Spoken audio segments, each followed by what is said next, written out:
Jello.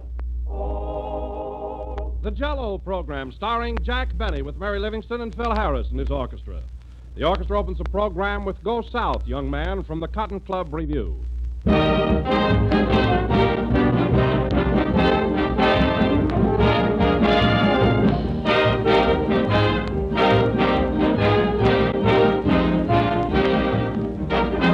Whether it's a company dinner or just a regular family affair, any meal will be a greater success if it's topped off with a delicious dessert. And no dessert is more delicious or more popular than Jello.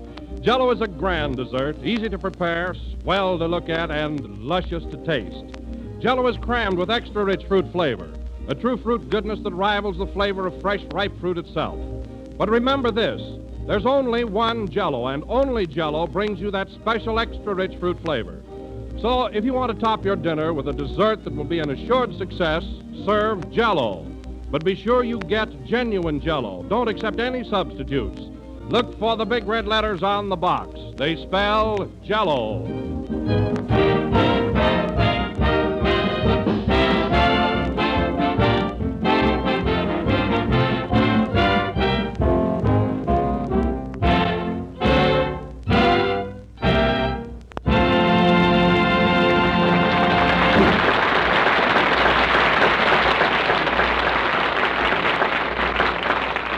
That was Go South, Young Man, from the Cotton Club Review. And now, ladies and gentlemen, we bring you a man who every Sunday night at this same time walks up to the microphone, looks it square in the eye, and says, Hello again. This is Jack Benny talking. Well.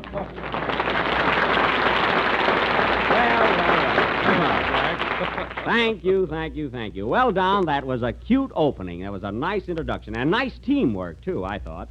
You and I certainly work well together, don't we? Oh, yes, we do, Jack. It's remarkable the way we seem to balance each other. What was that, Don?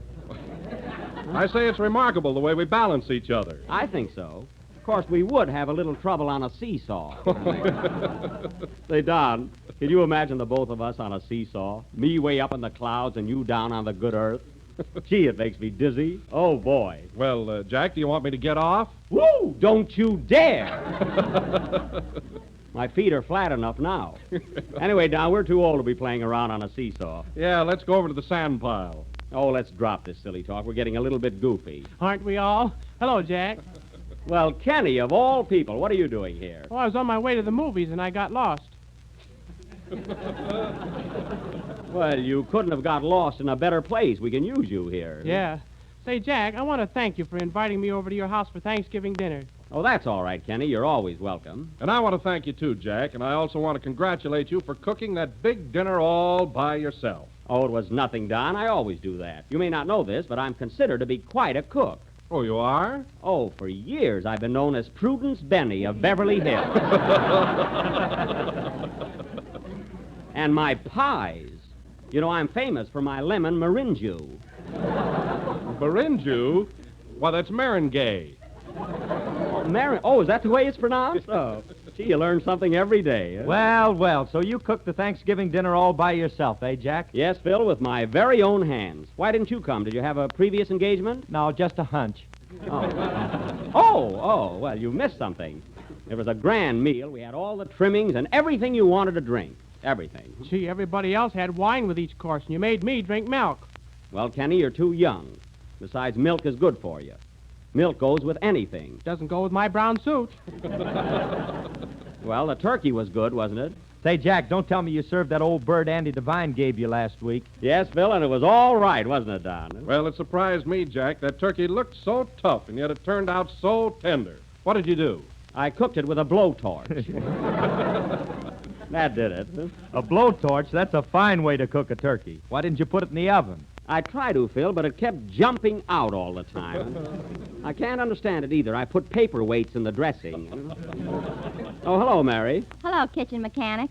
Well, Mary, did you enjoy my Thanksgiving dinner? No kidding. How was it, Mary? Oh, it was swell. We had everything from soup to bicarbonate of soda. And what mashed potatoes. I'll say. They were so lumpy, Jack had to serve them in the sugar bowl. I didn't have to. I was short of dishes. Gee, I thought those mashed potatoes were swell. They were so nice and tan. Yeah. Canned potatoes? Well, the stove was crowded, and I had to cook them under the sun lamp. Oh. Anyway, the turkey was delicious. I got a wing, and it was swell. I got a leg and it kicked me. Oh, it did? I got a neck with a collar button in it. Why don't you stay out of the kitchen, Jack? That's a woman's job. Now, Phil, that's the most ridiculous thing you've ever said. That's ridiculous. Men are better in everything. Our greatest cooks are men. Our greatest dress designers are men. Our greatest dancers are men. Our greatest... What are you laughing at? When you get to Mother's, watch out.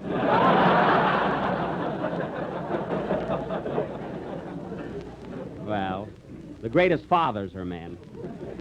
Got that over. Anyway, it's a fine thing to come to my house for dinner and criticize it. That was real home cooking. Why, you never tasted such rolls in all your life. Boy, were they heavy. They were not. I had to jack mine up to butter it. A fine appreciation after the trouble I went to. I work and slave over a hot stove, and what do I get? Oh, Jack, now what's the matter with you? They're only kidding. Why, everybody had a good time and enjoyed the dinner. Oh, no, they didn't. And here's something else I wasn't going to mention, but I will now. This'll fix you guys. I had 5 people to dinner, and 6 spoons were missing. 6? I took 2. Well, give me one back. Don't be a pig. Do you want the one from the Brown Derby? No, the one from the Ambassador, I've got a set. And now if you fellas are all through heckling my dinner, maybe we can have a selection from the orchestra. Play, Phil. For 2 cents, I tear up my cookbook.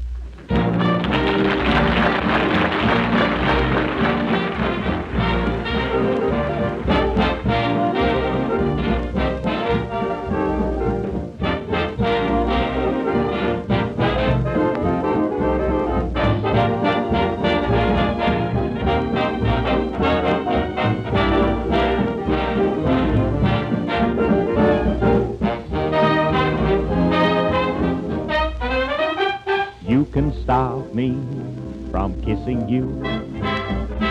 You can stop me from cuddling too. You can treat me mean, honey, that's all right. But I'll get even with you tonight, 'cause you can't stop me from dreaming. You can stop me from holding hands. Make me listen to your command. You can say no, no, honey, that's all right. But I'll get even with you tonight, 'cause you can't stop me from dreaming. From 1 o'clock till 9, I'll dream you're mine. I'll steal a kiss, just see what you're going to miss. You can stop me romancing you. You're the boss now, but we're not through. Just turn me down, honey, that's all right, 'cause I'll get even with you tonight, 'cause you can't stop me from dreaming.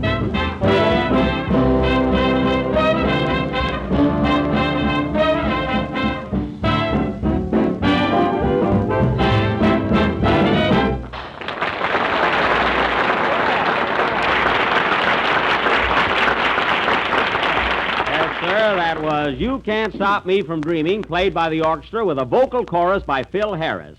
Say, Phil, that was quite a surprise. I didn't know you were going to slip in a solo there. Did you, Kenny? No, I didn't either. Oh, it was just a sudden impulse. It was, eh? What made you sing? I'm mad at the piano player, and he hates my voice. Oh, well, you certainly fixed him. What are you mad at him for? Oh, he tells everybody that I don't know how to lead an orchestra. Why, that's unreasonable. Oh, it's reasonable, all right, but I don't like it. Well, I don't blame you, Phil. I know how you feel. There are people right on this program who think they know more about comedy than I do. Yeah. Kenny. But it's true, Phil. Everybody wants to be a comedian. They all think they can get laughs. I know, Jack, but for real laughs, none of us can top that Maxwell of yours. Boy, that's really terrific. Yeah? Oh, by the way, Jack, how's the old tub behaving? Oh, it's all right, Don. I've had no trouble, but I think I'm going to get rid of it. Get rid of it? Why? Oh, because nobody has respect for private property anymore. That's why. Tell them what they did to your car, Jack. What happened? Oh, it burns me up just thinking about it. Now, what was it, Jack? Well, I stopped in the store for a cigar. And when I came out, somebody had written on my car, Lulu loves Butch.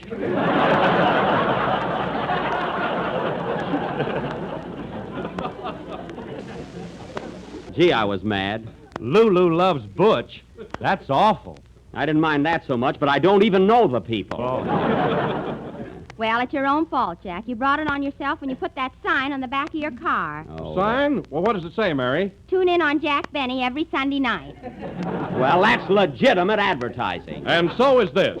Ladies and gentlemen, Jell-O is America's favorite dessert. It is economical, easy to make, and comes in 6 delicious flavors. Strawberry, raspberry, cherry, orange, lemon, and lime. What burns me up, why don't Butch and Lulu get their own car? Oh, forget about Butch and Lulu. Well, anyway, I'm going to get rid of it. Did you put that ad in the paper, Mary? Yes, here it is. Oh. For sale or exchange, Maxwell Touring Car. All modern features, including self-starter and one-man top. Excellent view, only 3 blocks from the station. Say, well, what's that got to do with it? My uncle sold a house that way. Oh, I see. Car in first-class condition, owner satisfied, but could feel better. It's a fine ad, huh? Write, wire, or phone, Jack Benny, care of Lonely Hearts Club, Hollywood. I don't belong to that anymore. Anyway, that ad ought to bring some results. Say, Jack, Yeah. I can't understand what you want to sell your car for. I told you why. Gosh, you've only had it a little while, and you're always bragging about it and fussing over it and going around with it all the time. Well, And now you want to part with it. yes, I do. Gee, you're fickle. Well, Kenny, if you're so interested in my car, why don't you take it off my hands? Oh, I might at that. What do you want for it, Jack? Well, let me see. Well, Kenny, would $95 be too much? Hades, yes.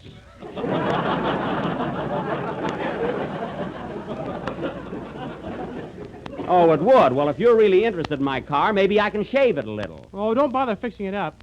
Well, Kenny, I can see that you don't want a car, so forget about it. Well, I'll think it over while I'm singing my song. Yeah, do that. What are you going to sing, Kenny? Moon over Manakura from the picture Hurricane. Well, that's a beautiful number and right up your alley. Oh, wait a minute. Come in. Mr. Benny, Yes. are you the party who had an ad in the paper regarding a Maxwell? Yes, I am. Are you in the market? I was, but I got out just in time. Goodbye. Now, there's a lucky fellow. Sing, Kenny.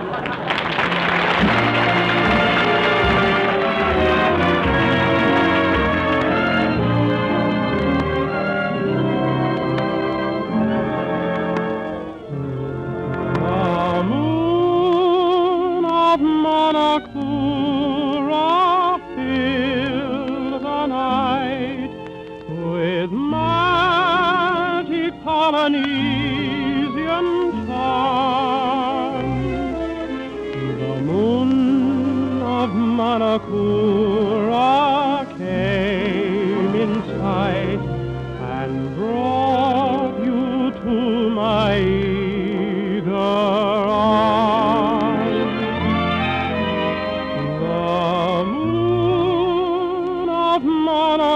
Manakura soon will rise again above the island shore. Then I'll behold it in your dusky eyes, and you'll be in my arms once more. Here we stand once more upon the sand of Manakura, moon-enchanted isle. Darling, here we kiss. Do you remember this, the paradise we dreamed a little while? The moon of Manakura soon will rise again above the island.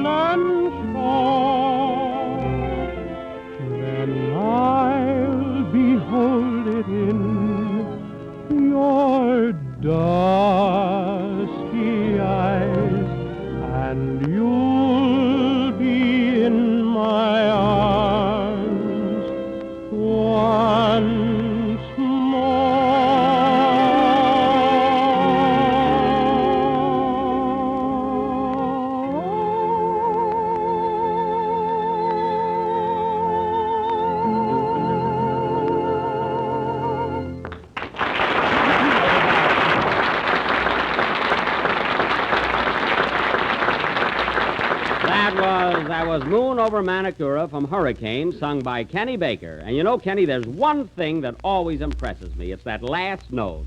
Goes on and on. Why do you hold it so long? I never give up a song without a struggle.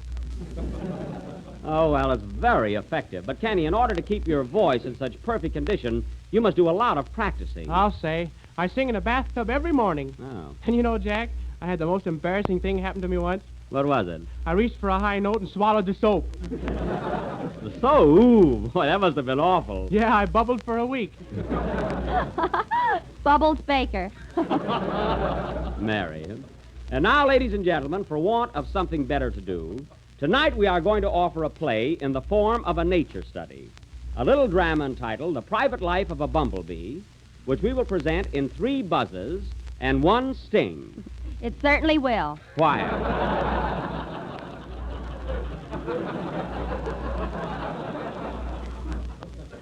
Now, I will play the part of a rosebud.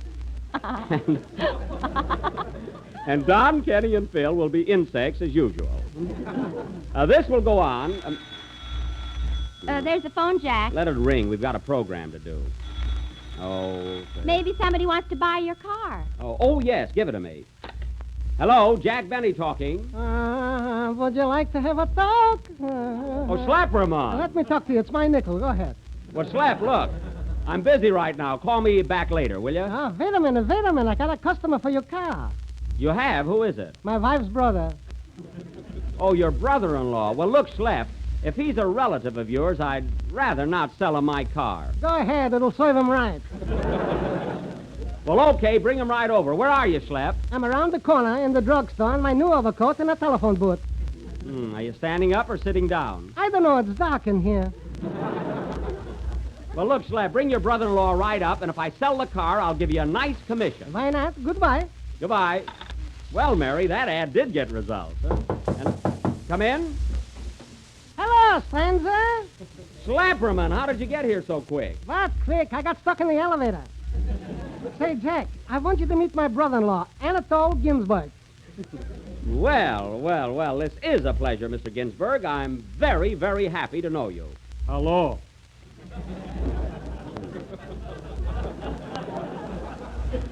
Well, Mr. Ginsburg, I understand you're very much interested in buying my Maxwell. Is that right? I'm not telling.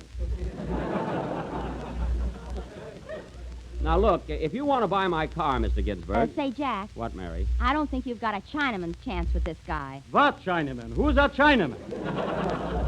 If the hat fits, put it on. Stay out of this, Mary. Now, look, Mr. Ginsburg, if you want to buy my car, it'll have to be a cash proposition. You understand that? Don't worry, Jack. He's got the cash. But only last week in the Irish sweepstakes, he won a prize amounting to... It's a lie. Boys. It was in the neighborhood of $5,000. Why did you tell him? Did I say exactly? Now, look, fellas, wait a minute. Let's not take up a lot of time arguing. Mr. Ginsburg, do you want to buy the car or not? Yes. Don't be yesing with my money. Quiet, Anatole. Behave yourself. Be a gentleman. Where's your etiquette? Look who's talking etiquette. If it wasn't for me, you couldn't even speak English. Is that so? Yeah. You said it. Now I'm satisfied. Hey, boys, what is this anyway? The affairs of Anatole. Now, look here, Anatole. A man with your money should own a car like this. Now, I'll tell you what I'll do. I'll let you have it for $95 because I like you. Make it 50 and drop the affection. Now, look, Slap, I'd like to sell the car to your brother-in-law, but $95 is the lowest I can take. I'm walking out. All right, $85. I'm still walking. Now, go ahead, I don't care. Wait a minute, Anatole. Please, don't be a chimpanzee. Come here. Verwoes bist du nicht in der Maxwell? Was ist der mit dir? Ich darf es oben auf Kapore. I need it like a hole in a head. And besides, he looks like a crook. I resent that. Say, Jack, did they say anything about Jell-O? That I'll buy. Mazel tov. Now, look at what's going to happen here. Am I selling the car or not? Hold on, Jackie boy. I know how to clinch the deal. Take us out for a ride, and if Anatole likes the car, he'll buy it 10 at a time. All right, I'll take you out for a ride, and then we'll talk business. That okay with you, Mr. Ginsburg? I'll take the ride anyhow. Well, he's weakening, Jack. All right, you and Anatole can sit in the back seat. You'll find it nice and comfortable. Play something, Phil. Come on, Mary. You can sit in front with me. I will not. Quiet, I bought cushions this morning. Let's go, boys. So long, gang. So long, Jack. Come on, Anatole, make it snappy. All right, don't push me.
Well, Mary, the car's rolling along pretty good. No trouble so far. We've only gone half a block. Well, is that bad? Say, Mary, turn around and see if the boys are enjoying the ride. Okay. Oh, Jack, I can only see Schlepperman. What? Hey, Schlep, where's Anatole? I'm sitting on him. He wants to jump out. Well, I'll speed her up. You'll see something. Hold on, everybody. Hey, what's that? I wonder what that noise is. The spark plugs are doing the Big Apple. Hey, Anatole, how do you like the way the car runs? Quiet, I'm getting seasick. And I ain't got an appetite neither. Hey, Jack, look out! Look out for that bump! What bump? Oh, I see it. Well, that wasn't so bad, eh, Mary? No, but your friends just left. They did. Hey, Schlep, Anatole, where are you? They fell out. Well, I better go back and get them. Wait a minute, fellas, I'm coming right back. Don't bother, I wouldn't buy it anyhow. I don't blame him. That's a fine thing, Mary. Why didn't you notice that bump sooner? You're driving. I am not. You've got the steering wheel. I didn't before we hit that bump. Well, give it back. You haven't even got a driver's license. Might as well go home now. Better stop at this gas station. That bump knocked the air out of my tires. Me too. Nice landing, Jack. Well, I was going pretty fast there, you know. Good evening, sir. What'll it be? I'd like some nice, fresh air. For breathing or tires? Tires, of course. Okay. Do you want any gasoline? No, He makes his own. I do not. All right, put in 2 gallons, buddy. 2 gallons. Is this car on a diet? Don't get gay, just put it in. Okay, sporty. Where's the gas tank? What? Where's the gas tank? Under the seat. Get up, Mary. Gee, is that the gas tank? Yeah, I've been using it for an ashtray.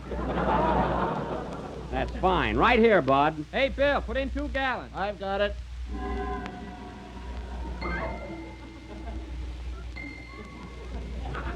Hey, that's enough. I said 2 gallons. I'm sorry, mister, but we gave you 2.5. Well, I'm not going to pay for it. I asked for 2 gallons, and that's what I want. It's only a matter of 8 cents. I don't care what it is. You made the mistake, not me. But, gee, it's only 8 cents. Young man, do you realize that a family in China can live for 2 weeks on 8 cents? So can you. Quiet. Oh, Jack, don't be so tight. I'm not tight. It's not the money. It's the principle of the thing. I'm not going to pay for one more drop than I ordered. All right, I'll match you. Double or nothing. Oh, no, you won't. What do you think I am, a chump? Quiet, Mary.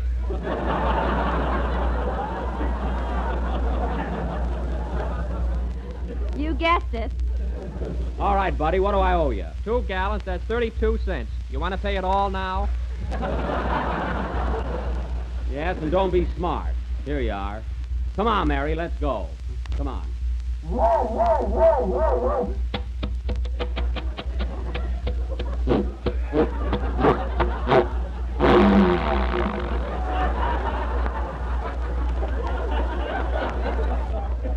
Doggone it. I'll be glad when you get rid of this piece of junk. Oh, it'll start this time.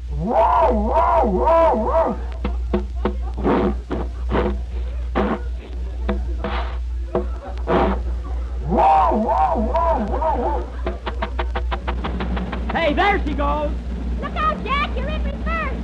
I am. There's a car behind you. Watch out.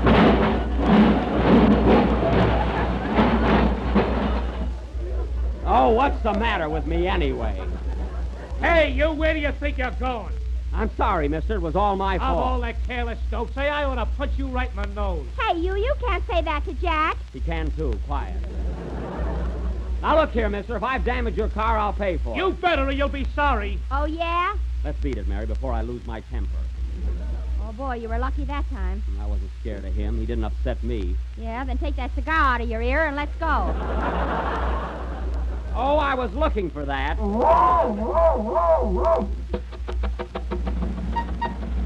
Hey, we're off, Mary! Yippee!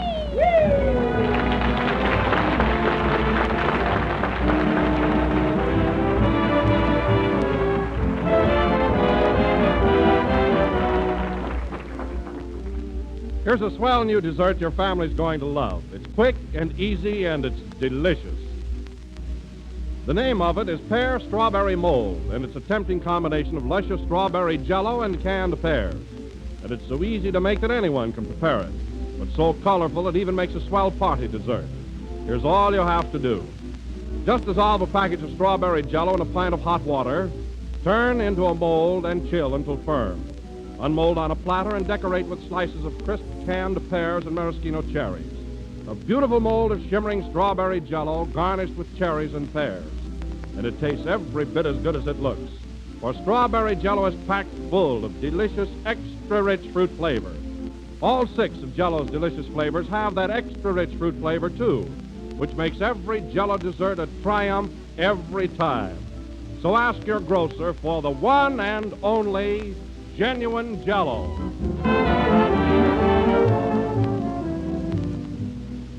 This is the last number of the 9th program in the new Jello series. We're with you again next Sunday night at the same time. Say, Mary, isn't it funny how nice and smooth the car runs when you and I are all alone in it, huh? Yeah, that's always the way. Yeah.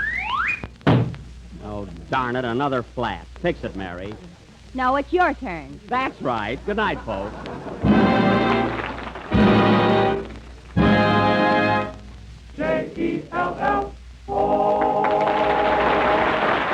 Kenny Baker's appeared on this program through courtesy of Mervyn LeRoy Productions. The melody, Mama That Moon's In Again, is from the big broadcast of 1938, and The Sweet Someone is from Love and Hisses. This is the National Broadcasting Company.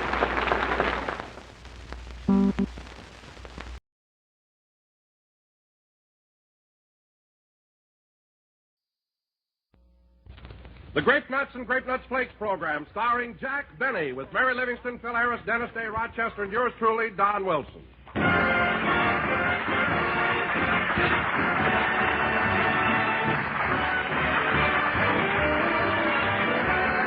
over 40 years, the favorite. That spells Grape Nuts. Yes, sir, back in the days when Sweet Rosie O'Grady was the favorite at the family harmonium, delicious, malty-rich Grape Nuts were a favorite at the family breakfast table. And they still are, and there's a reason. Grape Nuts have a distinctive sweet-as-a-nut flavor that makes for real eating fun in the morning. A flavor that's a luscious 2-grain blend of sun-ripened wheat and malted barley. And today you can enjoy that one delicious flavor in 2 delicious forms. Grape Nuts, crisp, crunchy kernels, and Grape Nuts Flakes, delicate, toasty brown flakes. And both grape nuts and grape nuts flakes bring you essential whole grain nourishment, which makes them basic 7 foods, one type of food Uncle Sam wants you to eat more of, because they're nourishing, plentiful, not rationed. So treat your family to malty-rich grape nuts or grape nuts flakes in the morning, every morning. It's a mighty swell way to start off.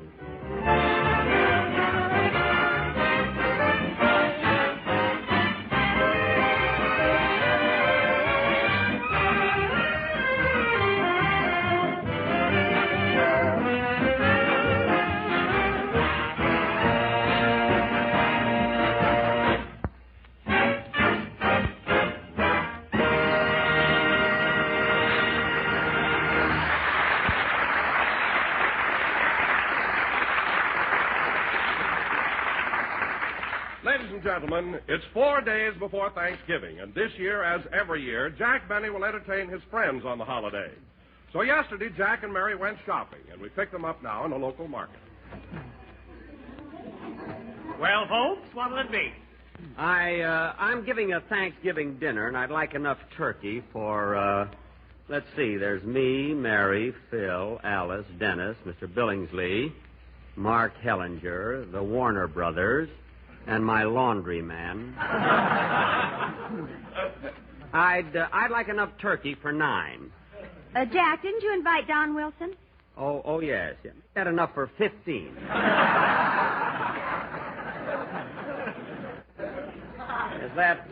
That'll do it. Oh, Jack, Don doesn't eat so much. He doesn't, eh? Remember last time I threw a big party? Yeah. Well, Don ate more than he chipped in for. Don't tell me. Huh? Look, folks, there are other people waiting, so let's get on with the transaction. Oh, yes, of course. Now, here's a nice turkey, all dressed and everything. 55 cents. Well, I fully expected to pay that much. A pound. Yes, a pound? That's right. And this turkey weighs 21 pounds. And you'll need at least 21 pounds to feed 15 people. 55 cents a pound. That's a pretty big turkey, and I don't want any left over. How about that one over there? That's a pigeon. Oh.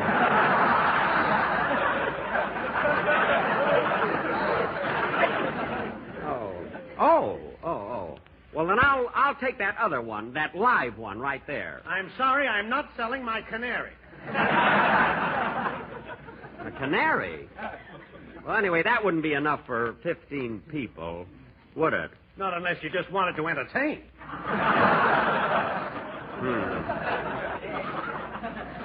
He's got his violin for that. Yeah.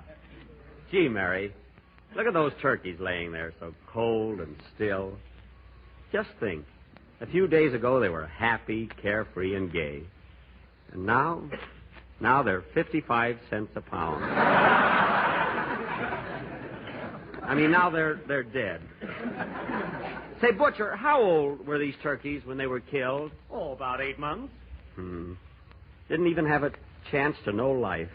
I feel terrible. You'd feel a lot worse if they were 70 cents a pound. I suppose so.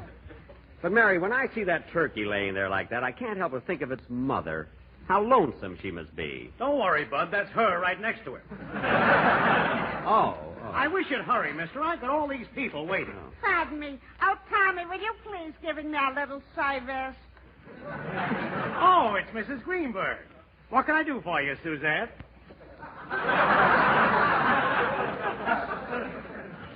Go ahead, Butcher. You can wait on her. I'm trying to make up my mind between these 2 turkeys. I'll lay 8 to 5 on the pigeon. Never mind. Tommy, how much weighs by you the turkeys? They weigh from 18 to 22 pounds. 22 pounds. You call this a turkey? Well, that's the average size. Listen, Tommy. Last Thanksgiving, I had a turkey that weighed 86 pounds. I weighed them myself. 86 pounds? Yes. And on the other side of the card, it said you will meet a tall, dark man. 86 pounds? My, that must have been a humdinger. I'm not talking to you. Oh, pardon me. Mrs. Greenberg, how about taking 2 of these turkeys? How much are they? 55 cents a pound. I'm not asking you. Oh, excuse me. All right, Tommy. Give me this one here, and I'll pick it up later. Goodbye. Goodbye, Mrs. Greenberg. Goodbye. All right, goodbye. Social climber.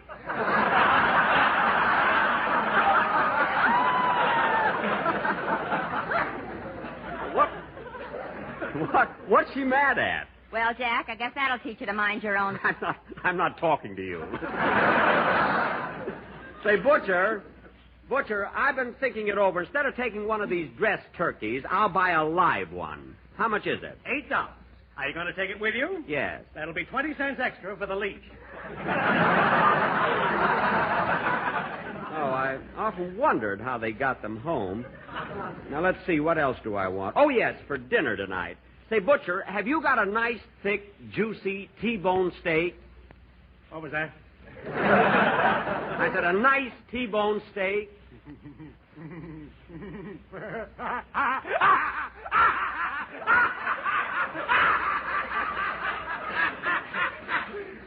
Well, who's next?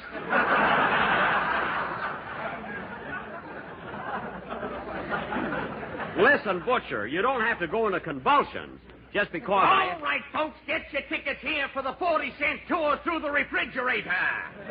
Come one, come all. Hurry, hurry, hurry. 40-cent tour through the refrigerator. Yes, sir. It used to be 45, but the OPA put a ceiling on it. Very funny. Oh, thank you, sir. Now, hurry, hurry, hurry. On this outstanding excursion, you will see rib steaks, rump steaks, hip steaks, T-bone, sirloin, tenderloin, and porterhouse. The 7 wonders of the world. Come on, Jack. Let's take the tour. Oh, don't be silly, Mary. You've seen steaks before. I showed you some last night when you came over to my house. Oh, you and your etchings. They weren't etchings. All right, folks. All of you going on this tour, please form a line to the left. Oh, come on, Jack. Be a sport. Buy 2 tickets. All right, all right. Okay, folks. Line up in front of this refrigerator door. Now, quiet, everybody. Yeah, who is it? It's okay, Joe. You can open up.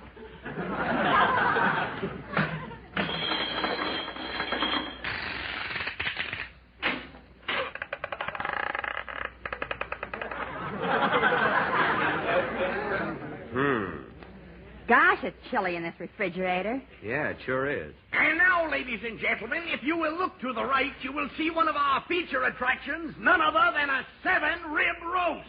Wow. Oh. Gee, Mary, it is beautiful. I wonder if I could just... Don't linger with your finger. I just wanted to see if it was tender. Yes, ladies and gentlemen, a 7-rib roast. Not 5, not 6, but 7. I'll count them for you. 1, 2, 3, 4, 5. 1, 2, 3, 4, 5. Uh-oh. Hey, Joe, lock the doors. Okay. Hey, Eddie, bolt the windows. Okay. Hey, Tom, sound the alarm. Okay. Hey, Sam. All right, stop with that. Nobody stole anything. Come on, Mary, let's pick up our turkey and go home.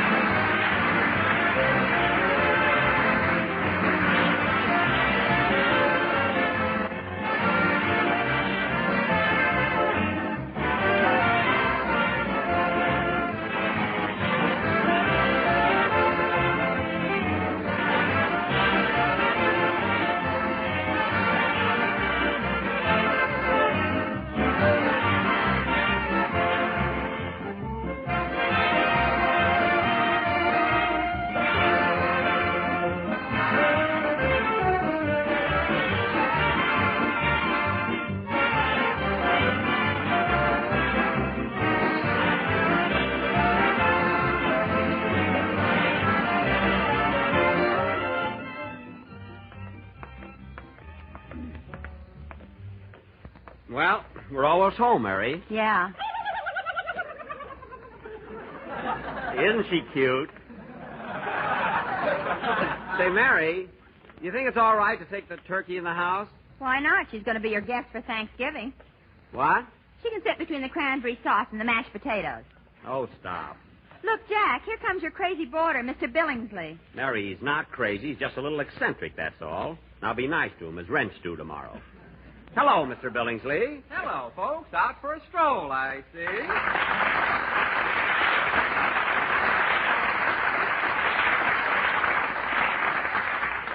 Well, we're not exactly taking a stroll. We're just...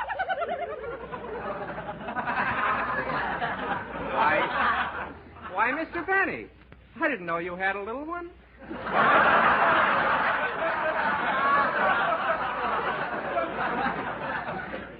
Mr. Benny's little one happens to be a turkey. You may be surprised, but I'm not. Look, Mr. Billingsley, I'm trying to tell you that we bought this at a store. Oh, come now, Mr. Benny. I'm old enough. Oh, brother. Look, Mr. Billingsley, we're in a hurry. So am I. I have to go to the barber shop. Or was I there? Isn't that funny? I don't know whether I'm coming or going. Well, you can say that again. Oh, can I? All right. I don't know whether I'm coming or going. Well, I must run along now.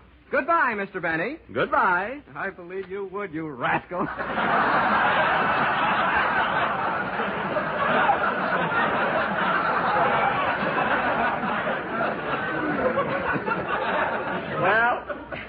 Well,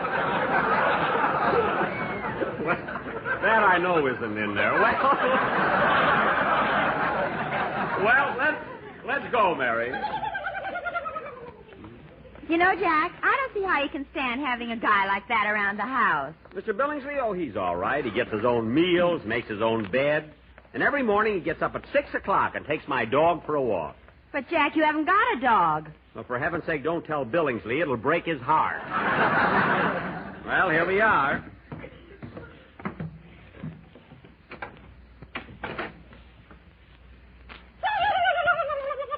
Come on, Mary. We'll put the turkey in the kitchen. Oh, hello, Rochester. Hello, boss. Hello, Miss Livingston.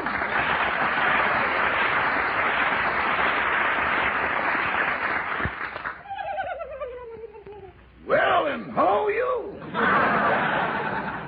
Now, let's see. Where can we put the turkey? Rochester, what are you doing to that turkey? I'm only petting her, boss. Petting her? You got your fingers around her neck. What are you worried about? I ain't hurting the part you get.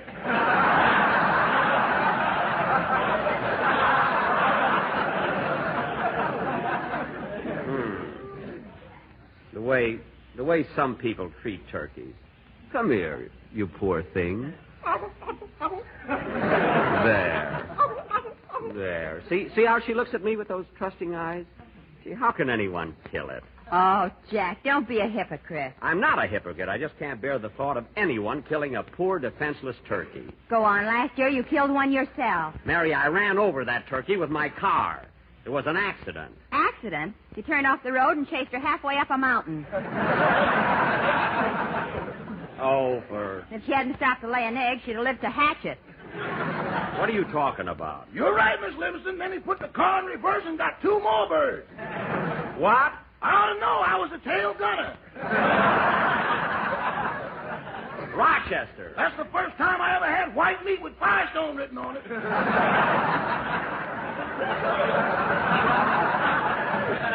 Now cut that out and let's drop the whole thing. I'll get her, Rochester. There's somebody at the door. You go out and feed the turkey. Oh, hello, Dennis. Hello, Mr. Benny. What are you doing around this way, kid? I came to see you about something important. Oh, yeah? What is it? Well, it's about me. All right, Dennis. All right, what is it? Well, what? Well, my mother told me to tell you. Well, your mother told you to tell me what? Well, you've been giving me the same salary for 3 years, and every year you promise me a raise. My mother thinks I ought to get one, and I do too, so there.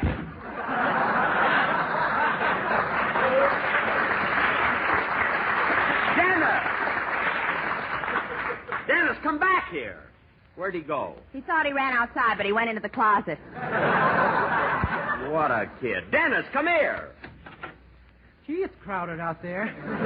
Those are my suits. Now, Dennis, if you want a raise in salary, don't act so flustered. Just ask me like a man. What are you afraid of? Just come over to me and say, Mr. Benny, I'd like a raise in salary. Well, Dennis, I'd like to give you a raise, kid, but right now I can't afford it.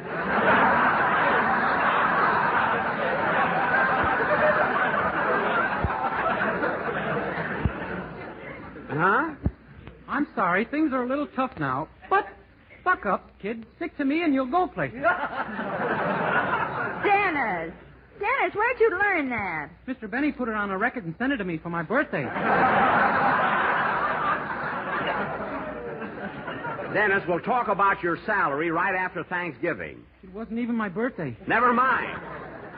By the way, kid, what are you going to sing on the program tomorrow? Say a prayer for the boys over there. Well, let me hear it. See, maybe I ought to give them a raise. It costs money to make those records, you know.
That song is swell. Run over it once more before the broadcast tomorrow. Okay, but what shall I tell my mother about my raise in salary? Just tell her you asked. She'll know the rest. Dennis, tell your mother we'll talk about it later. Okay. Goodbye, Miss Livingston. Goodbye, Dennis. Goodbye, kid. Dennis, that's the closet. Oh. Here's the front door. There. Gee, Mr. Benny, no wonder you're the star. Yes, Dennis. I've been a big hit for years, just opening doors. Goodbye, kid. I wonder when he'll grow up. Well, Jack, I think I'll go home, too. I'll have to clean up the house. Clean up your house? You've got a maid. I know, but I don't want to lose her. Oh, yeah. Good night, Mary. Good night. Oh, Rochester. Yes, sir. I'm ready to go upstairs to bed. I'm tired, boss. Would you mind warming up tonight?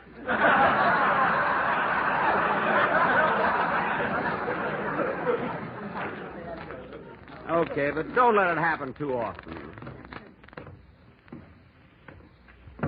Oh, Rochester, what did you do with the turkey? Did you put her where she won't be cold? Yes, sir, boss. Good. I put her in the oven. The oven? What'd you put her there for? I don't want her to get stage fright on Thanksgiving. Well, take her out of there and put her on the back porch. Okay. Bad enough that we have to kill her in a few days. The least we can do is see that she's comfortable. Gee, I hate to think of killing that poor old turkey. Oh, boy, am I tired.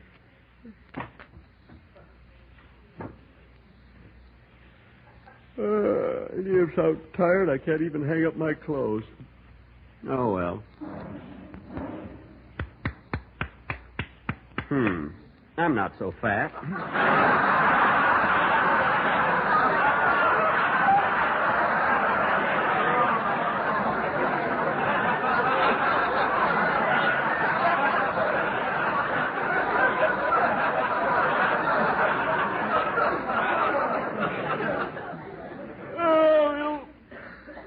feel good to get these shoes off.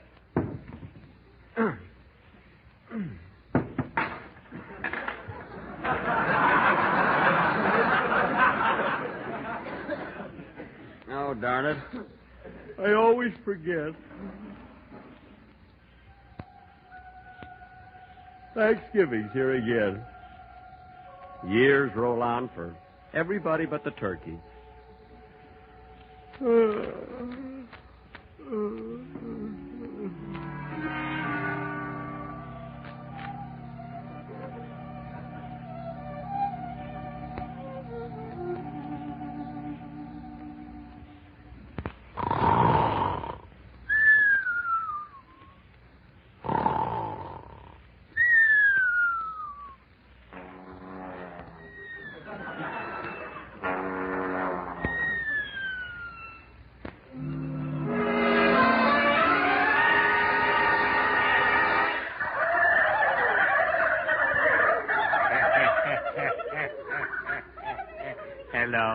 Hello, my fine feathered friend. Say, you're nice and plump, aren't you?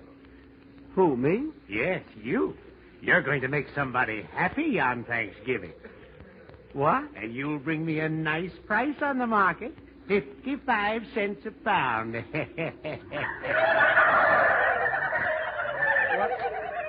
What am I doing here in this coop? I'm not a turkey. I gotta get out of here. Let me out of here. Let me out of this coop. Oh, I'm not in a coop. I'm in my own house. Oh, Rochester. Rochester. What are you doing in here, Turkey? I thought I put you out on the back porch. Turkey? Rochester, I'm not a turkey. And stop staring at me like that. Come here, Turkey. Come over here to me. Rochester, put down that knife and fork. Is that a napkin you're wearing? It ain't a sarong. Rochester, what's the matter with you? Say, Butcher. Hello, Suzanne. How much weighs by you this turkey? Gobble, gobble, gobble, gobble. I'm not talking to you.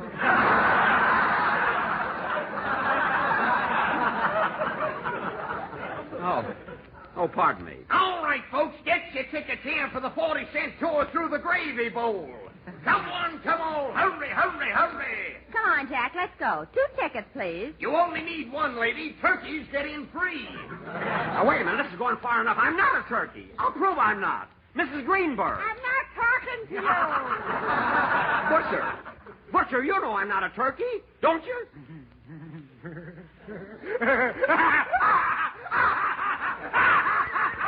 What's the matter with you people? Mary, tell him I'm not a turkey.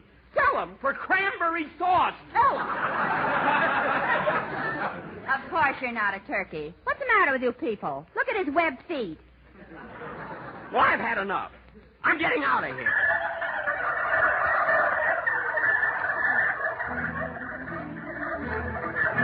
You're a turkey, you're a turkey, you're a turkey. Who's a turkey? You're a turkey, you're a turkey, you're a turkey. I'm a turkey? Bromo salsa, bromo salsa, bromo salsa, bromo salsa. Oh, boy! Train leaving on track 12 for Morocco, Tunisia, Egypt, Arabia. Oh, boy, I'm going to get on that train, get away from all of this. And Turkey. What? Well, that did it. I'm going to prove once and for all who I am. Hello, Mr. Benny. You're a little unhappy, I see. Mr. Billingsley. Mr. Billingsley. Yes? Tell me, am I a turkey or Jack Benny? You haven't left yourself much choice, have you?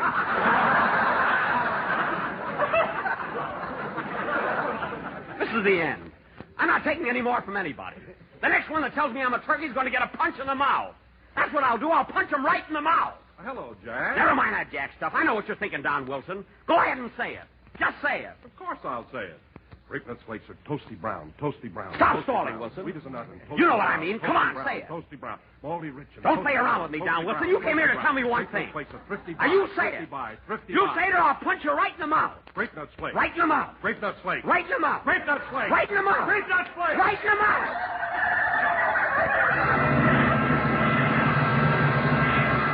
Now get out. Get out of here, everybody. Get out. Get out. Boss, wake up. Go away. Go away. Boss, wake up. You've been dreaming. Huh? Huh? What? You've been dreaming. Yeah. Oh, my goodness, what a dream I had. What a terrible nightmare. It must have been, boss. Your feathers are all over the floor.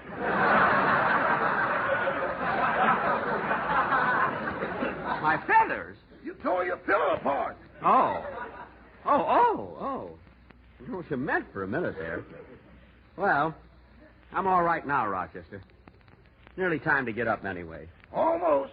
Say, Mr. Benny, what's all that money doing on the floor? Oh, that's some change that dropped out of my shoe. So long, Rochester. So long. So long, boss. What a man. He's got shoes that jingle, jangle, jingle.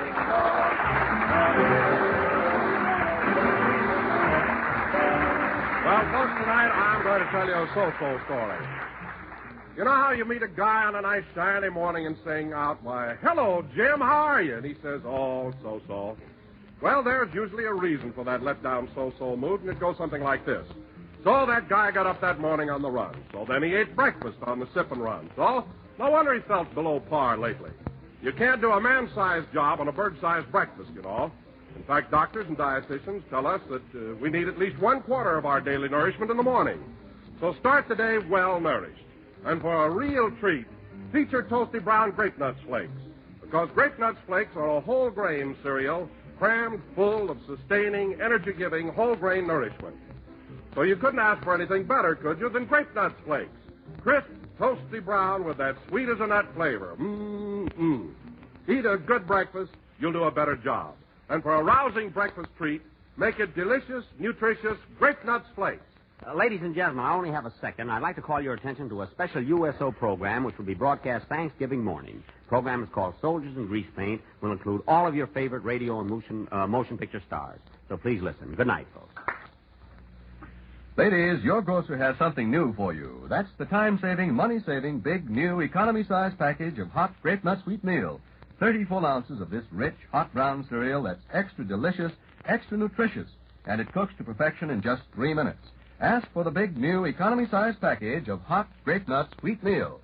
This program came to you from Hollywood. This is the National Broadcasting Company.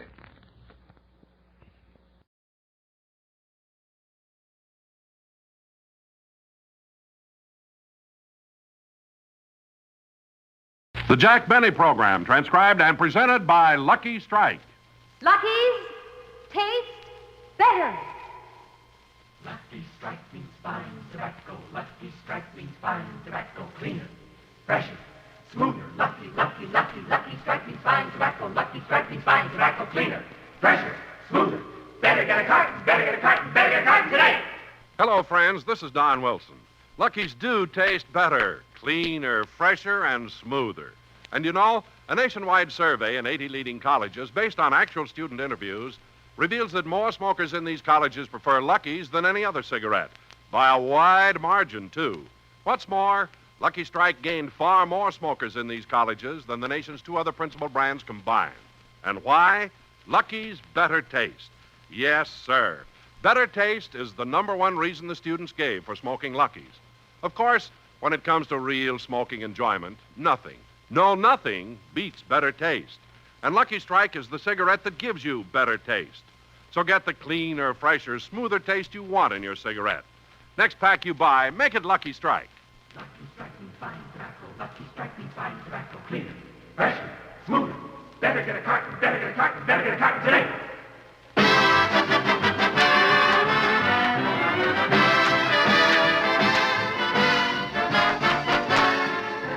The Lucky Strike program starring Jack Benny with Mary Livingston, Rochester, Dennis Day, Bob Crosby, and yours truly, Don Wilson.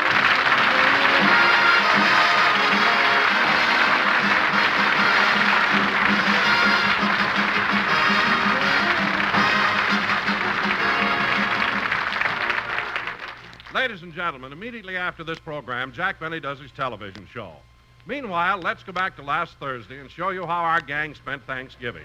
Our scene opens in Jack's home in Beverly Hills. Night and day, I am the one. Thanksgiving comes and goes, but I'm never done. Rochester. I'm working all the time. I'm nothing but a one-man assembly line. Night and day. Mr. Lanza. Day and night.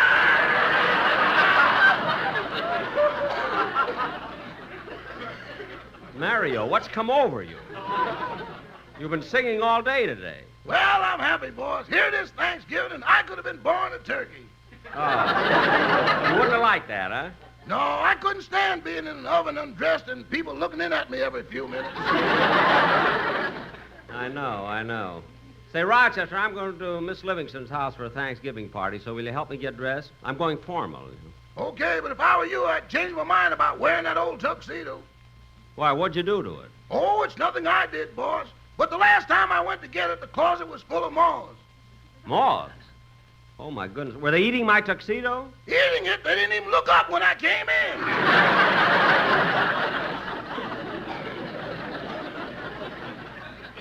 Well, do you think the holes will show? I don't know, but if the wind is blowing, face it, boss. Face it. Well, I don't care. I'm still going to wear them. Hello, Jack. Oh, hello, Mary. The whole gang is here. When are you coming over? Pretty soon. And, Mary, I got a surprise for you. I'm going to dress formal. Formal? But, Jack, that tuxedo of yours is so old it's green. Mary, my tuxedo isn't green. Okay, but stay away from the salad bowl. You may get stabbed with a fork. Oh, stop, will you? Jack, the reason I called you is, well, I've been so busy getting the dinner ready for you and the gang, I forgot to get some flowers. So I thought maybe you'd stop over at the florist and bring me some. Okay, Mary. I'll bring you half a dozen roses. Only a half dozen? But, Jack, they don't cost so much. Well, no, the roses alone don't, Mary, but you're going to the expense of the entire dinner. Why should you spend any more?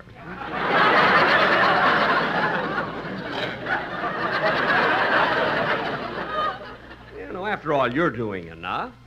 Jack, I meant for you to buy the roses. Oh. Well, Mary, you didn't have to beat around the bush. Why didn't you come right out and say so? Of course I'll bring them. Goodbye.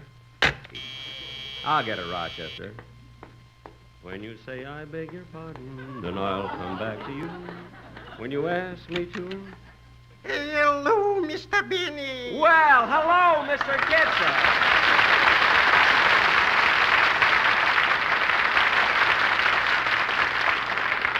Mr. Kitzel, what brings you here? I was passing by and I stopped to wish you a happy Thanksgiving. Oh, that's nice of you. Come on in. Thank you. Wait till I tie this leash. Oh, you got your dog with you? No, my turkey. I'm taking it out for a walk. Mr. Kitzel, you're taking a turkey for a walk? A long walk. Why? By the time we get home, she'll be so glad to lay down, the rest will be easy.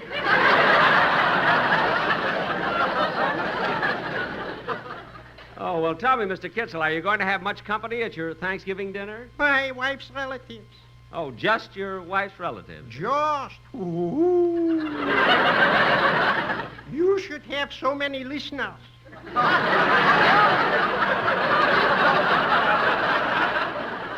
Gee.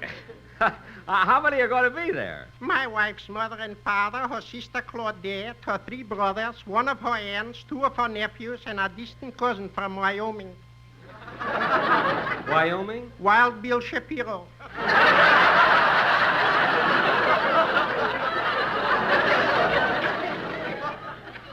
Wild Bill Shapiro? Yeah. Oh, he's a cowboy? No, a used car dealer. Say, your wife really has a big family. Do they always come to your house for Thanksgiving dinner? Unfortunately, yes. And this time they came early. When did they come? In 1947.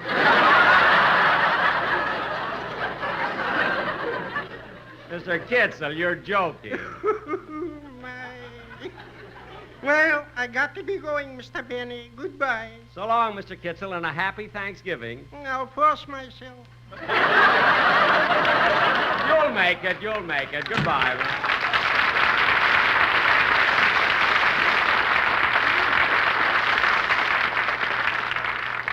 Imagine so many relatives.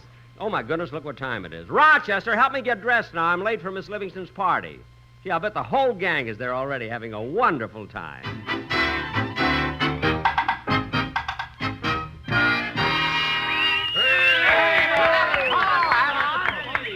Now, let's have some more entertainment. Bob, how about a song? Yeah, come on, Bob. Sure. No, Mary, it's your turn to sing. Not me. I'll tell you what, Mary. Let's sing a number together. Yeah, go ahead, kids. The Sportsman Quartet will join you. So you met someone who set you back on your heels. Goody, goody. So you met someone and now you know how it feels. Goody, goody. So you gave her your heart too? Yeah, just as I gave mine to you. And she broke it in little pieces. That was a mess. Now how do you do? So you lie awake just singing the blues all night. Goody, goody. So you think that love's a barrel of dynamite.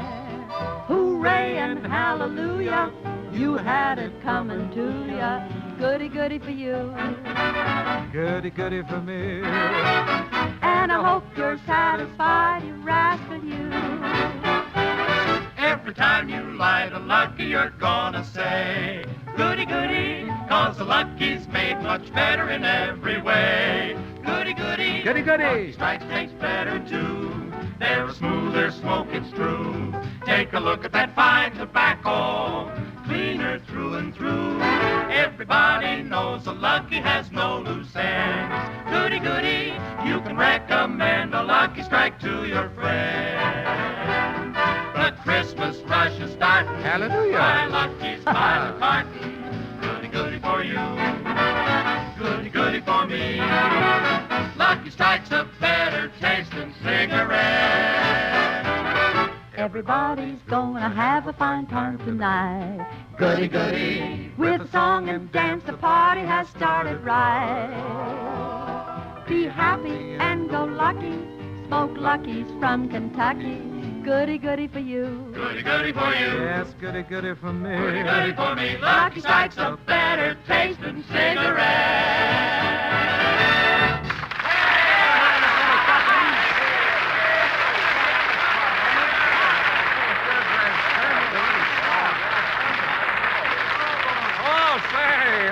That was really wonderful. Tom, it was a swell idea. You're bringing the whole band here to Mary's house. Well, I thought it'd be kind of nice to have some music.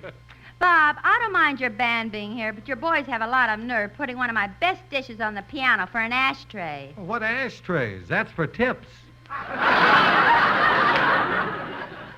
Tips? What a gang. Say, Mary, when do we eat? Not till Jack gets here. Well, Mary, I don't care for myself, but I wish you'd feed the boys in the band. They're starving. Well, can't they hold out? Well, I don't think so. Gee, I just passed them some crackers and Bagby ate my wristwatch. No. Yeah, he thought the strap was a long anchovy.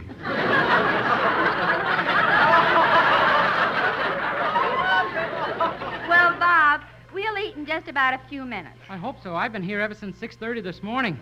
6:30 this morning. Dennis, how come you got here so early? Well, I got to come by bus, and I wanted to make sure I'd be here on time. Well, Dennis, how far do you live from here? 3 miles. Well, if you only live 3 miles away, why did you start out so early? Who knew I'd take the right bus? Well, then you did take the right bus. It must have been. It got me to San Diego in time to catch the plane back here.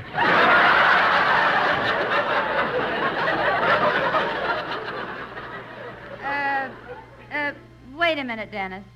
You took a bus to San Diego and then flew back here to Los Angeles? Why'd you do that? Oh, the only way I know how to get to your house is from the airport. Oh, fine. Don, you better take Dennis home tonight. Yeah, sure, Mary. What time do you want to go, Dennis? Oh, anytime, Don. Our plane doesn't leave for San Diego till midnight.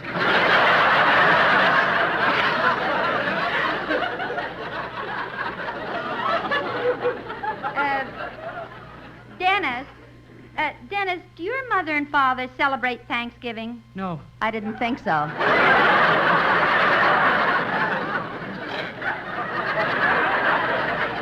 Mary, when the food's all ready, let me know, and I'm going to help you serve it. Well, thank you, Bob, but it won't be necessary. I've hired a butler for the day. I'll get it. Can't give you anything but love, baby. Oh, hello, Jack. What took you so long? I don't know, but it's about time.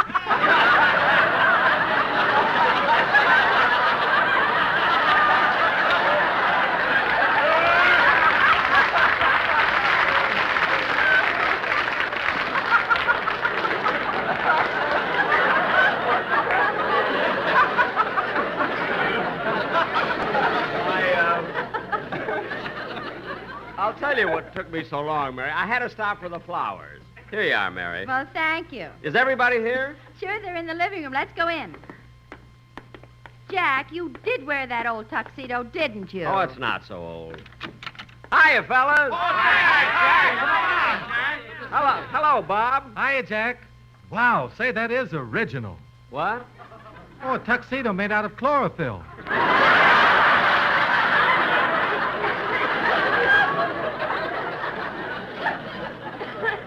It is not made out of chlorophyll.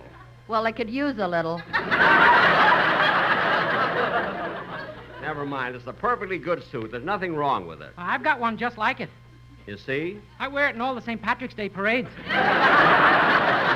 Dennis, do me a favor. Don't be on my side.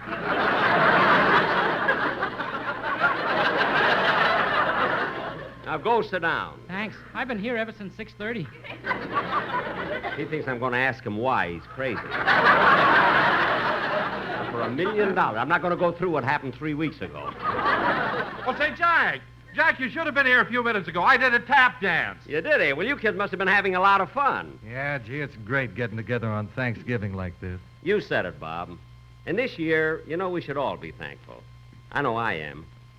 See, when I get up in the morning and I hear the birds singing, I got the beautiful moonlight at night, I get all the fresh air I need, all the sunshine I want. So far, it hasn't cost you a dime.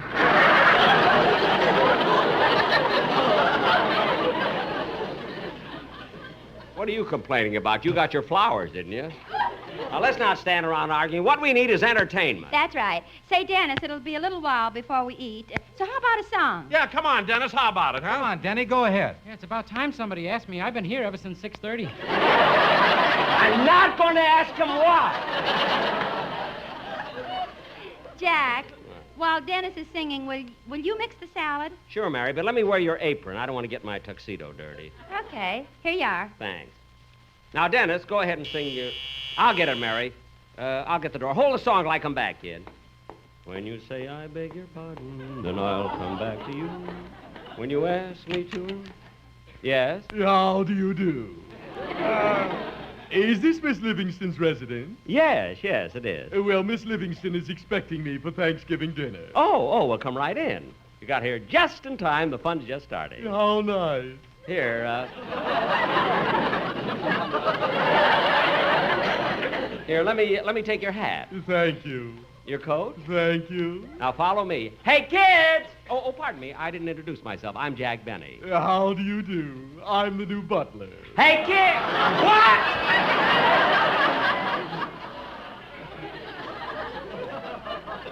The butler? Yes. Are you the downstairs maid? I happen to be a guest here. I'm wearing this apron because I don't want to get salad dressing on my chlorophyll. I mean, my tuxedo. If you're the butler, the kitchen is right through that door. Thank you. Jack, who is at the door? Nobody. Well, whose coat and hat are you carrying? Oh, darn it, they're your butlers. He just came in. All right. Go ahead and sing, Dennis. Well, Mr. Benny, I'm going to introduce a new song, and if you like it, maybe you'll want to use it on your television show. Maybe. Let's hear it. Come on.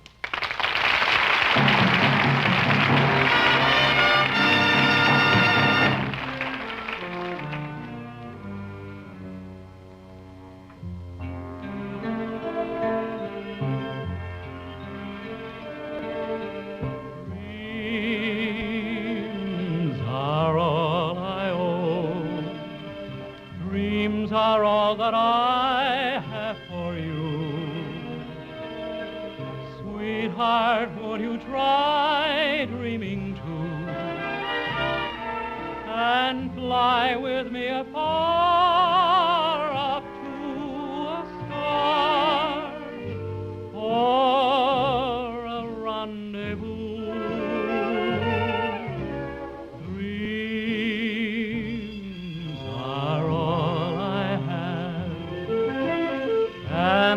special dreams you inspire. Fill my lonely heart with desire to take you for my own, for mine alone. Then dream anew. We'll have rainbows blend with moonlight for our wedding jubilee, and an ever-ending June night, as long as we demand it be. Dreams, yes, dreams alone. I have nothing else I confess. Still I know we'll find happiness. My heart within me cries, please close your eyes and dream, dear, with me.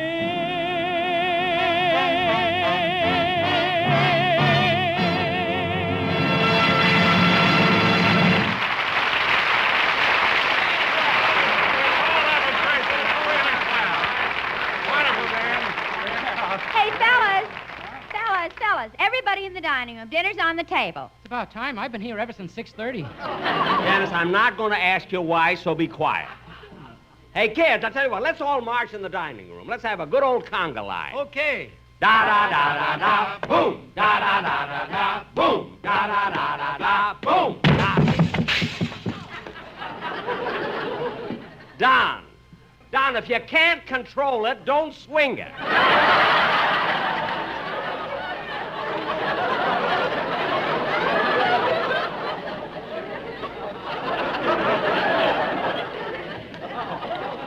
For heaven's sake. Oh, Jack, you and your ideas. Now, come on in, fellas. The dinner will get cold. Okay, let's go. Jack, we're short of chairs. Bring in the piano bench. All right, be with you in a minute. Hey, what's this dish on top of the piano?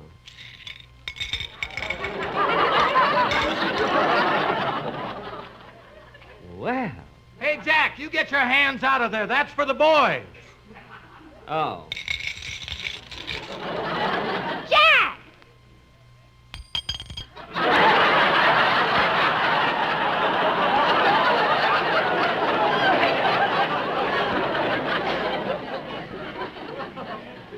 How can she see from the other room? Here I come with the piano bench. I wonder what's keeping that butler. Oh, Croveney.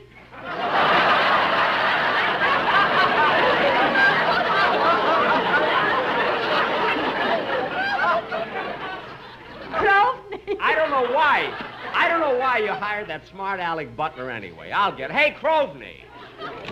Yes, sir. Croveney, we're ready. Croveney, why did you come in here barefooted? Where are your shoes? I'm sorry. I took them off by mistake. What? I used to work in a winery. Stop with the joke. Just bring in the food. All right. What a butler. I mean, I still can't understand what made you hire him. Dinner is served. Here's the turkey. Gee, that turkey looks good. Jack, will you do the carving? Sure, I love to carve. Give me that knife. Mary, what do you want, white meat or dark meat? White meat, please. How about you, Dennis? Oh, I'll have a drumstick. Okay. Now, Don, would you like the white meat, dark meat, a leg, or a wing? Yes, thank you, with mashed potatoes.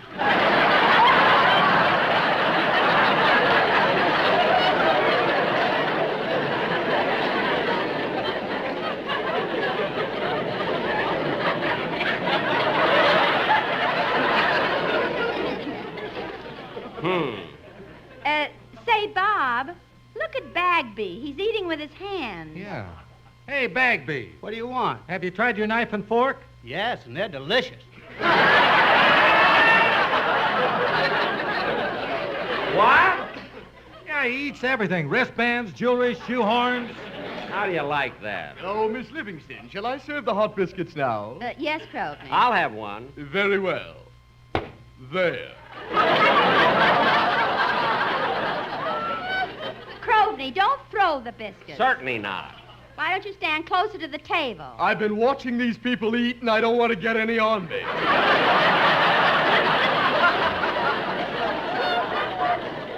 Crowley, your job is just to serve the food and not to antagonize the guests. Yes, madam. Say, Mr. Benny, how about making a speech? Yeah, go ahead, Jack. Say something. Well... You know, this is the first time we've all had dinner together in a long time, so go ahead, make a speech. Okay. Well, kids, it's sure nice for all of us to be here on Thanksgiving. Thanksgiving, a day set aside where families can get together in common bond and humbly give thanks in a spirit of brotherly love. Hear, hear. Thank you. Yes, Thanksgiving. A day that was originally started by the Pilgrim Fathers. The Pilgrim Fathers. That stalwart, staunch group of men and women who left their native shore. Don, stop eating. And after many months of suffering, had their hardship rewarded by safely landing at Cape Cod in the year of 1620. Yes, our Pilgrim Fathers... Jack. Our Pilgrim Fathers... Jack. What is it, Don? The Pilgrims didn't land at Cape Cod. They landed at Plymouth Rock. No, Don. It was Cape Cod. Jack, any schoolboy knows it was Plymouth Rock. How can you say Cape Cod? Don, don't tell me anything about history. I went to school, too. I say the Pilgrims landed at Cape Cod. They didn't land at Cape Cod. It was Plymouth Rock. Don, they landed at Cape Cod, and if you don't... Jack, put down that carving knife. Oh, pardon me. Beast!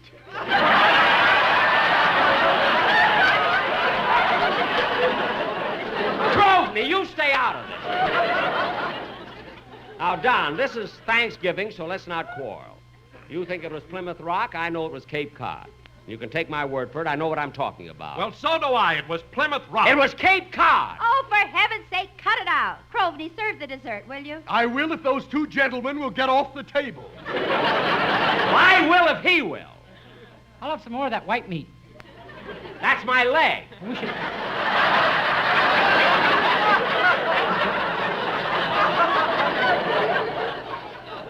You should have told me sooner. I put some gravy on it.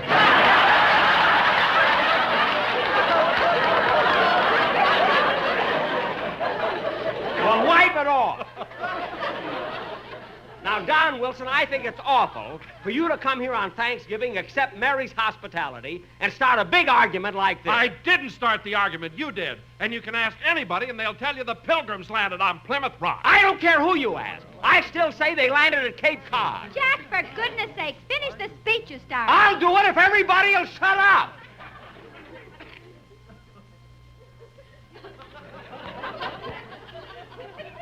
Now, as I was saying, friends,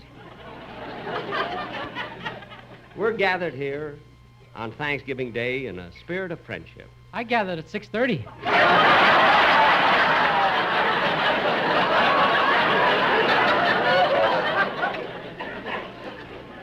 Friendship, a word that in itself represents that binding tie between all people. Let's try, friends. Let's try to keep the feeling that is so prevalent on this day throughout the entire year. So whenever you feel discouraged, just think of the spirit of those pilgrims who sailed across the ocean deep and finally landed at Cape Cod.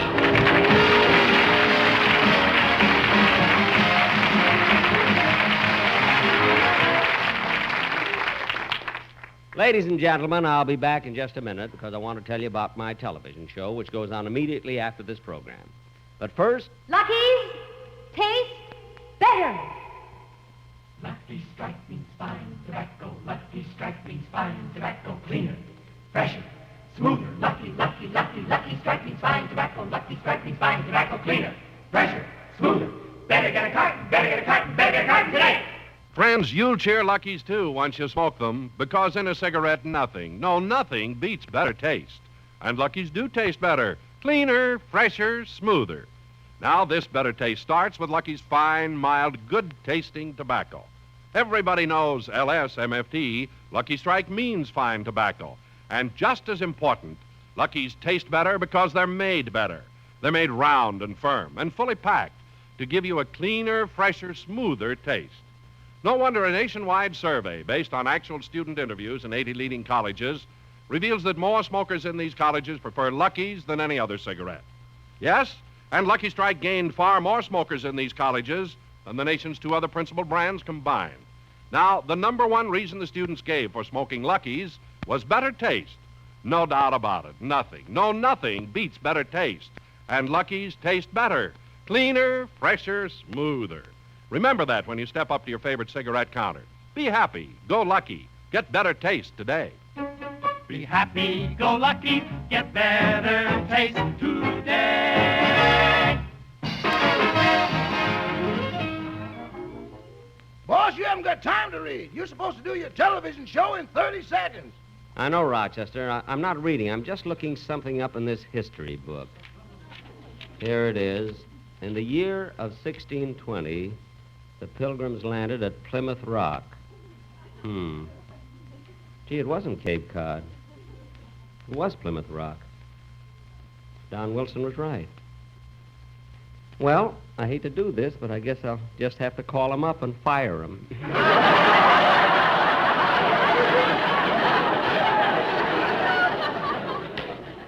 He's so smart, he can get another job. See you in a few seconds, folks. The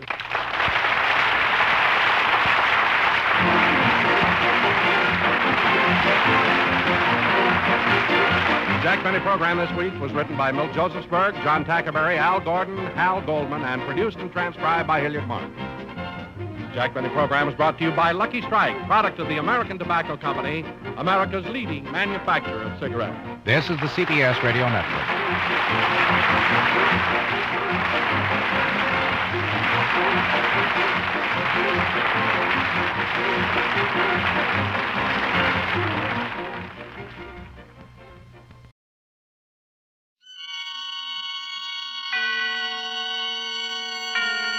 Autolite and its 96,000 dealers present Suspense. Tonight, Autolite brings you Christmas for Carol, a suspense play starring Mr. Dennis Day.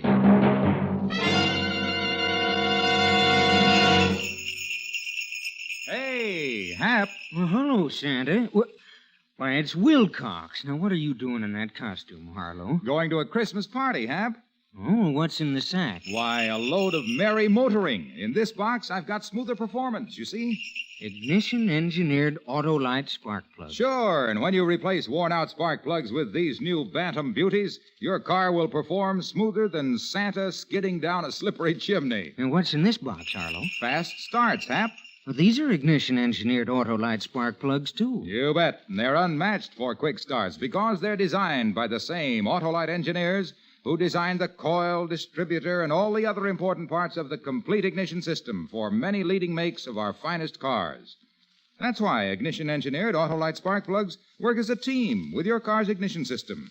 And that's why they're world-famous for quality and dependability. And I suppose you're giving gas savings in the third box, eh, Harlow? You guessed it, Hap. So, friends, have your Autolite spark plug dealer replace worn-out spark plugs with ignition-engineered Autolite spark plugs. Choose either the standard or resistor type. And remember, you're always right with Autolite. And now, with Christmas for Carol and the performance of Dennis Day, Autolite hopes once again to keep you in suspense.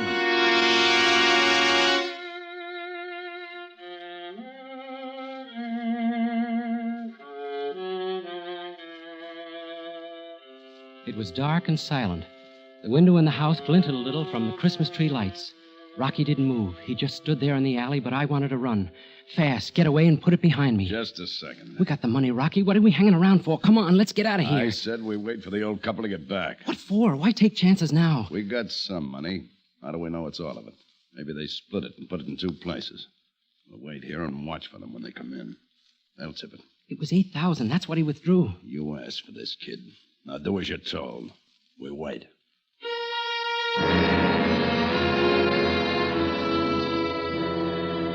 I couldn't help being scared. This was my first job, my first and last. I just wanted that money. I wanted it fast and short, and I wanted to run away from it and forget it. A one-shot. That's why I got hold of Rocky Perea. Lucky. I had to be lucky just this once. For Carol, not for me. It was for Carol. Nothing else I cared about, see? It didn't seem possible now that 3 days ago I hadn't known Rocky, hadn't needed him.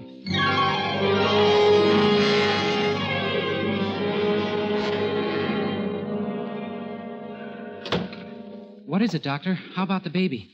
Your wife must remain in bed. Serious? No, not serious, but she's got to stay flat on her back.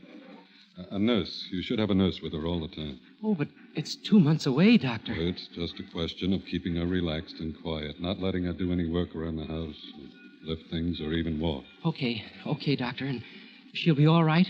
There's one other thing. She was quite worried when I told her about the nurse. I got the feeling she's well afraid to have the baby. Afraid? Not for herself. I can't put my finger on it, but it's having a detrimental effect on her condition, and... I know what it is, Doctor. Money. Oh, I see. Well, it might not be easy finding a nurse. Only 4 days till Christmas. I'll get one, Doctor. Thanks. I'll call you this evening. Yeah. Thanks again, Doctor.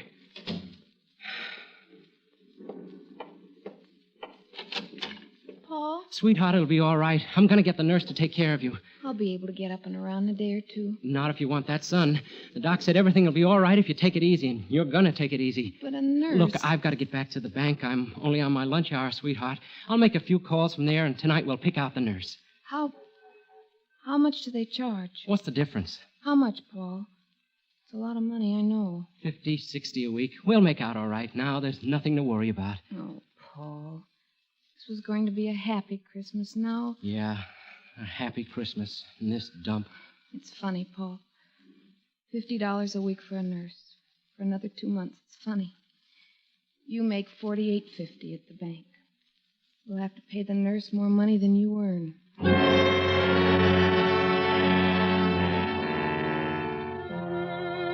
Yeah, more money than I earn. You know how it is being a bank teller? Feeling, seeing, handling money, taking in money, paying it out.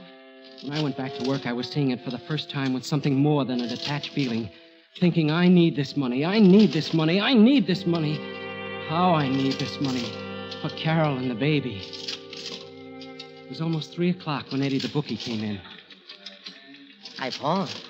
Good day yesterday. And big action in a few days. Santa Anita opens. Yeah, people like to throw their money away. They throw it, I catch it. Eddie, could I see you later? You ready to make a deal? I want to talk to you. What time you through? 5 o'clock. Meet you outside at 5 o'clock.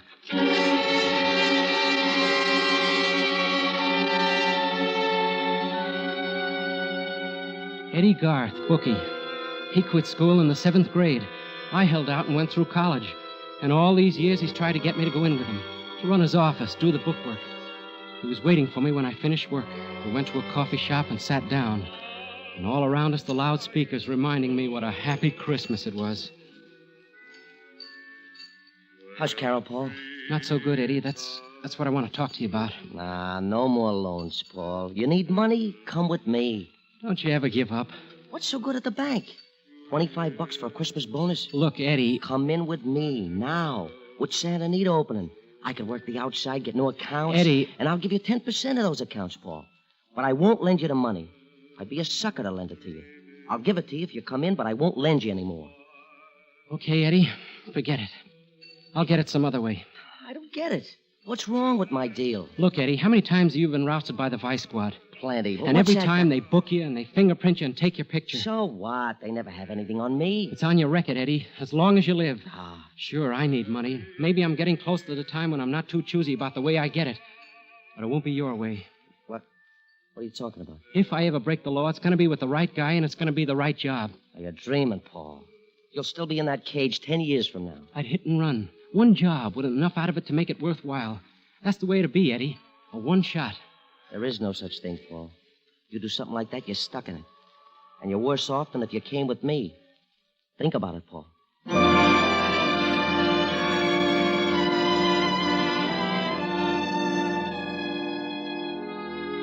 Go home then and fix dinner for Carol, all the time thinking of the money and Carol and the baby and debts. The worry eating at me and thinking about what I'd said to Eddie. Then the next morning, old man Forbes made a withdrawal. The first he'd ever made. Hiya, son. What? Oh, hello, Mr. Forbes. I'm going to miss you, son. Seems like we're good friends after all these years. Miss me? Take a look at the slip. That's a lot of money. 12 years hard work. That's what that money means. But you're taking it all out? Yeah. And I quit my job today.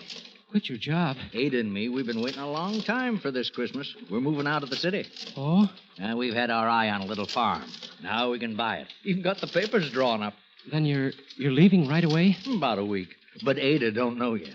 I'm going to surprise her. Kind of a Christmas present. But it's not safe to keep so much cash on you, especially I if... got a perfect place to hide it, son. No one would think to look there. Besides, I figure I've worked too hard and too long to lose it now. Oh, no, son, it wouldn't happen. Wouldn't seem right somehow.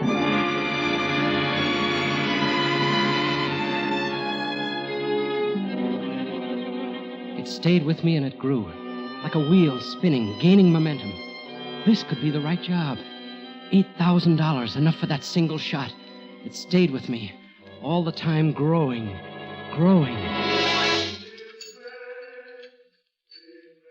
Yeah, lunch is on me, Paul. If you change your mind. No, I called you, Eddie, because I need your help. What kind of help? Well, you can arrange for me to talk to someone. Maybe. Who is it? Rocky Perea. Rocky Perea? Are you kidding? You picked yourself the right guy, all right. The cops don't even know what he looks like. They never mugged him or printed him. Yes, Eddie, that's right. You're crazy, I tell you. 1 million people want to talk to Rocky Perea, including the cops. No, Paul, I can't touch it. You can, Eddie, if you wanted to bad enough. Please, Eddie. All right. I'll see what I can do. Maybe I do know someone. And, Eddie, it's got to be soon. You know you'll be taking a chance. It better be good. It is, Eddie. Good enough to take the chance for.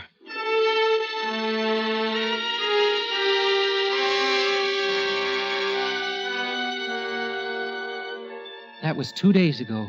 And this morning, Eddie came through. A certain friend, Rocky's only outside contact, told him to keep an eye on a house on Hoover Street. Eddie gave me all the dope, what Rocky looked like, how he'd act, what to expect. And early this evening, I told Carol I was going out for a while, that I'd borrow the money from Eddie, and we wouldn't have to worry about paying it back for a while. That's what I told her, but that wasn't the answer. The answer was at the house on Hoover with Rocky Perea.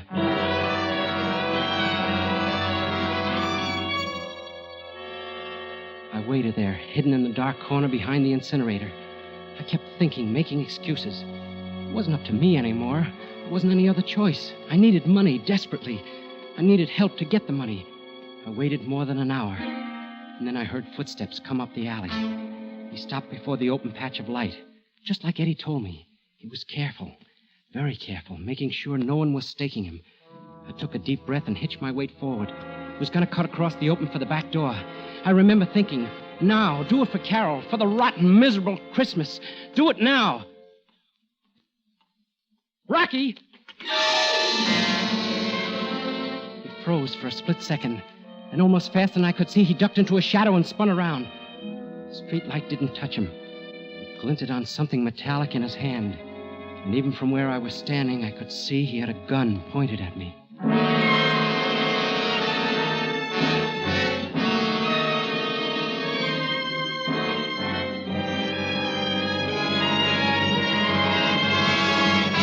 Autolite is bringing you Mr. Dennis Day in Christmas for Carol. Tonight's production in radio's outstanding theater of thrills, Suspense.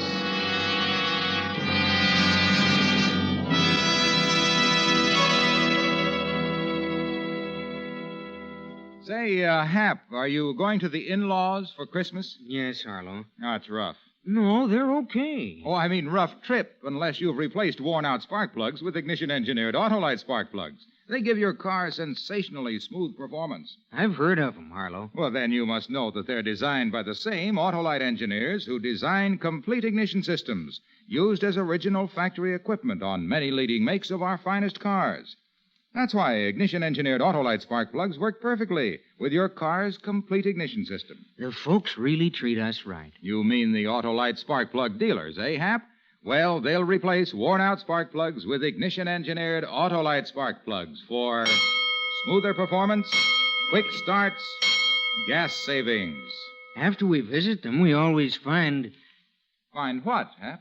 That you're always right with Autolite, Harlow. And now, Autolite brings back to our Hollywood soundstage Mr. Dennis Day in Elliot Lewis's production of Christmas for Carol, a tale well calculated to keep you in suspense.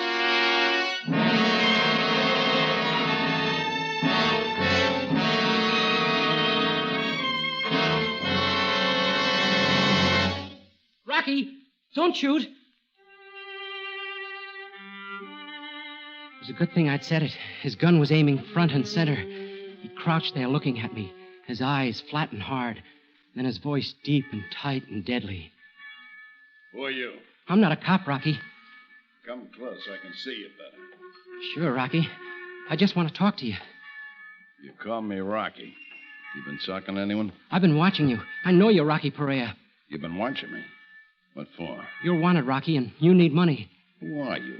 Where'd you come from? That doesn't matter, Rocky. This is a business deal. I figured it out very carefully. You need money, well, so do I. And I got a way to get it. Just like that, eh? And, Rocky, I'm not staying. This is a one-shot deal. A one-shot? There's no such thing. That's the way it's got to be. We do this job together and we're through. We never see each other again. I sure ain't gonna go looking for you. But you won't quit. Not if it comes off easy. I'll quit, Rocky. What's in this for me? Half. $4,000. Huh. Well, kid, you ain't dumb by any means, staking me out like this. Almost smart enough to be a copper. You got guts, too. Tell me, you got a family? There's no one to stop me. I have a job that doesn't pay enough. This'll raise my salary. You want this one haul, then it's back to your job, huh? Yeah. Is it a deal? What's the job? I have a car. I'll tell you on the way. If you go for it, okay. If not, we forget the whole thing. Okay, kid. I'll listen to it. Let's go driving.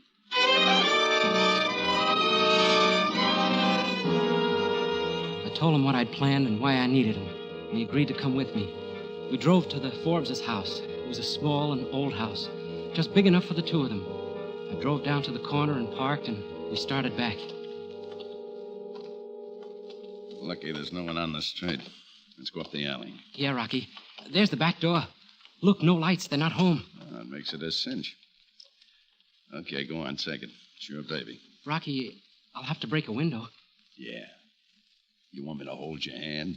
I'll wrap my jacket around my fist. That'll keep the noise down. Why don't you write me a book? Okay, I'm going.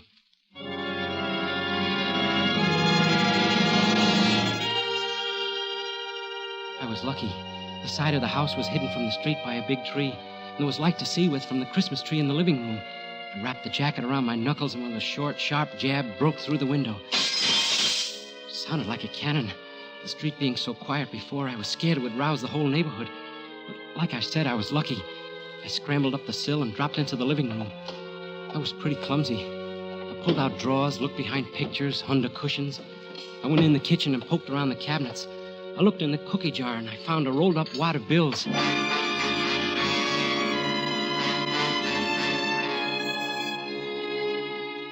It was money, all right, but only $40. The old lady's secret treasure. I put it back and went into the living room again. Looking around, nervous, I stumbled on the Christmas tree and knocked it over. And then I remembered what the old man had said.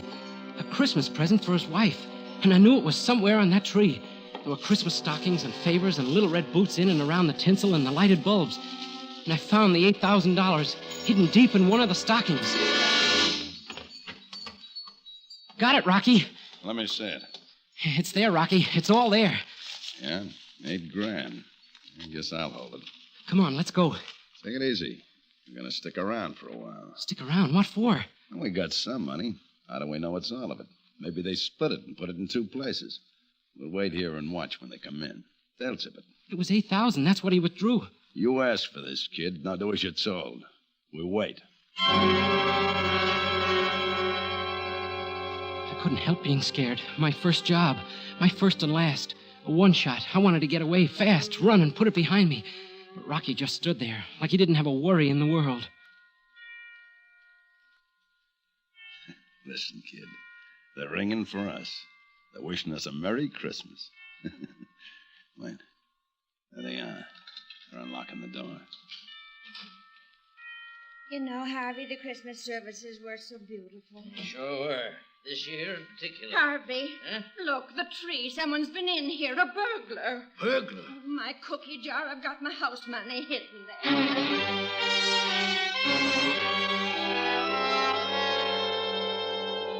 The old lady ran to the kitchen, but Forbes knew where to look, and he knew it was gone. Rocky was grinning, his face lit up like floodlights. Let's go, Rocky. We've seen enough. No, hold on a minute. It's all here, Harvey. I wonder what he was after. Ada, it's gone. All the money. All what money? $8,000. I took it all out of the bank. Ada, I quit my job. It was going to be a surprise. No. Every penny we had in the world. Oh, Harvey. All that money. No, it'll be all right, Ada. Oh, 12 years you worked so we could have something. Well, I can keep on working, Ada. I'll do it all over again. Oh, you can't work anymore. The doctor. Oh, what's a person to believe? You work so hard and we do without things for 12 long years, and for what? In 1 minute, some good-for-nothing hoodlum takes it all away from us.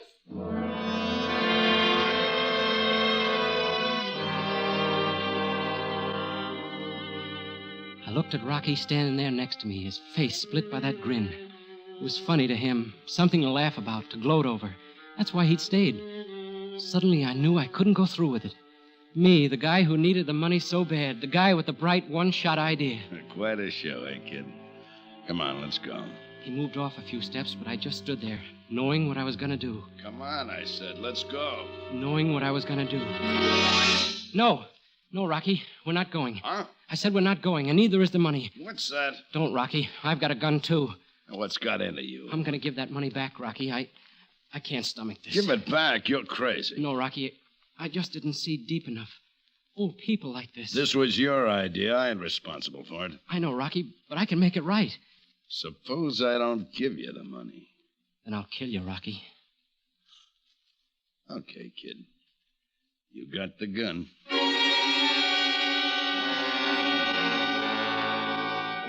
He gave me the money, all the hate showing in his eyes. I turned and started for the house.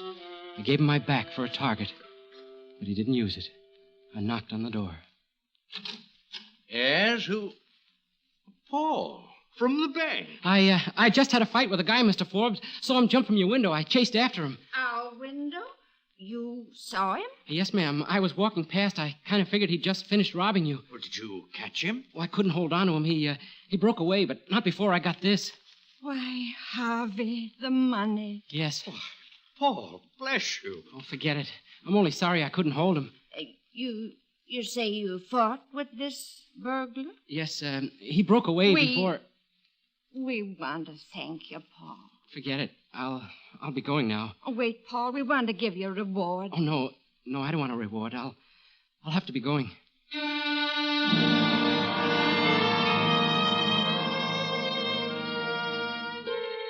I stopped there on the porch for a minute, afraid to go back to Rocky. Suddenly terribly afraid of what he'd do to me.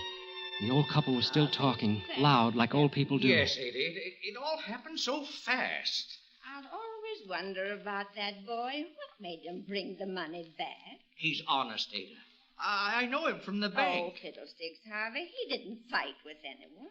What do you mean, Ada? Well, his clothes, why, the whole story he told us. Your young friend took the money in the first place. Why, Ada, I believe you're right. Of course I'm right. Now, what on earth made him change his mind like that? It's Christmas, Ada. Merry Christmas.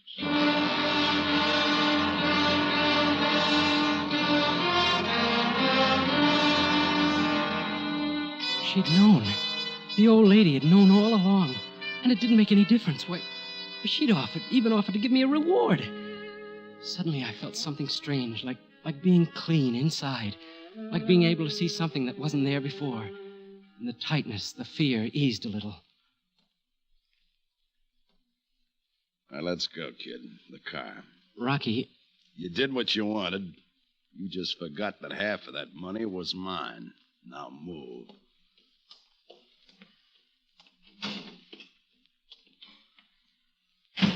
Get it moving.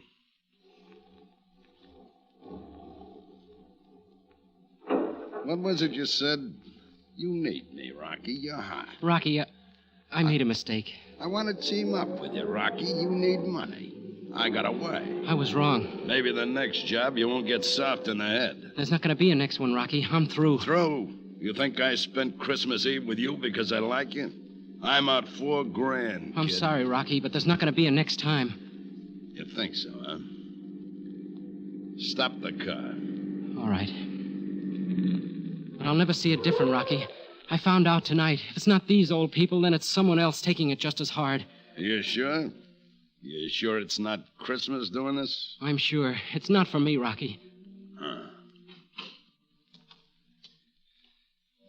You know, I'm kind of glad it turned out this way. You what? Well, you're through, ain't you? You're going back to your job. Yeah, Rocky, sure. Good. Then I figured it right. What? I didn't think you'd go through with it. Say, wait a minute. Yeah? You're not Rocky Perea. I said you were a smart kid. But the way you acted, so careful, sneaking in the alley and... Say, who are you? Weissman's the name. Police Lieutenant Richard Weissman, Gangster Squad. You're a cop? But where's Rocky? We picked him up this afternoon, kid. He had a couple of guys working with him, and I thought maybe you were one of them. Now I know different. Cop. I don't expect I'll run into you again, kid. So take care of yourself. And Merry Christmas.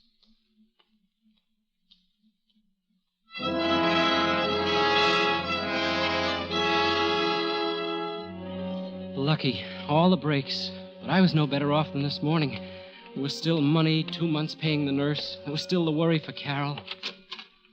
Oh, Mr. Shane, we've been expecting you. Congratulations. Doctor, what's the matter? Why? Nothing's wrong, quite the contrary. Your wife just had a baby. Baby? Carol? Oh, she's perfectly all right. So's your daughter. Carol. Oh, Carol, darling. Are you all right? Hello, sweetheart. I'm fine. Carol, is... We won't have to borrow the money now, Paul. It's turned out for the best after all. Oh, darling. And it always will, my dear. We have so much, you and I. We have each other. And now we've got a daughter. A fine, healthy little girl. The rest will come, Paul. Let's live the day we have. Your little girl's over there, Paul. Tell her we're very, very happy she's in the family. And wish her a Merry Christmas.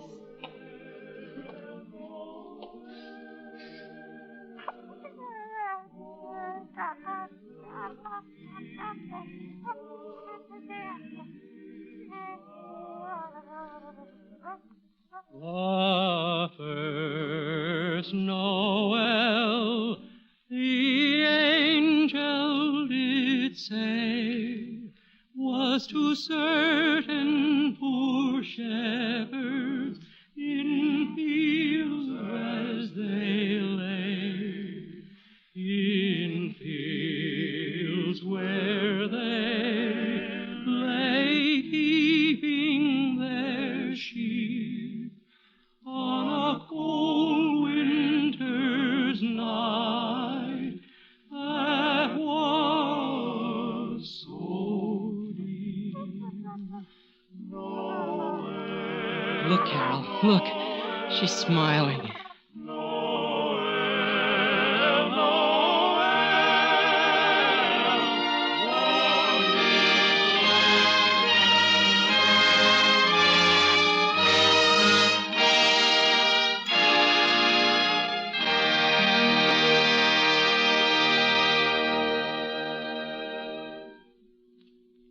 Suspense, presented by Autolite. Tonight's star, Mr. Dennis Day. Santa visits girls and boys after they've been good, but Autolite keeps cars and trucks performing as they should. Right you are, Hap, because Autolite makes more than 400 products for cars, trucks, planes, and boats in 28 plants coast to coast. These include complete electrical systems used as original equipment on many leading makes of America's finest cars. Electric windshield wipers, starting motors, voltage regulators, coils, distributors, wire and cable, generators. All engineered to fit together perfectly, work together perfectly because they're a perfect team. So, friends, don't accept electrical parts supposed to be as good. Ask for and insist on original factory parts at your neighborhood service station, car dealer, garage, or repair shop. And because all Autolite parts are original factory parts, you can be sure you're right, because you're always right with Autolite.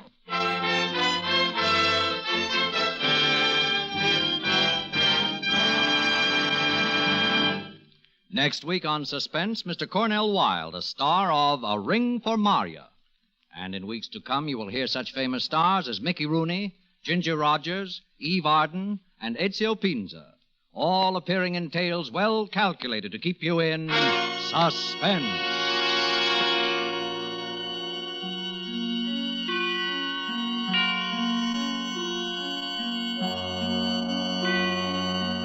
Suspense is produced and directed by Elliott Lewis, with music composed by Lucien Moraweck and conducted by Lud Bluskin. Christmas for Carol was written for Suspense by David Friedman. Dennis Day appears through arrangement with Colgate-Palmolive Peat Company and may be heard on his own program, A Day in the Life of Dennis Day. And remember, next week on Suspense, Mr. Cornell Wilde in A Ring for Maria.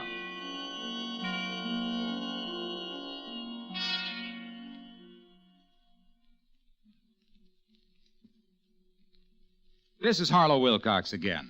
On behalf of Autolite, its 96,000 dealers, and the cast of Suspense, I extend to all of our listeners best wishes for a Merry Christmas. Good night.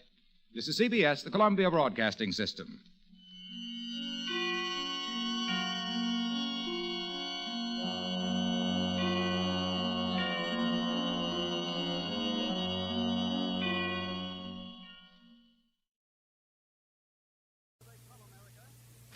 Here they come, America. Soldiers in Greasepaint.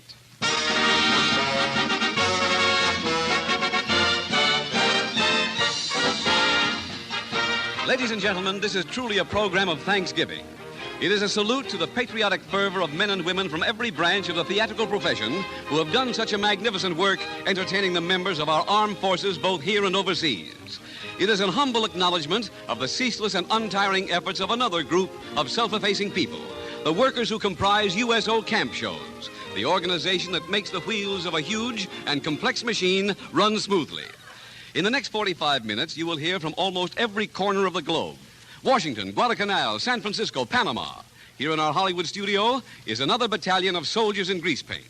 There's Jack Benny, Judith Anderson, Francis Langford, Kay Francis, John Garfield. But to read the entire roster of names would deprive you of precious minutes of enjoyment. So let me turn the microphone over to a gentleman who will help manage the proceedings, your first host for this morning, Bob Hope.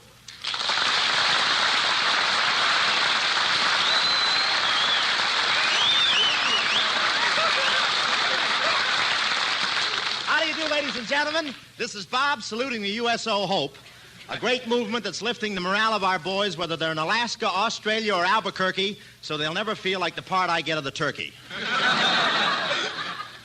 Well, that's my opening smash. Well,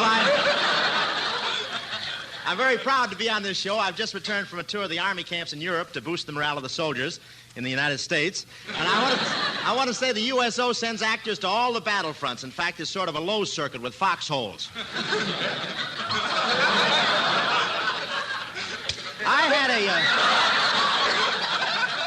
I had to bolster that a little, didn't I? I had a great time with the fellas over there. In fact, I still have a bad case of crap game knee. And I'll never forget the plane trip across the Atlantic. What thrills. You can take my pilot's word for it. He told me all about it when I came to in England. I really wasn't scared. I read a good novel all the way across. On the way back, I read the second page.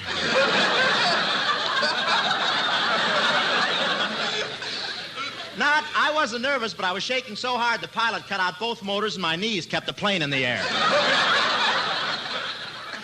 Halfway across, the stewardess tapped me on the shoulder and said, in case of trouble, the pilot is the last one to leave the plane. I said, why tell me? She said, well, I don't want to make you nervous, but there he is down there.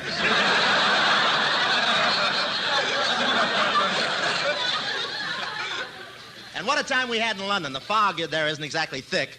But I saw an air raid there one night, and the anti-aircraft shot down 3 submarines. Most of the time, you can't be sure whether it's fog or Churchill cigar. But we had a great trip. But it's wonderful to come back to this country again. Because you know that no matter how long you've been away, you'll see the same upraised arm. Heads. Who's that? Is that my Crosley? What was that? But it's great to get back because no matter how long you've been away, you'll see the same upraised arm and the Statue of Liberty and the same face looking out of the White House window.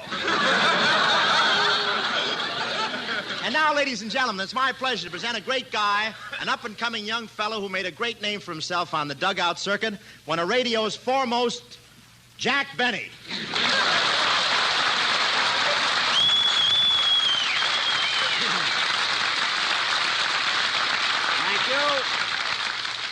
Thank you.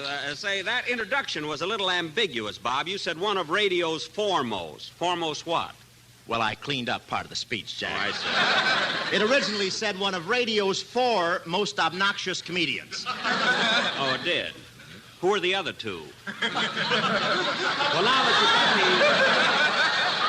that you got the program started, Bob, might be wise to do a little entertaining. Yeah. Well, what'd you think I was doing out here, making an omelet? I left myself wide open, didn't I? Say, what's that thing under your arm? Did you just get through with the Palladium, Jack? What is that there? Oh, no, I'm going to a wedding. This is a violin. This is a Steinway and Sons. I'm going to play. Eggs. Well, you're going to play? Yeah. This is no time to play the fiddle. Why, that's ridiculous. People always love to hear me play the violin. Look, I took it with me on my trip overseas, and I played it while we were making the flight from Cairo to Sicily in a bomber. I heard about that. It was the first time anybody was ever strafed by his own pilot.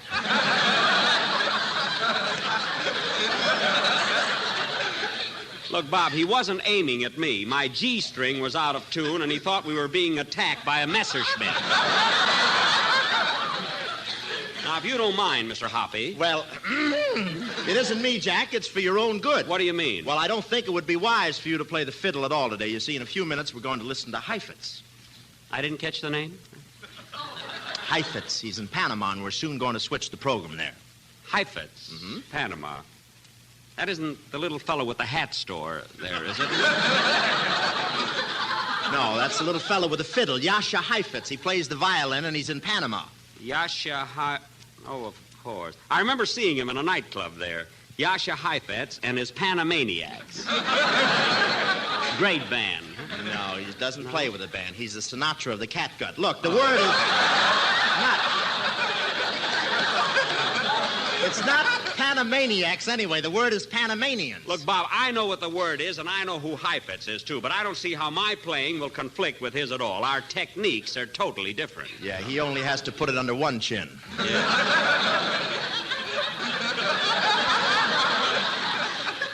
I use my second chin for a mute. If you'll be good enough to carry on for a few seconds, Bob, I'll get some rosin for my bow. Get an axe for your fiddle, resin? too. What? Don't talk through my slug, please. Get your big Goliath. Where's that?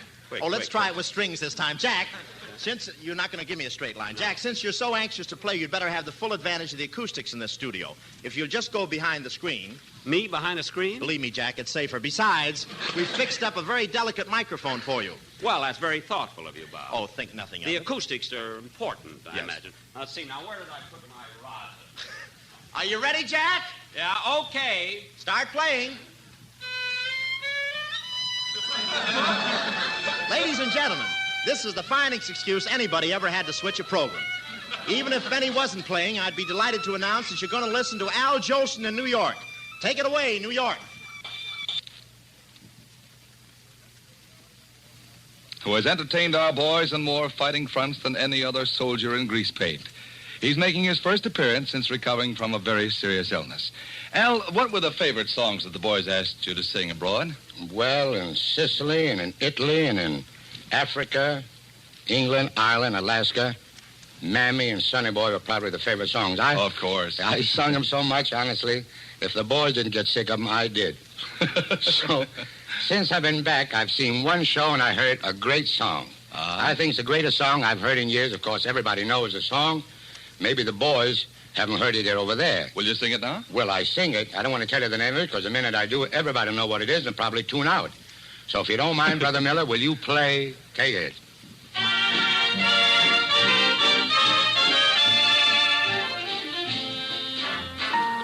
Don't throw bouquet with me. People will say we're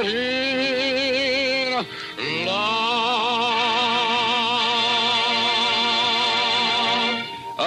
Thanks very much, Al. And now, ladies and gentlemen, another very fine soldier in grease paint speaking to us from way across the sea. Your old friend, Frederick March. Take it away, Cairo.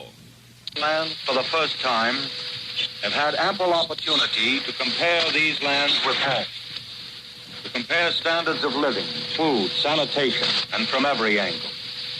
And they are utterly convinced, perhaps at long last, that they are fighting for the finest country in the world. Another thing the boys are thankful for is that they occasionally get a fairly new moving picture. But it is much too seldom.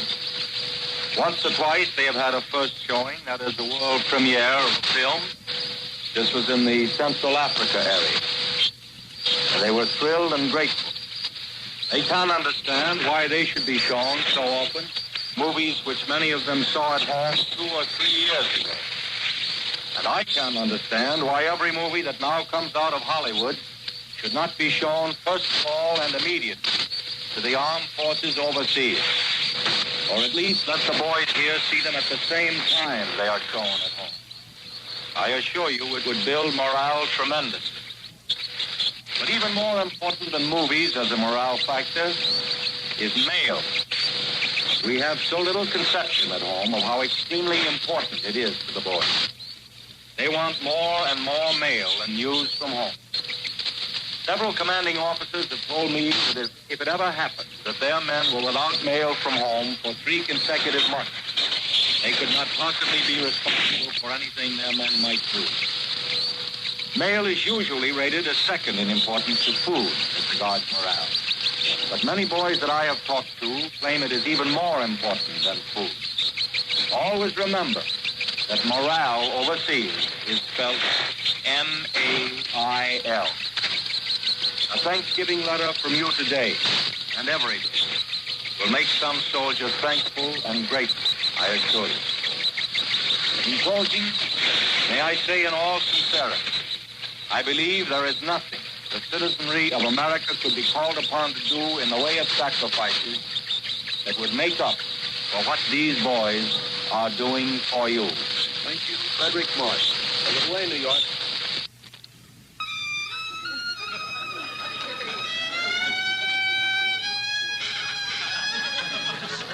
How was it, Bob? Oh, magnificent, Jack. I'm sure our listeners never enjoyed your fiddle as much as they did this morning. Oh, it was nothing. And, Bob, it was really sweet of you. I mean, asking me to play 12 encores.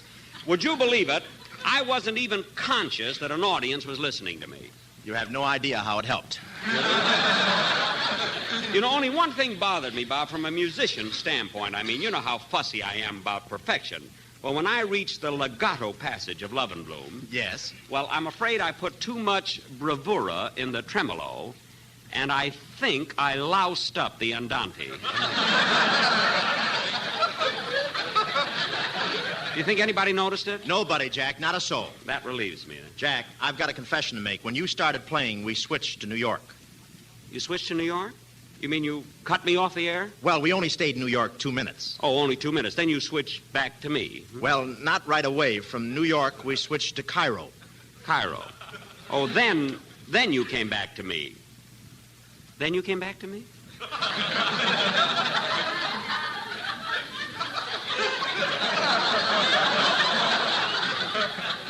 Then you didn't come back to me?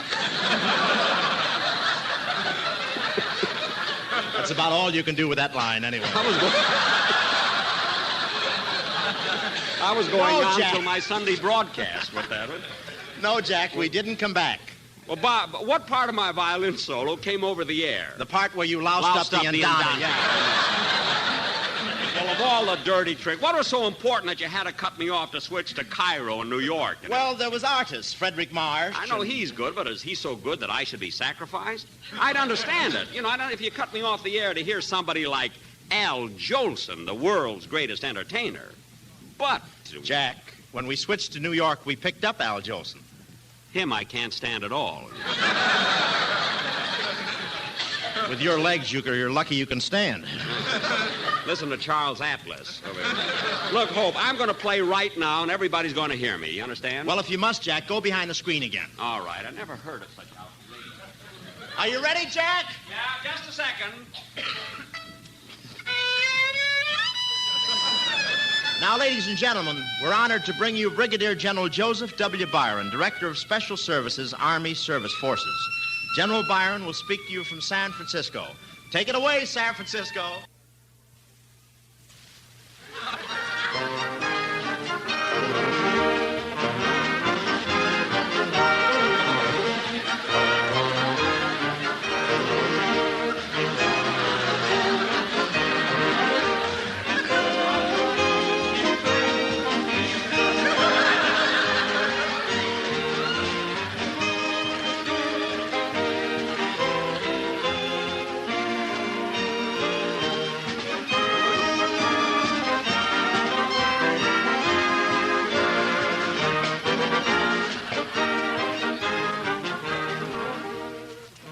Take it away, San Francisco.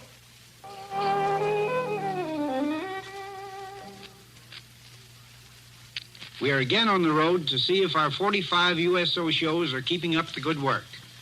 My boss, Joe Dokes, and I say to you, good troopers, well done. We thank you. And to you, Joe Dokes, wherever you are, we troopers, we old soldiers, we grandfathers, we of the nation, want you to know on this day of thanks, we are grateful to you and for you, and we pledge on our honor to do our best, to do our duty to God and our country, and to help you at all times. Take it away, Hollywood.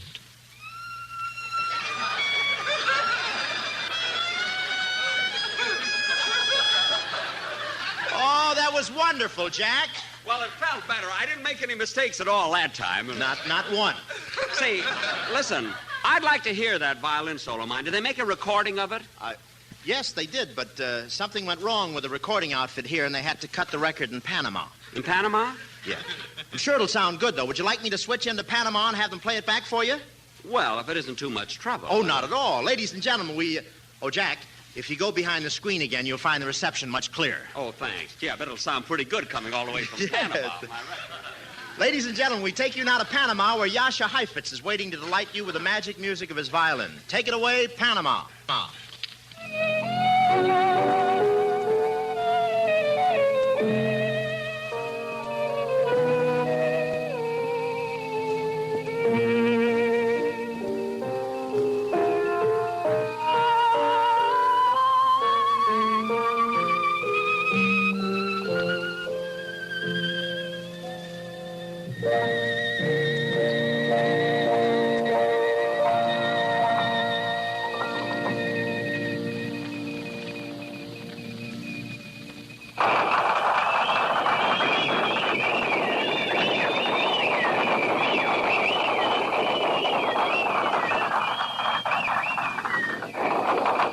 From Panama, we have just presented a portion of the concert being given this morning by Yasha Heifetz, accompanied by Emmanuel Bay before an audience of Uncle Sam's Fighting Men.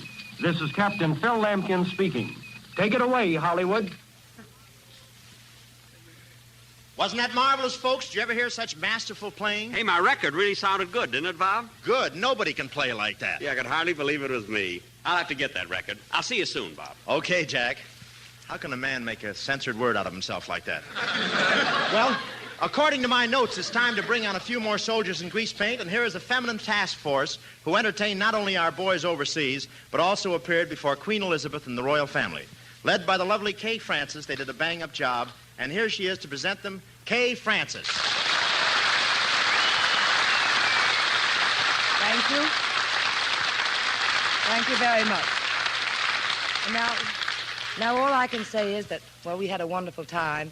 And you'll hear our story in song from Martha Ray, Carol Landis, and Mitzi Mayfair. Girls, if you please.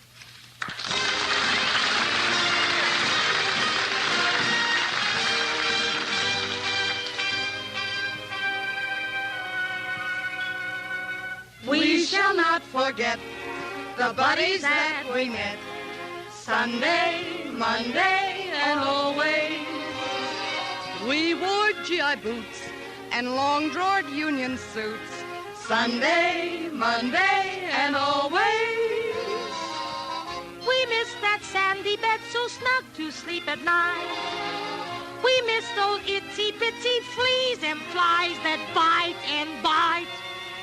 Our hair done in the mood, a helmet for a snood. Sunday, Monday, and always. We were gaining weight. Beans were all we ate.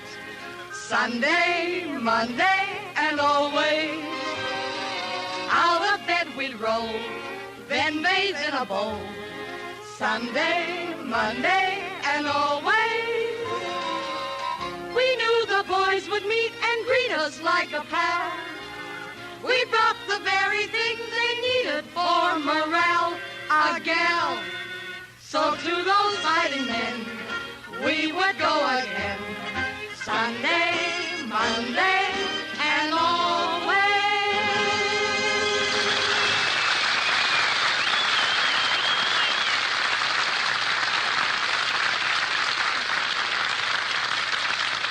Yes, sir.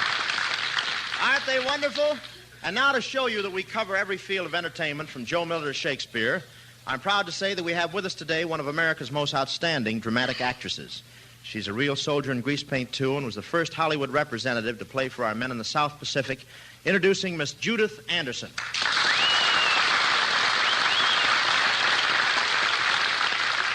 Most of you men who are listening to this Thanksgiving Day broadcast are far away from home.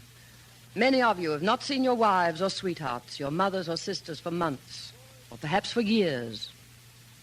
War is violent and brutal, and perhaps some of you find it hard to believe that there's still kindness, gentleness, and love left in this world. But we women have not forgotten. We women, and I mean your wives, sisters, mothers, and sweethearts, are waiting, and we will always wait until you return. But in the meantime, in our small way, we are doing what we can to shorten this war. We buy bonds, help with the Red Cross and USO, or we take over a man's job so that there still will be one more soldier to help you win this war. And every night we pray for your safe return. This is Thanksgiving Day. I hope that next Thanksgiving Day we will be together again in our own homes. And when peace comes to us and we relight our torch of freedom, dear God, with your help and guidance, we will never again let it go out. God bless you all.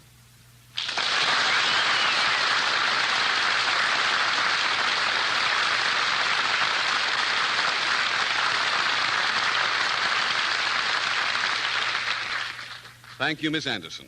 At this point, ladies and gentlemen, we switch once again to overseas. This time, the place is Guadalcanal, and the trooper is Jackie Heller. Take it away, Guadalcanal. This is your NBC News reporter, George Thomas Bolster, speaking from New Caledonia. Join us for the next couple of minutes while we tell you about the grandest bunch of fellows in the world, your sons, sweethearts, husbands, and brothers. We're happy to present a style of stage, screen, and radio, known to you as 61 inches of song, Little Jack Heller. Thanks, George, and hi, Mr. and Mrs. America. Where do you hail from, Jackie? Pittsburgh, Pennsylvania. Well, you're a long ways from the beaten path. And what are you doing in this part of the world? Well, George, I'm proud to say that I'm here with a USO Overseas Camp Show, and with two other entertainers, Lou Parker and George Finkelberg. We're having a swell time doing shows for these boys who need and deserve them so much. And how long has you fellows been out? Going 7 months. You expect to be around much longer? George, as long as there are troops to entertain, the sky's the limit. And today, Jackie, where have you been? Well, the Hawaiian Islands, New Caledonia, Espiritu Santos, and Guadalcanal. And how do you like doing one-nighters in the South Pacific? Well, I think it's wonderful. A bit rough at times, but after we do our shows and see the boys laugh, yell, and just about tear down the house, as the saying goes, we realize that our work is not in vain. For the hour and 20 minutes we're singing and playing, we know we are giving them a little pleasure and enjoyment and bringing home a little closer to them. In fact, I often think that the men are the actors because whether it was a torrential rain, storm, or a very hot day, the show just had to go on. I know that you've had many experiences while touring here in the South Pacific, Jackie. I really have, George, but the biggest thrill I've had so far was when I was asked to join the men in their Yom Kippur services in Espiritu Santo. Singing hymns for the first time since leaving my father's choir many years ago brought back many memories. Believe me, it was a great thrill singing for and with the men. Just one last question. How do you find the morale of our fighting men out here? Morale, did you say? Out here in the South Pacific, morale isn't mentioned. It's here, there, and everywhere. It's the way the men talk, eat, sleep, and play. In fact, it's everything they do. Ladies and gentlemen, believe me when I tell you that the shows presented by the USO camp shows have aided immensely in maintaining the spirit. And your loved ones, they're the greatest and most appreciative audience in the world. And now on behalf of George Finkelberg, Lou Parker, our manager Lieutenant Denison, George Folster, and yours truly, here's wishing you the happiest Thanksgiving Day ever. Thank you, Jackie Heller. Take it away, Hollywood.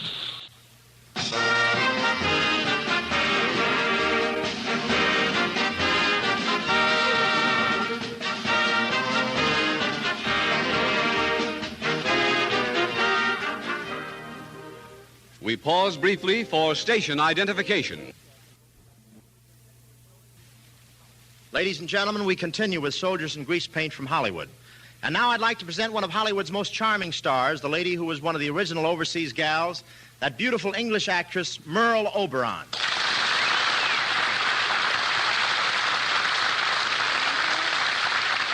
Thank you, Bob. Thank you, Merle. You're a regular paper doll, aren't you, huh? Mind if I put my arm around you? Do you put your arms around all the paper dolls? Yeah, I'm from the Associated Press. Merle, I understand you recently finished a tour of the Army camps in England. Yes, Bob. I toured the camps with Al Jolson. You know him, don't you? Oh, yes, I know Al Jolson very well. We were in vaudeville together. Really? Yeah, before he sang, I used to run out and spread a doily under his knee.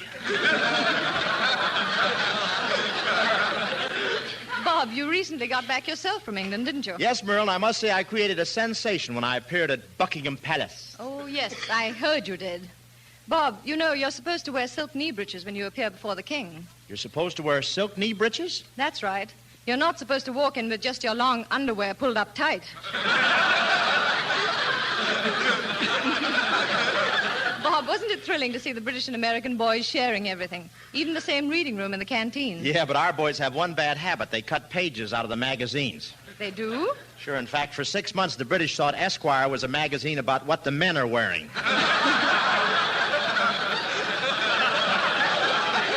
Bob, were you frightened during the air raid? Oh, I don't know that I was any more afraid of the air raids than anyone else. After all, I saw plenty of big, tough soldiers kneeling beside their beds. Yes, I know, but they at least got up once in a while to go and eat. Merle, I wasn't afraid of those enemy bombers. I don't know, Bob, but you were the only man in London who shaved the top of his head and had Open City tattooed on his skull.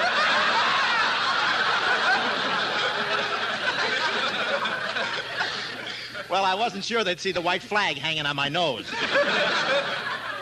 But I enjoyed playing those army camps, Bob, especially when the soldiers started giving me that old GI look. GI look? Yes, that means it's my Jeep, baby. Get in. Yeah, those boys really know how to take a curve. Say, listen, I'm sure that you were a welcome hitchhiker, Merle. Thank you, Bob. And before I go, I would like to take this opportunity to tell you boys not to lose your GI look, because I'll be seeing you again soon.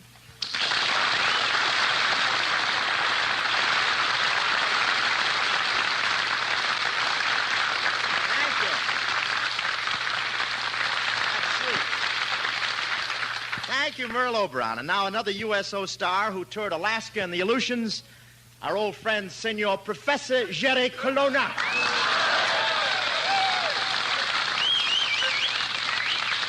Good morning, good morning. How are you? Good morning, Professor Colonna. Good morning.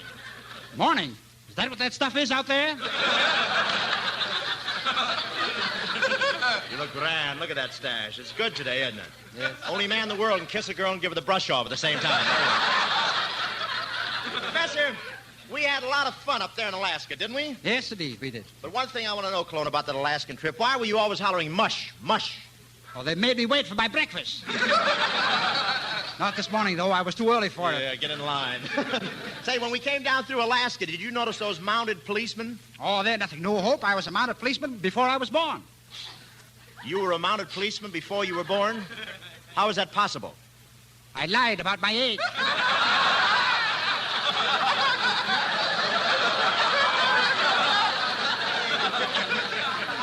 You know, Professor, you've got the lowest IQ I ever saw. I can't help it. My suspenders are loose.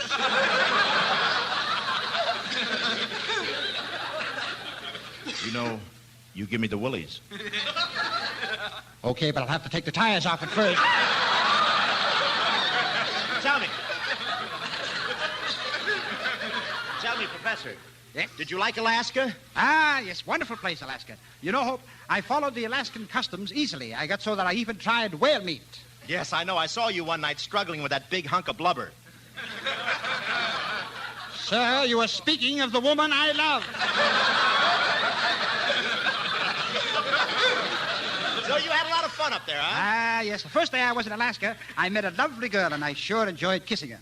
Even if she had a funny snout and dark, glistening skin and two long teeth sticking out of her mouth. Kelowna, you fool. That was a walrus you kissed. A walrus? Egad, so that explains why your mustache was longer than mine.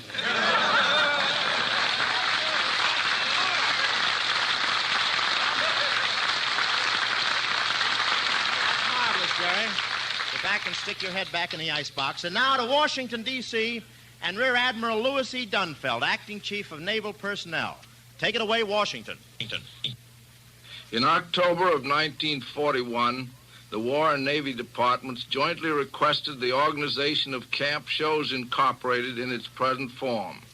Since that time, many thousands, even millions of naval personnel, including the Marine Corps and the Coast Guard, have been privileged to hear the entertainers who are so familiar to the American radio audience.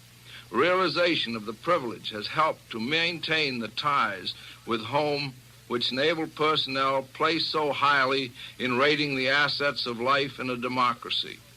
These entertainers whom you hear on this program have been to the far corners of the earth for the sole purpose of bringing joy to the hearts of men whose lives are otherwise filled with the reminders of war. In addition, many who cannot appear on this program have given their services.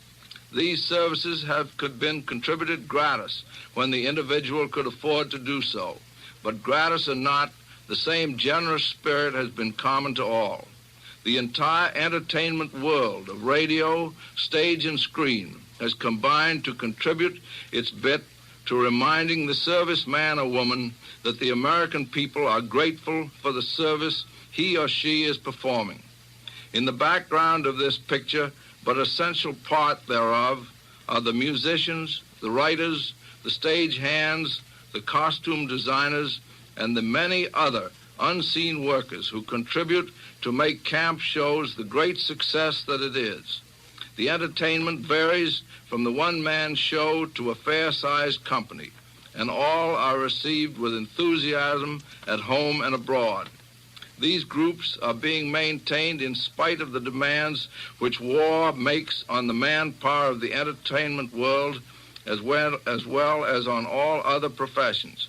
The entertainers and workers deserve the gratitude of the Navy, and it is my pleasure to extend to them and to camp shows on this Thanksgiving Day the thanks of every man and woman who wears the uniform of the United States Navy, the Marine Corps, and the Coast Guard.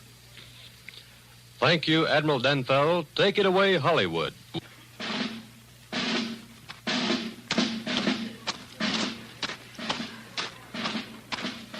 To the stirring rhythm of the military drums marches yet another squad of soldiers in greasepaint.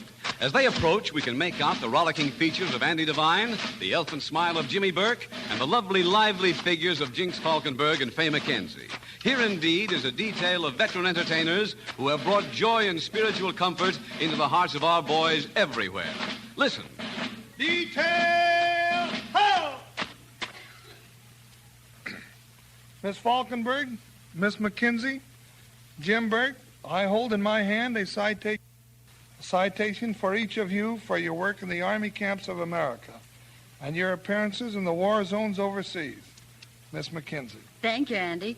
Although I'm sure I don't know what we've done to deserve any citations. Do you, Jinx? On the contrary, Fay, I think we owe a lot of people a debt of gratitude. Sure, I never thought I'd get to make a free trip around the world. And no trouble with the custom officials either. Well, since you're backing away from the limelight, let's all step back a little further and throw a handful of credit at the people who make these tours possible. Nothing at all could happen without the full, generous cooperation of the Special Service Division of the United States Army and Navy Department. Thanks to these hard-working battalions of true soldiers, our jobs have been made not only easier, but a real pleasure. Because of their ever-guarding presence, none of us has ever for a moment become conscious of any danger or hazard. And when you think of what our fighting men go through, well, I'm almost ashamed to say that none of us have ever been inconvenienced. So I suggest that these citations be turned back to where they rightfully belong, the Special Service Division of the United States Army and Navy Department. What do you say, soldiers? I'm in favor. You beat me to it, Fay. I'll buy some of that too, Andy. Good. Now let's all go down to headquarters and see what they've got lined up for our next trip. Attention! Hide phase!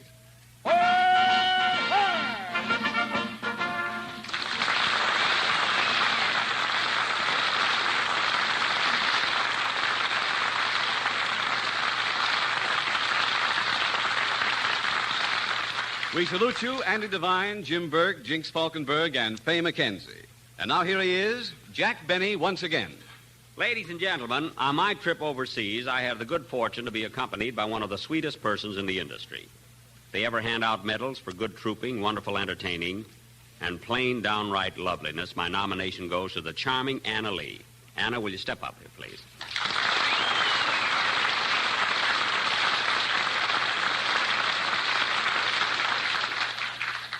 Thank you.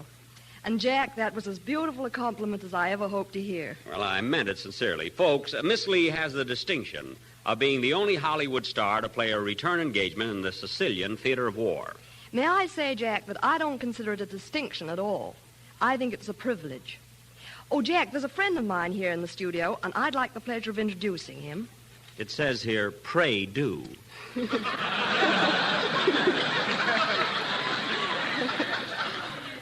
Ladies and gentlemen, all my friends over there, here is a young artist whose work overseas will live long in the memory of servicemen, Mr. John Garfield.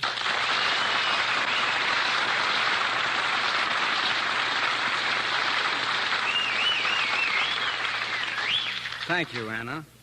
I ran across a rather moving piece written for Variety by Joe Schoenfeld, which sums up completely the way we actors feel about each other and the small contribution we make to the men who are fighting our battles.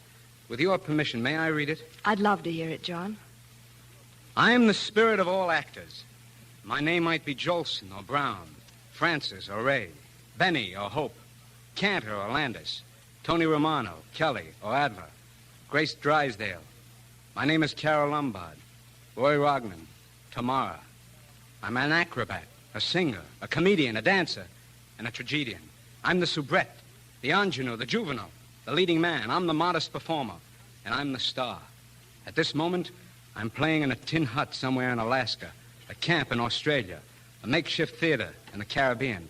I'm slogging through mud in North Africa. I'm in the Solomons, in Ireland, in England, in Iceland, wherever there's an American soldier, sailor, or Marine. Let no cloistered thoughts mourn for me. I am a living spirit. It is not for tears that I serve my country. That is my duty and heritage. If I persuade a man to buy his limit in war bonds, if I inspire a worker to quicken his lathe, if I brighten the lot of a lonely soldier, then these are my contributions to an America at war. It would be cause for lament only if my efforts failed. For this work, I ask no plaudits, no eulogies. I am a soldier in Greasepaint, serving a free country and freedom-loving men. This service is the actor's imperishable memorial.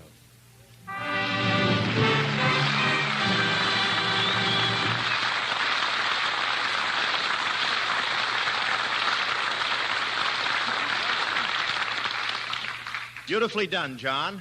And now, ladies and gentlemen, I'd like to introduce a gal who has really done a tremendous job. Girl that got the thrill of her life entertaining our boys in Alaska, the Aleutians, England, Africa, and Sicily, and I know she thrilled them too. Miss Frances Langford.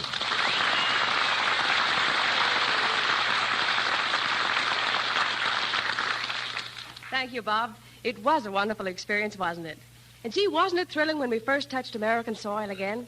President Roosevelt himself was at LaGuardia Airport when we landed. Yeah, he watched everybody get out of the plane, and he said, I'll have to do the cooking for a few days more. She must still be in Australia.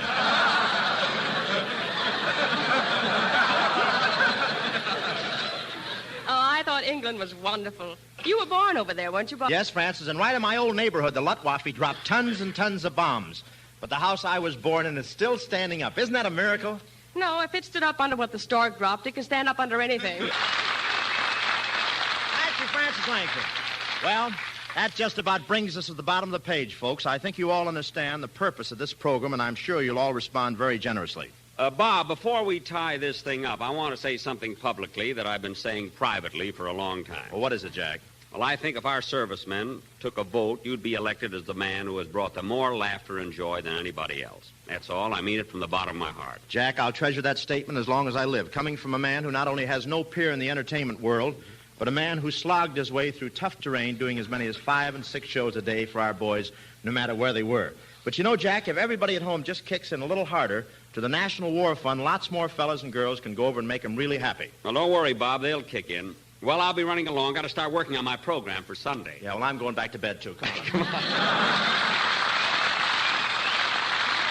We wish to thank the Hollywood Victory Committee, which made possible the appearance of the stars, both from Hollywood and from overseas. We also wish to express our gratitude to the United Theatrical War Activities Committee.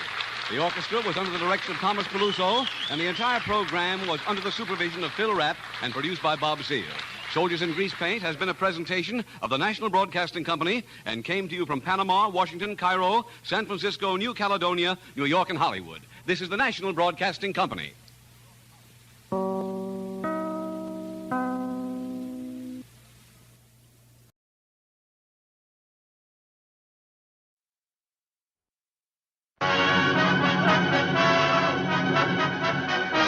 From Hollywood, the Phil Harris Alice Faye Show.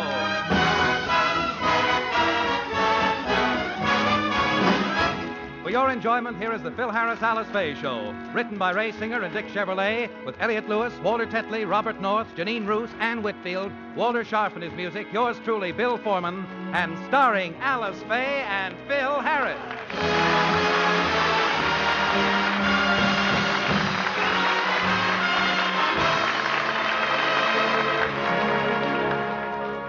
Alice has decided to take the children to Palm Springs for a few days. Phil is unable to go, so her brother William is driving them down. As we look in, Alice is saying goodbye to Phil. I hate to leave you home all alone, Phil. Just think, I'm going to be gone for 3 whole days. Yeah, goodbye. Bye. Stop pushing. Phil, you don't sound like you're going to miss me. Oh, honey. How can you say that? With you away, this house will be an empty shell. Every place I look, I'll see you. The memory of your face and the echo of your voice will linger in every nook and cranny.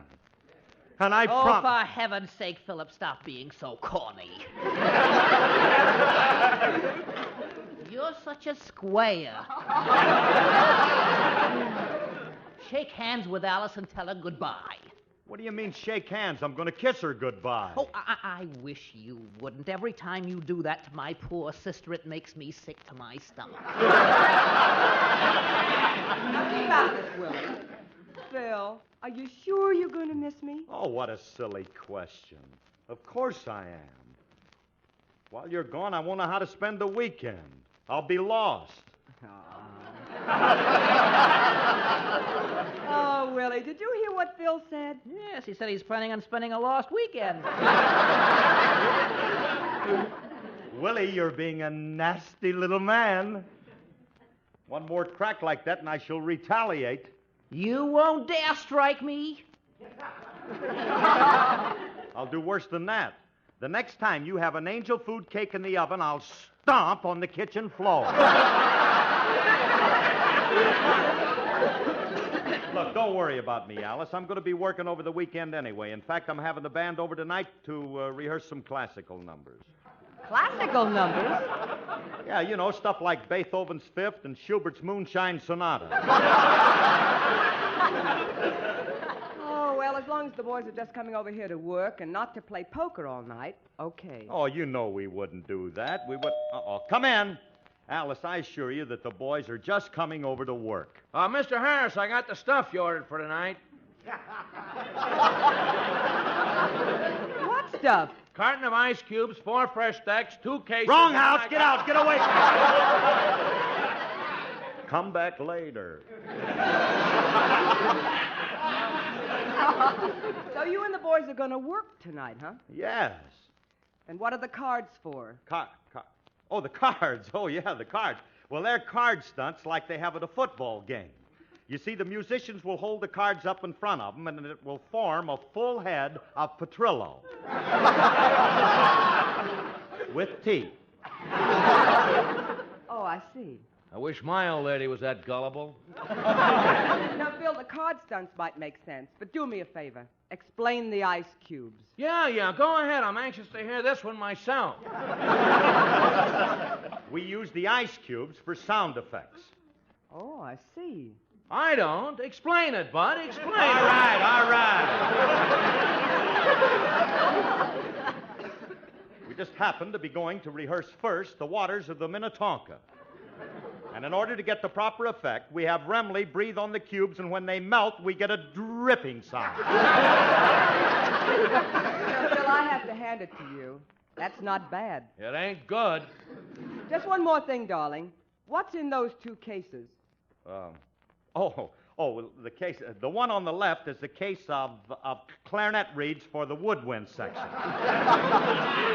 Since when do reeds come in bottles? Oh, honey, don't be silly. It's the newest thing. It keeps them airtight and fresh. Isn't that right, mister? Oh, yeah. You see what it says on the bottle, lady? Lager Reeds. The reeds that made Milwaukee famous. Mister, I appreciate it. Yeah, don't mention it. Yeah, I got a nosy wife myself. Phil, that's a case of beer, and I doubt if you can explain that. I bet I can. I'll bet you can. I'll take part of that bet, lady. This guy is pretty good. I guarantee I can explain the beer. And I say now, the beer. Well, that's for the woodwind section. They dip their reeds in to soften them up. And now tell me, what's in the other case? That's something to soften up the brass section. Now, are there any other questions? Yeah. What do you want me to do with the 6 dames I got in the truck? Take them out.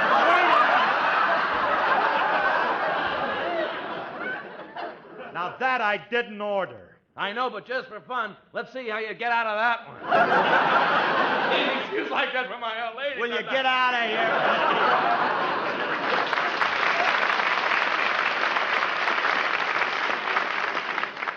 Look, honey, please, why don't you and Willie go upstairs and start the packing, will you? Go ahead, I'll answer that door. Hey, hiya, Frankie. Hey, Curly, I'm raffling off a turkey for Thanksgiving. Can I put you down for 10 tickets at $1 apiece? Well, I don't know. That's a little high for a turkey raffle. Well, seeing you're my best friend, I'll tell you what. I'll sell them to you at half price, 50 cents apiece. Okay. Here's the tickets. Here's the money. Thanks. Too bad you didn't win.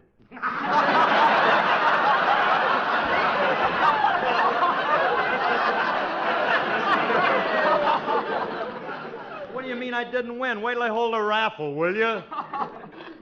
Now, when is the winner going to be picked? Last night. Serves me right. I should have known better than to get roped on something that you're selling. Who's the guy that ran this raffle? By some strange coincidence, it was me. Uh-huh. And who picked the winning number? By an even stranger coincidence, I did. And who won the turkey?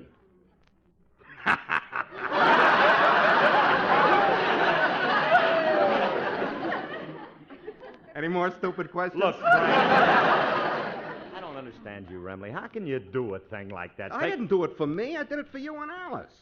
You've been inviting me over for Thanksgiving dinner every year, so this year I'm going to supply the turkey. That's very nice of you, Frankie, but Alice already bought a turkey for Thanksgiving, and we've already got it. It's in the freezer. All right, we'll save that one for Christmas.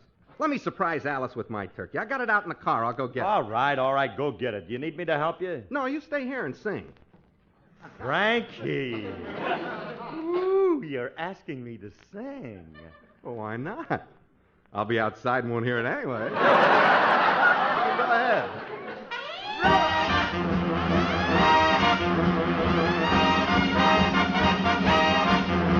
Let's choo-choo to Idaho.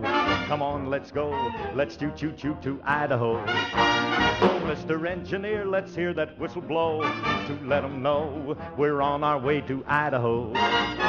Hey there, fella, soon we'll be in Pocatello and then Sun Valley. According to my Rand McNally, tell the folks back home in Chi, tell them toodaloo goodbye. Let's choo-choo to Idaho. What a trip, it's terrific on that Union Pacific. What a change from those covered wagon days. If those old 49ers had these up-to-date streamliners, they'd commute clear from Butte to Iowa. So hey there, fella, here we go through Pocatello and there's Sun Valley. According to my Rand McNally, tell the folks back home in Chi, tell them toodaloo goodbye. Let's choo-choo to Idaho. Well, pardon me, folks, but if you ain't observed, I'd like to announce that our dinner's served, and glancing at the menu, I am proud to say the chef is really cooking up a mess today. The full-course dinner is a work of art, and I most highly recommends our a la carte. The dining car is open and it's straight ahead. The first one there is the first one fed. Now, it's the custom here, though it ain't the rule, that if you wait, then you wait in the vestibule. And folks on the couch that we aim to please, we're the latest and the greatest in facilities. I just got word from the engineer. The green light is shining and the track is clear. We breaking every record and I ain't surprised, 'cause she's a mighty locomotive and she's dieselized. From east to west, from coast to coast, the Union Pacific is the foremost. So hey there, porter, when we pass Nebraska's border, get my suits out, lay my shirts and western boots out. If I'm going west today, might as well go all the way. Yippee-i-o, let's choo-choo to Idaho. Come on, let's go, let's choo-choo to Idaho. Come on, let's go, let's choo-choo to Idaho.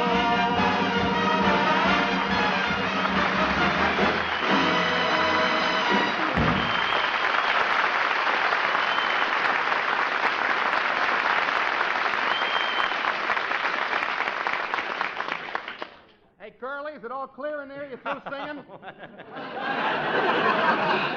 Yeah, just finished. You can come on in. Well, here she is. How do you like her?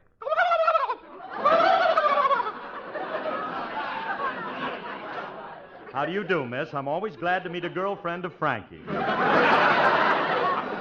then, where's the turkey? Don't be a wise guy. This is the turkey. Oh. With your girlfriends, it's kind of hard to tell. The last one you had looked like a unicorn. She did not look like a unicorn. Just seemed that way because her head came to a point. All right, Remley, look, will you listen to that? We can't keep a live turkey in the house. Get old Tom out of here. Curly, please, don't call her old Tom. Charmaine happens to be a lady.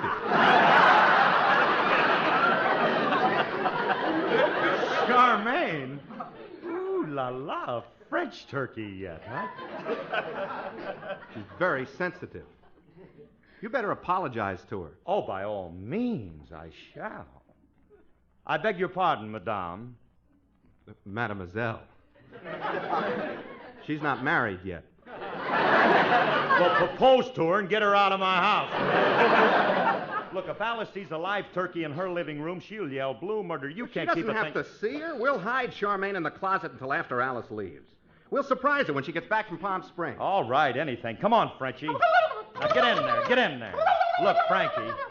Oh, listen to that. We'd better tie her up and gag her so she won't make any noise. Now, come on and get in there and help me and close that closet door so nobody overhears. It's you and a live person.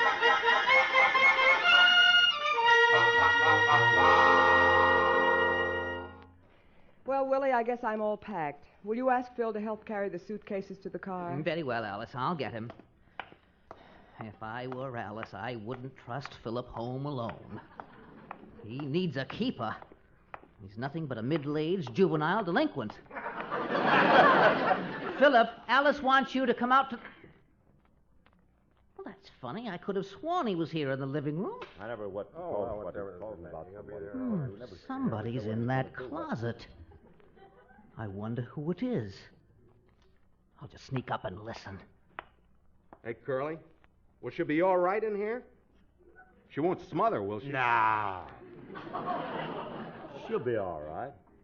Now, look, Charmaine, don't make a fuss, and we'll let you out as soon as my wife leaves. Charmaine? He's got a woman in there. Charmaine, will you please stop squirming like that and leave... Ouch! Remley, she bit me. She's a wild one, too. I'm going to put a stop to this right now. I'm going upstairs and tell Alice he has a woman in the house. Hey, Curly, I think I heard somebody out there. It sounded like Willie. Old blabbermouth. Certainly he'll run right up and tell Alice and spoil our surprise. Look, we better hide that turkey in the den. Now, come on, Charmaine. Get out. Come on. Oh, Alice, have I got something to tell you? Wait till you hear this. Well, calm yourself and tell me. What is it?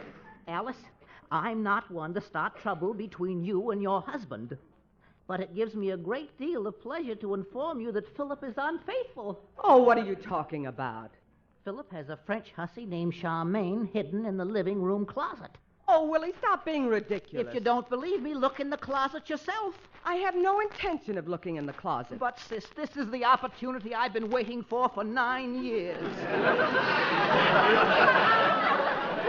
This is our chance to divorce the old cotton ball. Now, Willie, I want you to stop trying to come between Phil and me with your wild stories. I'm going downstairs and say goodbye to Phil. Do me a favor, Alice, and look in that closet. I will not. I trust Phil implicitly. Some wives would be suspicious, but I'm not that kind.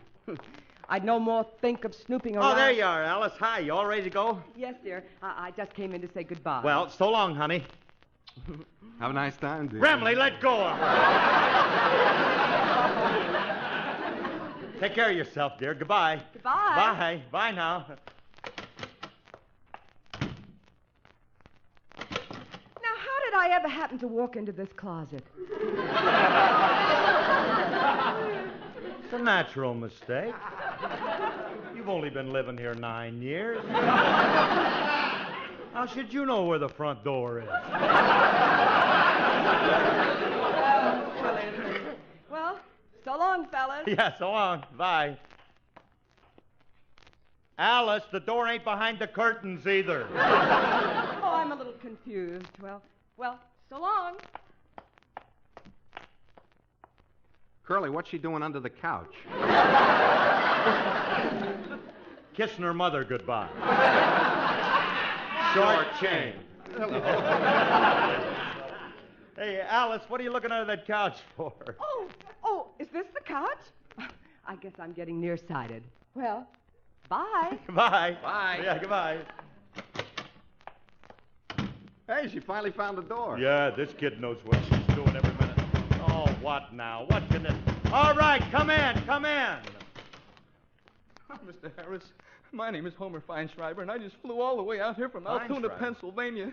I run a pool room back there. I'm a nice guy. I mind my own business. I'm a member of the Chamber of Commerce, but the last few days, my wife has been driving me crazy. She's hysterical. Well, I can't... She just lays there in bed and screams at me. She won't get up and cook my meals. She won't iron my shirts. I've got my The other morning, she leaned down and kicked my youngest son, Wilbur. Well, that's going too far. I don't know. But it's all on account of you. Well, I can't...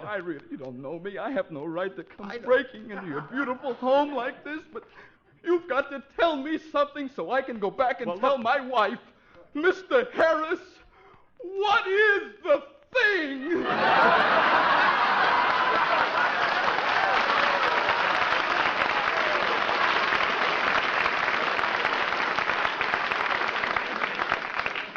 buddy. I'm a busy man. I don't know what I do. Look, go back and tell your wife that the thing is...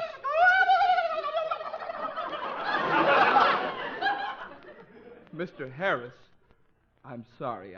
I didn't realize your wife was rehearsing her song. Hey!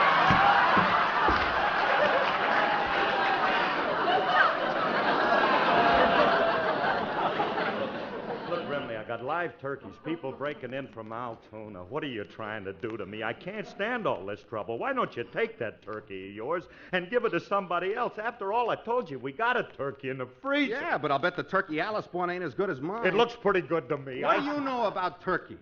I'll look in the freezer, and if that bird isn't as good as mine, we'll keep Charmaine and get rid of yours. All right, go ahead and look at it.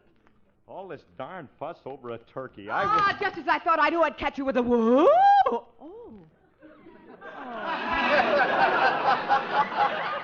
you're all alone. That'd have been a lot bigger laugh if you'd have waited for the door to open.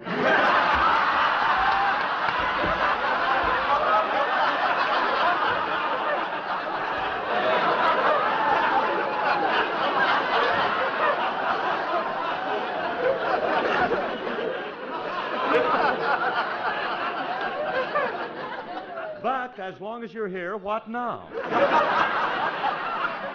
Oh, before I go, dear, there's something I want to say. Well, say it, will you? What are you waiting for?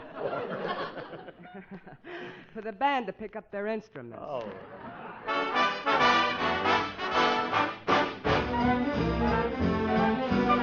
Bye-bye, baby.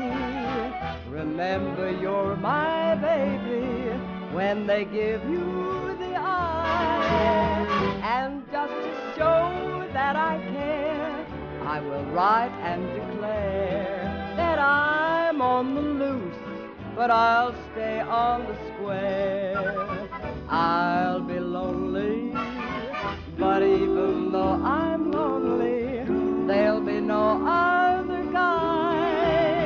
Though I'll be gone for a while, I know that I'll be smiling with my baby by and by.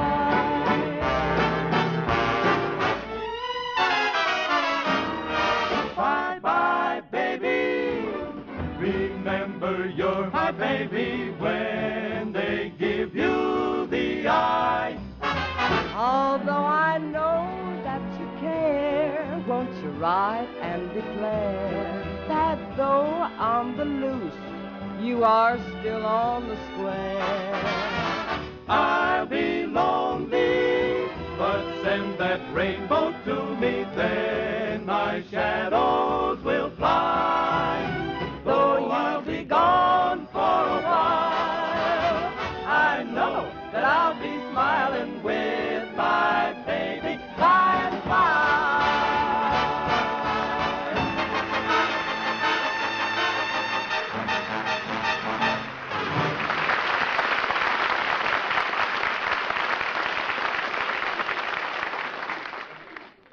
Hey, Alice, that was wonderful. You have a remarkable voice. She certainly has. It's amazing how much she sounds like a quartet at times. Well,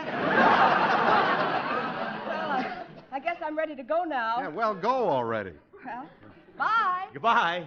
Bye. They certainly were anxious to get rid of me. I wonder if he does have a woman. No. I know he hasn't, but just to make sure, I'll sneak back and listen. I'll make believe I'm going out the front door. Now, to tiptoe back and see just what's going on. I thought that wife of yours would never leave, Curly. Yeah. You think she suspects anything? No. How could she possibly know anything about Charmaine?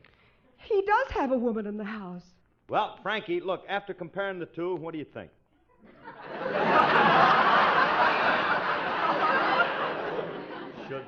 Should I keep Charmaine? Naturally. There's no comparison between Charmaine and that old hen you got.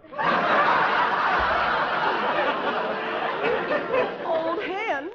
I'm only 29 and a half. Besides, Charmaine is nice and plump. The old hen I got's pretty fat, too. I put on a half a pound and right away I'm a tub.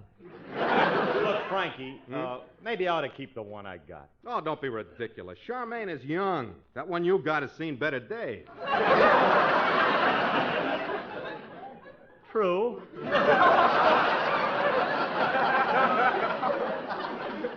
Besides, I pinched them both, and Charmaine has a lot more meat on her. I don't know about Charmaine, but he's never laid a hand on me. All right, Remley, look, I'll keep Charmaine. I got to admit, she looks a lot more tender. If Charmaine had 2 children, she wouldn't be so tender either. Hey, wait a minute, Frankie. If I do keep Charmaine, what am I going to do with my old turkey? Give her away to some charity. Give her to the Musicians Union. Musicians Union? Do you think they'd take her? They'll take anything. That does it, calling me a turkey. If he wants to get rid of me, he can. I'll go upstairs and pack the rest of my things and leave him for good. I'll show him he can't talk to me. Miss Fay, I brought it. Why, Miss Fay is just crying. What's wrong? Oh, Julius, it's Mr. Harris. He's brought another woman named Charmaine into the house. Another woman? Ah, Miss Fay, let's keep our heads. Do you honestly think your husband is the kind of a heel who would bring another woman into your own home? Do you honestly think that? Well, no, I don't. I do.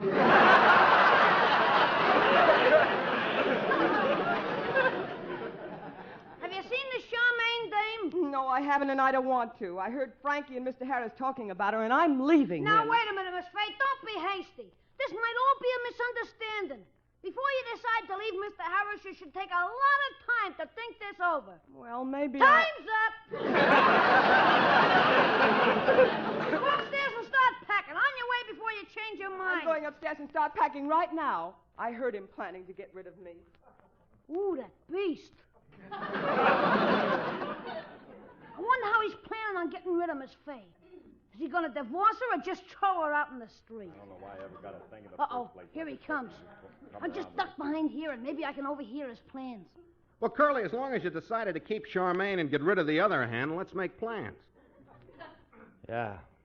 I don't want to run around the house alive. When is Alice coming back from Palm Springs?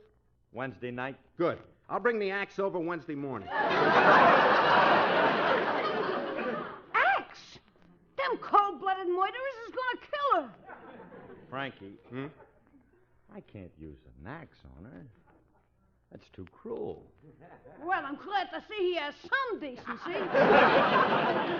Let's tie her to a stake and fill her full of buckshot. Oh, I hope they at least blindfold her. Curly, I don't like the buckshot idea. Why not? Some of the pellets might get in our teeth when we eat her. Peter!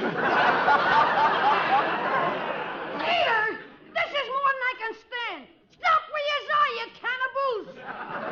Julius, what are you doing in here? I overheard you planning to kill Miss Fay. What are you talking about, killing Miss Fay? We're going to kill Charmaine. Oh, you tire of them fast, don't you? What are you killing her for? So we can have her for Thanksgiving dinner? Can't afford a turkey, huh? Oh, be quiet, will you, kid? Hey, Curly, I got an idea. When we bring Charmaine in for dinner Thursday, I think Alice would like it if we dressed her first. Look, Remley, that's going to be too much trouble. Now, let's bring her in undressed. The least you can do is put a kimono on her. A kimono on Charmaine? All right, then. Make it a French bathing suit. Oh, kid, why don't you leave her? That wouldn't look nice. Her pin feathers would stick out. This dame has pin feathers? Oh, Julius, will you stop already? What, dame? Charmaine is a turkey. A likely story. We can prove it. She's right here in the den. I'll show you. I'll be darned, it is a turkey. This upsets all my plans. What are you talking about, plans? Plans? What do you mean, plans? Miss Fay overheard you talking and thought you had a dame here. She's upstairs packing to leave you. Leave me? Oh, no. Come on, Frankie. We got to explain this to Alice. You and that turkey. Ah, nuts. This'll ruin everything. Miss Fay expects to find a French dame. Now, when she opens the door, she'll only find a turkey. Will she? A quick phone call might keep this ugly mess an ugly mess.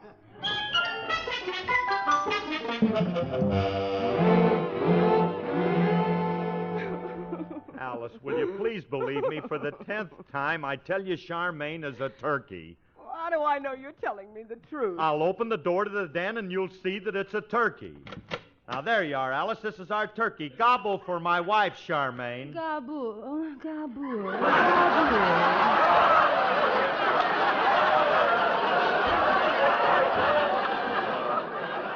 Help! Frame up! I demand a recount. Oh, no.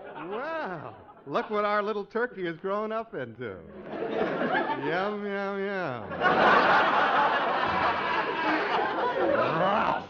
So this is your idea of a turkey, huh? But, honey, when I put her in there, she was a turkey. She must have come out of her cocoon or something. I never saw this dame before. Oh, Sherry, how can you say that about your little Charmaine? You like me, do you not? Hmm? Look, lady, I got no time for that right now.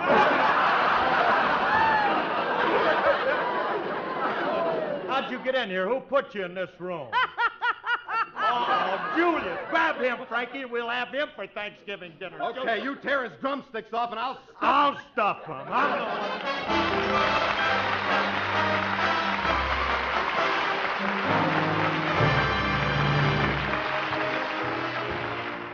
Folks, starting today, our program has wonderful news. Listen to this, the Hedda Hopper Show. Hedda's guests tonight are Mr. and Mrs. Ronald Coleman, Mario Lanza, Andy Devine, and Arlene Dahl. It's the Hedda Hopper column come to life. Stay tuned for it, and best wishes, Hedda, from Alice and me. Good night, everybody. Good night. This program was produced and directed by Paul Phillips. Yes, listen now for the Hedda Hopper Show on NBC.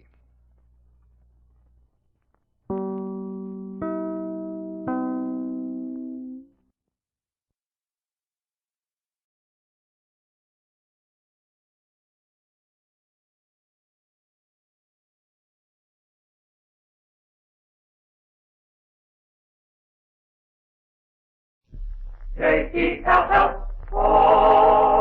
The Jell-O program starring Jack Benny with Mary Livingston, Phil Harris, Dennis Day, and yours truly, Don Wilson. The orchestra opens the program with It's a Whole New Thing.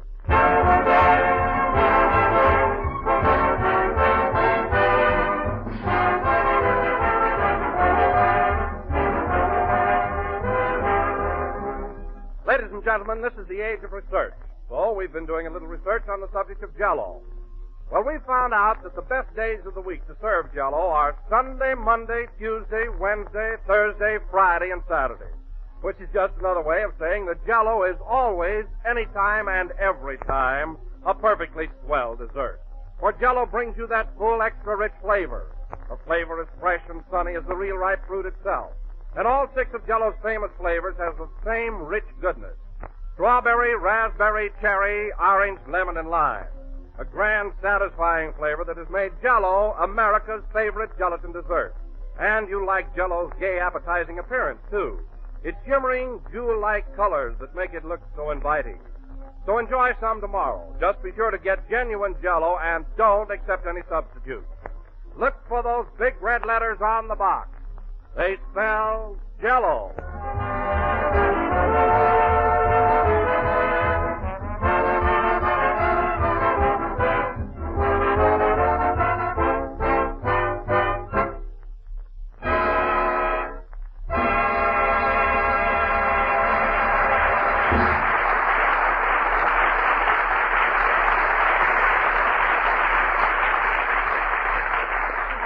It's a whole new thing played by Phil Harris and his orchestra. And now, ladies and gentlemen, once again we bring you our master of ceremonies.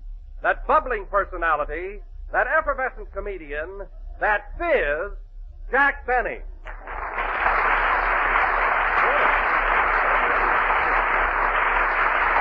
Well, thank you. Hello again. This is Jack Benny, the carbonated kid, talking. And, Don, I like that introduction. It fits me to a T. I am bubbling and effervescent. The fizz you can have back. Well, Jack, let me explain. When I called you a fizz, it was really a compliment. I meant you were physical. Mm-hmm. You know, Fizz for short. I understand, Don, perfectly. In other words, if you called me a mug, you'd really mean I was magnificent. Is that it? Exactly. Well, Don, if you think I fell for that, you're a fathead, and that's short for your whole body.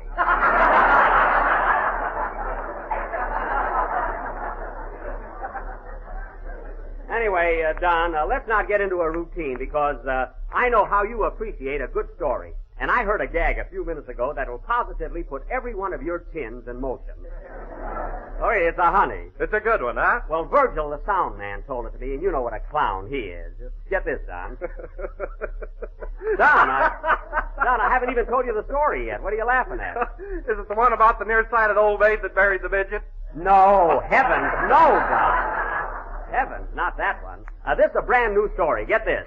There was a fellow walking down the street, and he was leading a pink alligator on a leash, when all of a sudden it started to act up and snap at him. Uh-huh. So the guy got annoyed, turned around to this pink alligator and said, "You better behave yourself, or I'll take a bromo seltzer, and that'll be the end of you." Oh, isn't that terrific, Don? Oh, it sure is. That Virgil has a great sense of humor. Yes, Gee, that was a funny story, Mr. Benny. Oh, Dennis, I didn't see it. Did you like it? Yeah.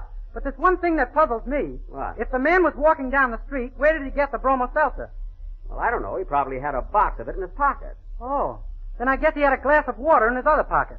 Yes, Dennis, and a banjo on his knee.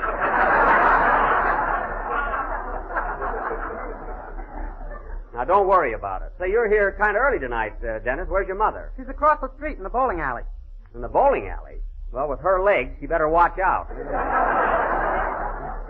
Anyway, Dennis, I'm glad you're here on time tonight. Now, try and make a habit of it. You know, Jack, I can't get over that story you told me. It's silly, but I get a great kick out of it. Isn't it ridiculous?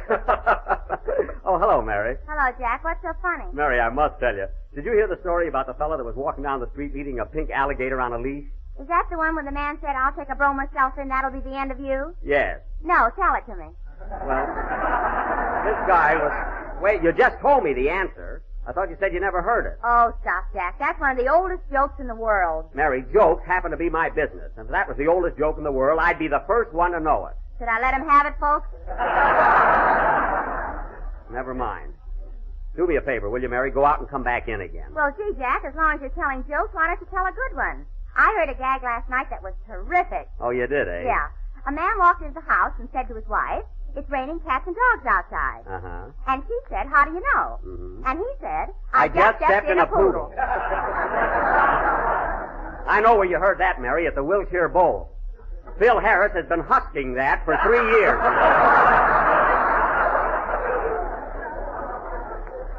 That's his theme joke. You know, Don, Phil's idea of humor is really pitiful. Oh, I don't know about that, Jack. I was at the bowl one night, and the people screamed at him. Sure they scream at him. Every time he finishes a gag, he has a waiter throw a custard pie in his face. That's why. I didn't see anybody do that. Oh, well, you must have been their bucket of water night. That's his idea of changing material. Well, I'll say one thing about Phil. He sure attracts the young collegiate crowd. All the college boys go there. They have to go there, Mary. That's part of their initiation.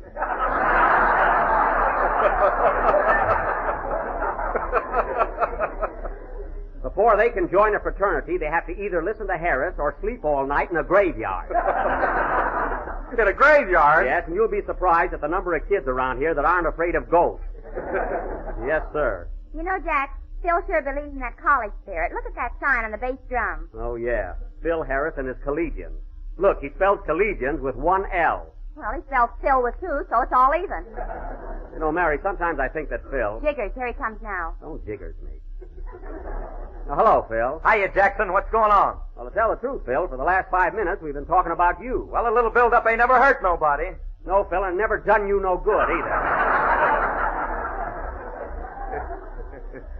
Your grammar is worse than Abe Lyman's, and he never got beyond Blanc.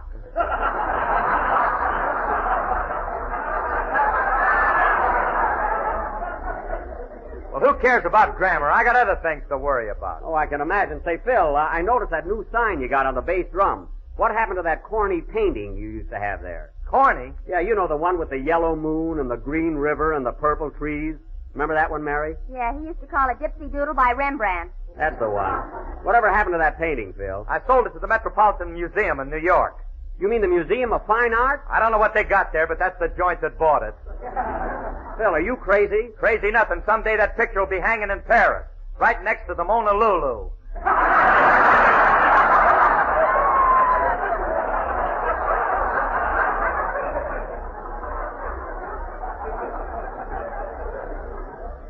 Well, I'm not going to even bother to correct that. How do you like that, Mary? The most famous painting of a woman in the world, and Phil doesn't even know her name. If she were alive, he'd know her name and phone number. And her address and what she's doing on Friday night. Well, I got myself on a detour for no reason at all. And besides... Say, Jack, why don't you tell Phil that story the sound man told you? He'll get a kick out of it. Oh, he wouldn't even get it. Come on, Jackson, what is it? Let's hear it. All right, Phil. Do you know the one about the fellow who was walking down the street and his pink alligator snapped at him? Know it. I'm the guy that drank the bromo. There you are, fellas. He's always got a brilliant comeback, even if he has to make a bum out of himself. Oh, Dennis. Yes, please? How about a song before we get involved again? Okay, Mr. Benny. I'm going to sing an old favorite by Stephen Foster called Jeannie with the Light Brown Hair. Oh, that's swell, Dennis. I love those old songs. Old songs, old gags. What this program needs is glands.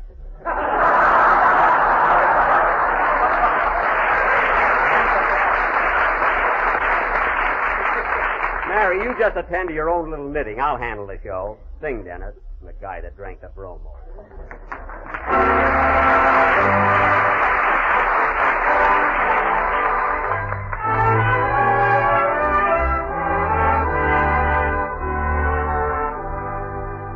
I dream of Jeannie with a light brown hair, born like a vapor on the golden air. I see her tripping where the bright spring plays, happy as a daisy along her way.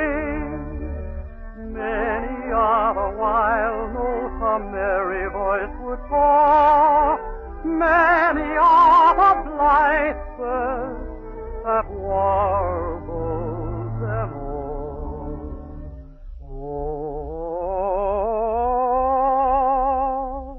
Oh, I dream of Jeannie with the light brown hair, floating like a vapor on the soft summer air.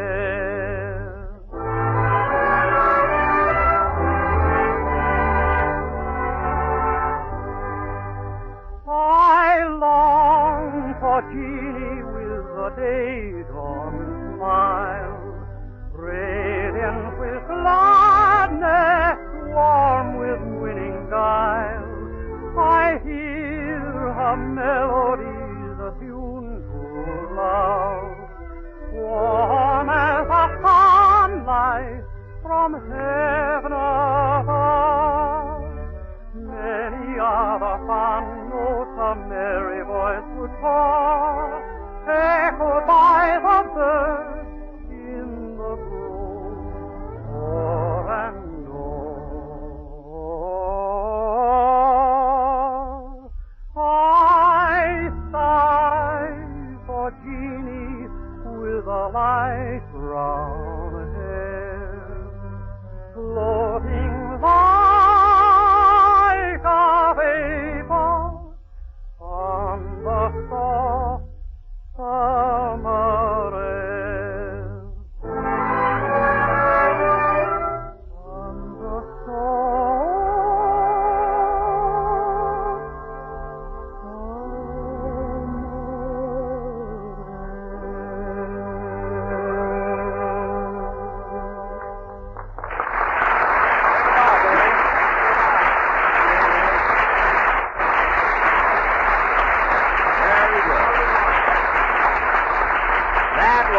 I Dream of Jeannie with the light brown hair, sung by Dennis Day. And Dennis, those old songs always do something to me. I love them. Me too.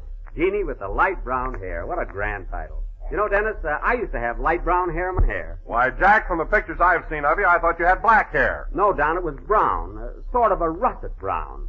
No, just like the leaves in autumn. Well, rake them up and let's get on with the show.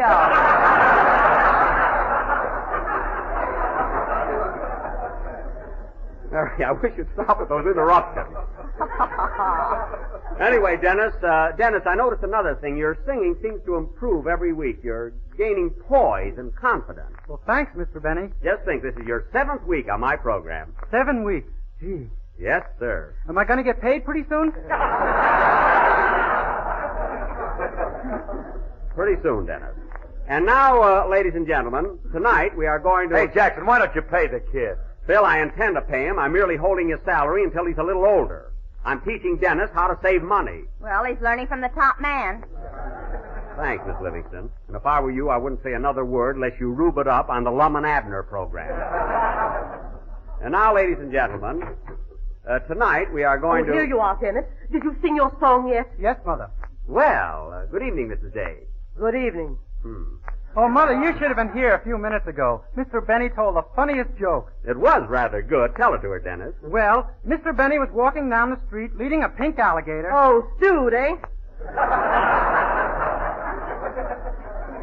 Dude, it wasn't me, Mrs. Day. Dennis got the story all wrong. I never touch a drop of liquor. Then why have you got that red nose? Because I'm a comedian. What do you think? My tie lights up, too. This story, Mrs. Day, is about a man who takes a bromo seltzer and gets rid of a pink alligator. What's funny about that? Nothing. It's very sad. I'm crying like anything. Oh, what a dame. What's that? I said, oh, what a game. I saw UCLA play Santa Clara yesterday. It was thrilling.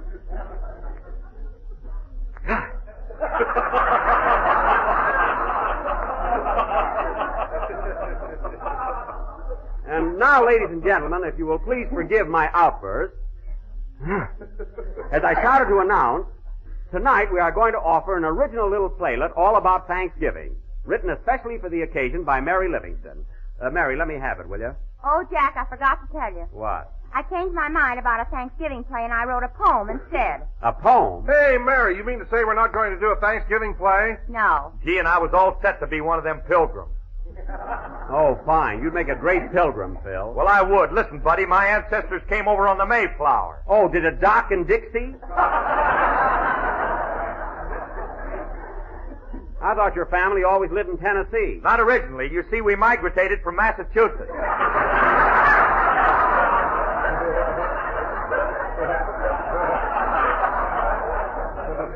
Migrated? You don't by any chance mean you migrated? All right, we moved. Forget it. Migrated. You hear that, Mary? Yeah, he put in an extra syllable in it. You're not palooling. Ladies and gentlemen, before we get out of the mood, let me say a few words about Jalelo. Jalelo? It is economical, easy to make, and comes in 6 delicious flavors. So look for the big red letters on the barack. Thanks, Don. You surveyed the day. And now, ladies and gentlemen, as we have no Thanksgiving play... Mary Livingston's going to read a Thanksgiving poem. Oh, no, nothing doing. Oh, gee, it's swell, Jack. I don't care. You're not going to read it. Jack Benny, you let me read this poem or I won't buy my Christmas card from you this year.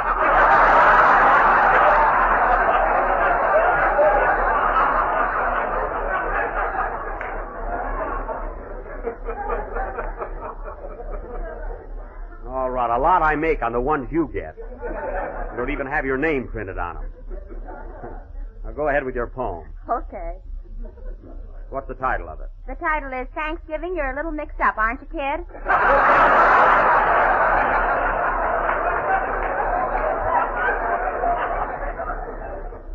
Well, that fits. Go ahead. Oh, Thanksgiving. Oh, Thanksgiving. You are with us twice this year. With your pumpkin pie and dressing, and your turkey, front and rear. That's the part I always get. The Pilgrims planned in days of yore that you'd come once, not any more. But now you are a double feature, and we don't know which day to greet you.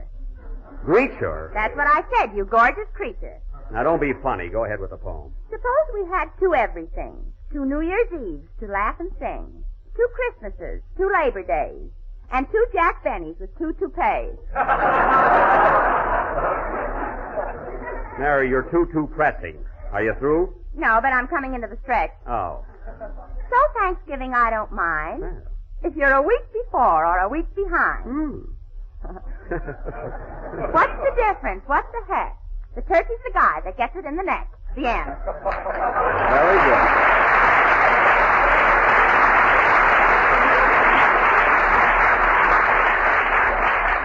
Mary, that was silly, but you came through with flying colors. And now, Phil, how about a number to kind of break things up here? Okay, Jackson, what do you want us to play? Anything special? Well? You name it and we'll play it. All right, how about that number you rehearsed all morning? You know, the only one you can possibly play. Oh, okay. Hit it, boys. He asked for request yet. Hold it a minute, Phil. Come in. Mr. Benny? Yes? Are you a little mixed up on account of the 2 Thanksgivings this year? Yes, I am. Why? I was in a fog when we only had one. Goodbye. He's not kidding, folks. He's got his shoes on backwards. Play, Phil.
Berry Bean, a swing version of an old favorite played by Phil Harris and his orchestra.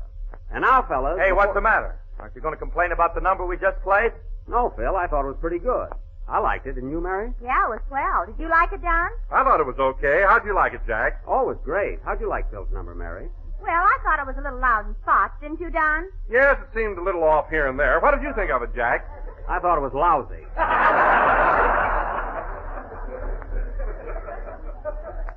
And now, fellas... Hey, what is this, a rib? Yes, Phil, we were just kidding. I thought your number sounded exceptionally good. Didn't you, Mary? Feel me out. I'm tired. Now, fellas, as I started to say a little while ago, and before I forget it, Thursday being Thanksgiving, I want all of you to come over to my house for a real old-fashioned turkey dinner. How about it? Oh, that's great, Jack. We'll be there and Dennis, this invitation goes for you also. His mother, too? Yes, Mrs. Day, my party wouldn't be complete without you. You don't sound very sincere about it. Well, what do you want me to do, send you a mash note? Glad to have you. The more the merrier. Good heavens. Say, Jack, is this party going to be like the one you gave last Thanksgiving? What do you mean? I mean, is the turkey going to be leg of lamb? Don't worry about that, Mary. This is going to be a real dinner. I've got the biggest, fattest, juiciest turkey you ever saw. Where'd you run over it? I I didn't run over it. It's a live turkey. I got it in my garage right now. It's roosting on my Maxwell. That's all that car needs. Now, you wait till you see that bird. I bet it weighs 65 pounds. 65 pounds? Why, Jack, you must be mistaken about that. Oh, no, I'm not, Don. I had it on the scales. It's an enormous thing. 65 pounds. Are you kidding? I'm not kidding. Wait till next Thursday and you'll see for yourself. It's going to be a swell party. How many people are you expecting, Jack? Well, there'll be our gang, and then I invited Clark Gable and Carol Lombard, Bob Taylor and Barbara Stanwyck, Tyrone Power and Annabella. Oh, Jack, you always ask them to every party you give, and they never show up. Well? Why don't you stop inviting them? I can't stop now. They'll think I'm mad at them. You know how it is. How can they be mad at you when they don't even know them? I don't even know them. Listen, Phil, I know every one of those stars personally. Sure, Jack tells them their Christmas cards. Mary, will you stop harping on that? The only reason you ever got cards from me is because I happen to have some left over. Every year. Oh, quiet. Now, don't forget, fellas, Thursday night at my house. Oh, we'll be there, Jack. You know that. Boy, we're going to have a big turkey and cranberry sauce and mashed potatoes. And, Don, guess what kind of Jell-O we're going to have for dessert? Strawberry? No. Raspberry? No. Cherry? No. Orange? No. Lemon? No. Give up? Yes. Lie.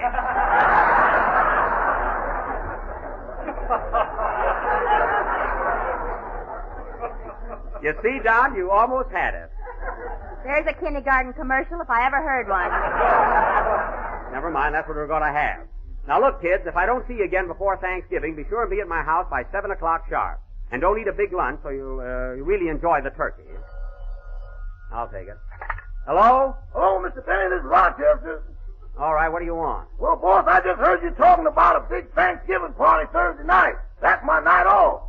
I'm sorry, Rochester, but you'll have to work. You can take a day off some other time. I can get my twin brother to take my place. I don't want your twin brother. Well, he looks just like me. I don't care if he does. I want you to be at my house on Thursday night. How about me in spirit and my brother in person? Rochester, don't try any tricks. I can tell the difference between you and your twin brother. That's more than this gal can.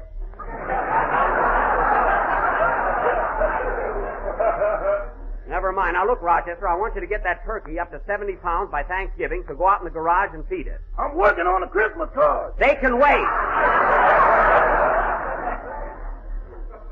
Now, go out in the garage and feed the turkey. Okay. Oh, say, boss, I meant to ask you something about that bird. Are you sure it's a turkey? What do you mean, am I sure it's a turkey? Well, I went out in the garage a few minutes ago, and she laid an egg as big as a cantaloupe. As big as a cantaloupe? What are you talking about? Not only that, but every time I go in there, she sticks her head in a bucket of sand.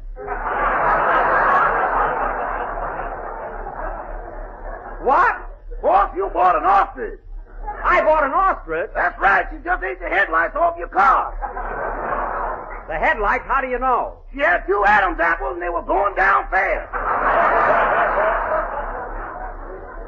It's all your fault, Rochester. You were with me when I went shopping for a turkey. Why did you let me buy an ostrich? I told you it was a pretty big bird for the money, but you know you.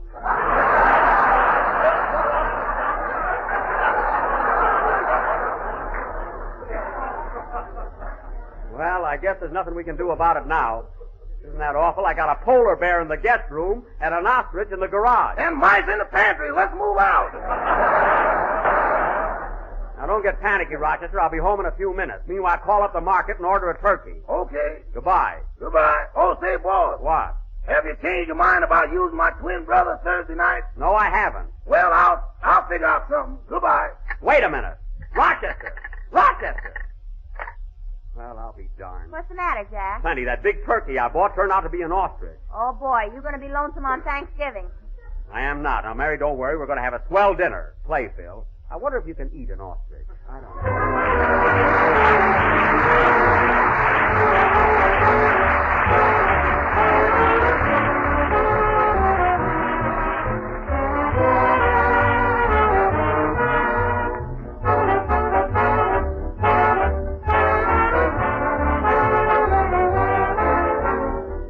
This year, some folks are celebrating Thanksgiving on the 23rd of the month, others on the 30th. Well, either way, I'd like to offer a suggestion in regard to your holiday menu. For dinner, of course, there'll be plum pudding or pumpkin pie, but later on in the evening, when supper time comes, bring the day's feasting to a fitting close with a truly out-of-the-ordinary dessert. A shimmering dish of golden lemon jello. Now there's really a luscious-looking dessert, ladies and gentlemen. A grand treat full of the ripe, tingling flavor of juicy lemons fresh from the trees and glowing with the warm color of sunshine. And you can serve it in shapely molds garnished with fruit, nuts, and maraschino cherries. Or it can be sliced into dainty cubes, tumbled into parfait glasses, and topped with snowy whipped cream. Either way, it adds up to a mighty slick dessert that will catch every eye and capture every taste. And that goes for all the rest of Jell-O's 6 delicious flavors. Strawberry, raspberry, cherry, orange, lemon, and lime. Jell-O, remember, is a light dessert. Just the thing to appeal after a heavy midday meal. And it's quick and easy to make and Mother will appreciate it after cooking a big Thanksgiving dinner. So order genuine Jell-O from your grocer tomorrow.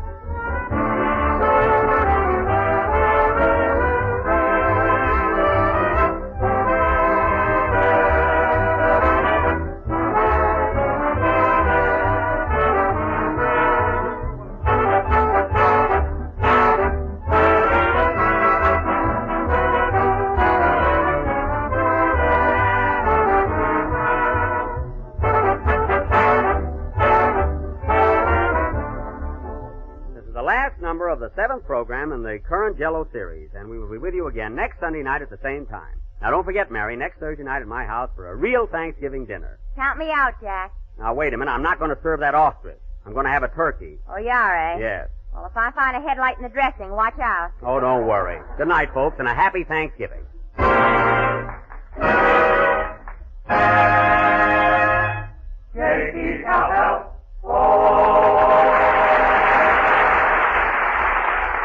Here's news. Every Tuesday night, the Aldrich family is on the air, starring Ezra Stone as Henry Aldrich, that lovable hard luck kid. Consult your local newspaper or radio guide for time and stations, and be sure to tune in on the Aldrich family next Tuesday night. Bluebirds in the Moonlight is from Gulliver's Travels. This is the National Broadcasting Company.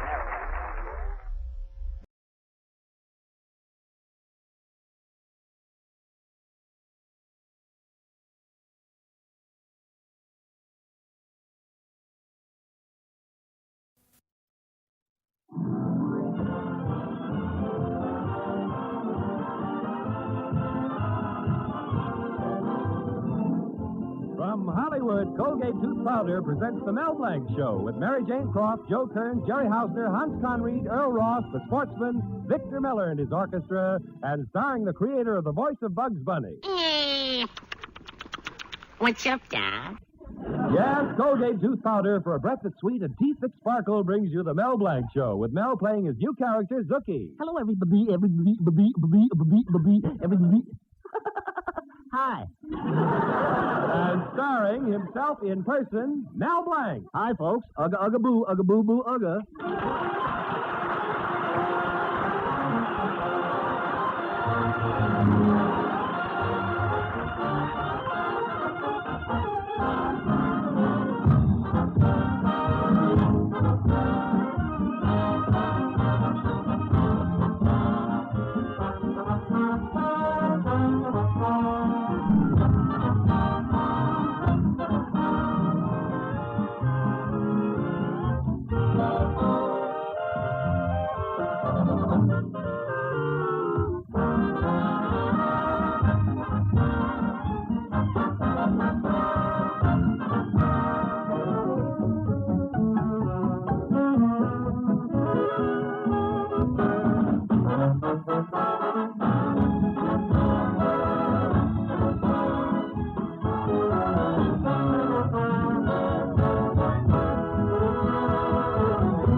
Well, it's close to Thanksgiving, and in Mel Blanc's little town, courageous suitors are taking advantage of the holiday spirit to approach prospective fathers-in-law on a delicate subject.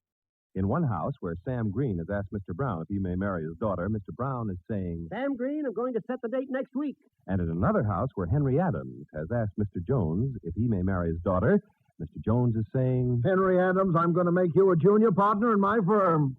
And in the Colby house, where Mel Blanc has asked Mr. Colby if he may marry his daughter Betty, Mr. Colby is saying... Mel Blanc, I'm going to break every bone in your body.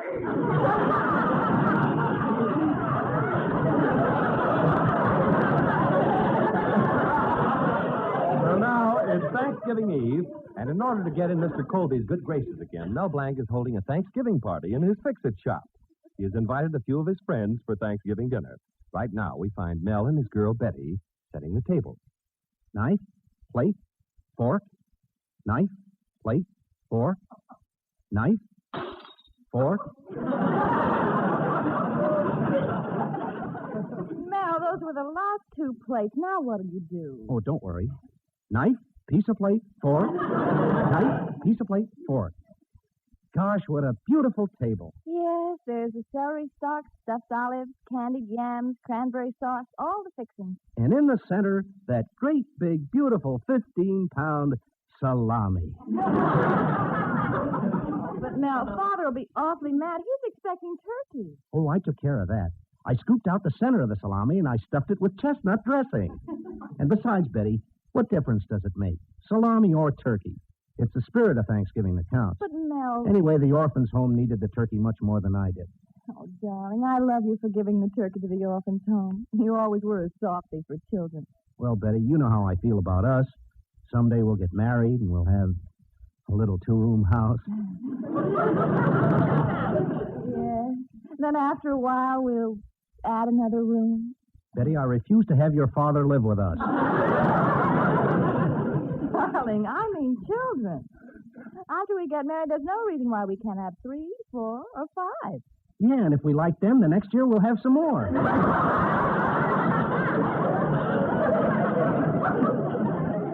Well, if Dad gets mad at you for not having turkey, I'm going to tell him why. Oh, that's another thing, Betty. I don't want you to tell your father anything. Don't tell anybody. I did it. I'm glad I did it, but I don't have to advertise it. That's the nicest thing I ever heard, darling. For that, I'm going to give you a great big kiss. There. Well, now say something. Such a kiss for a 15-pound turkey? Yes. Gosh, I wish it had been 50 pounds. Well, if it isn't our lodge secretary, Earl Ross. Hey, how you feeling, Brother Ross? Potato salad. Oh, yeah, Betty made it.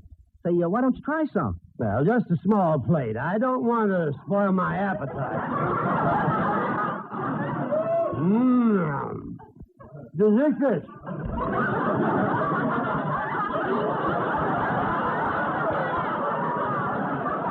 Pass the olives, Mel. No, not the green ones. The pitch will agree with me.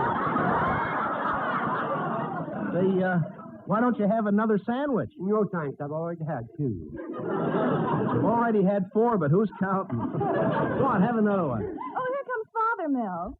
Hey, who's that fellow with him? Oh, that's Willie Murdoch. Father just hired him to manage the supermarket. He's rather nice. Rather nice? Betty, have you gone out with him? Well, Father insisted that I go to the movies with him last night. You and Willie at the movies? Dark places? Betty, why didn't you tell me? Well, darling, it's Thanksgiving, and I didn't want to upset you. Now, you be nice to him. Hello, Mel. Happy Thanksgiving. Happy Thanksgiving, Mr. Colby. Oh, Mel, I want you to meet my new manager, Willie Murdoch. Hello, Mr. Murdoch. Hello, Blanc. Heard a lot about you from Mr. Colby. Don't want to get you down. Willie, this is Mr. Ross, secretary of our Loyal Order of Benevolent Zebras. Mr. Ross is a very good friend of mine. Oh, well, Mr. Colby, any good friend of yours is a good friend of mine. Pleased to meet you, Mr. Ross. That's mustard.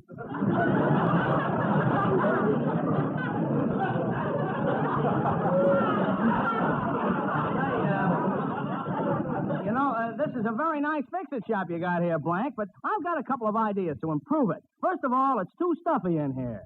Well, it could use a little air conditioning. Blanc, you can't condition this air. You got to get rid of it. And next, you take down that picture of the city dump on the wall.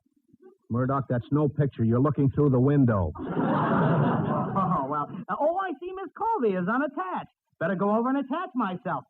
Get it? Thanksgiving. Why couldn't the Pilgrim Fathers have landed on him? Oh, it's Zookie. Hello, Zookie. Happy Thanksgiving. Oh, hey, hello, everybody. Happy Thanksgiving. Happy Thanksgiving. Merry Christmas. Hello, Zookie. Oh, hello, Betty. Thanks. Say, how do you like my new dress, Zookie? Oh, gosh, Betty, you're the most beautiful. You're the quintessence of lovely. You're the acme of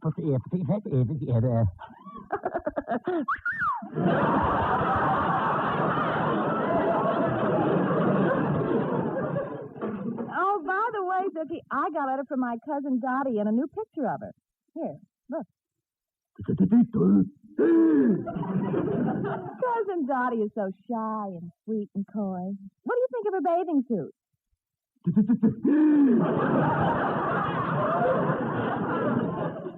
Zookie, can I get you a little something before dinner? What would you like? I'd like some potato here. I'd like some some candy there. You get I'd like that picture of Dottie. Say, Betty, did you know that Mel invited us here for Thanksgiving dinner and there's no turkey? Well, you're right, Mr. Colby. Mel invited us for Thanksgiving dinner and there's no turkey. Why, Thanksgiving isn't Thanksgiving without turkey. That's exactly my thought, Mr. Colby. Thanksgiving isn't Thanksgiving without turkey. Huh. This guy can easily be replaced with a sheet of carbon paper. I tell you, this is preposterous. Zookie, where's Mel? Oh, he went back to the kitchen. Oh. Well, I want to talk to him. And Murdoch, Willie, you take care of Betty. Oh, well, if you say so, Mr. Colby. Anything you say goes, Mr. Colby. I'm your boy, Mr. Colby. You know you can count on me, Mr. Colby. Ha, ha, ha. Mel is in a jam again. I got to go and explain everything to you. I got to go and warn him. I got to go and tip him. I got to go.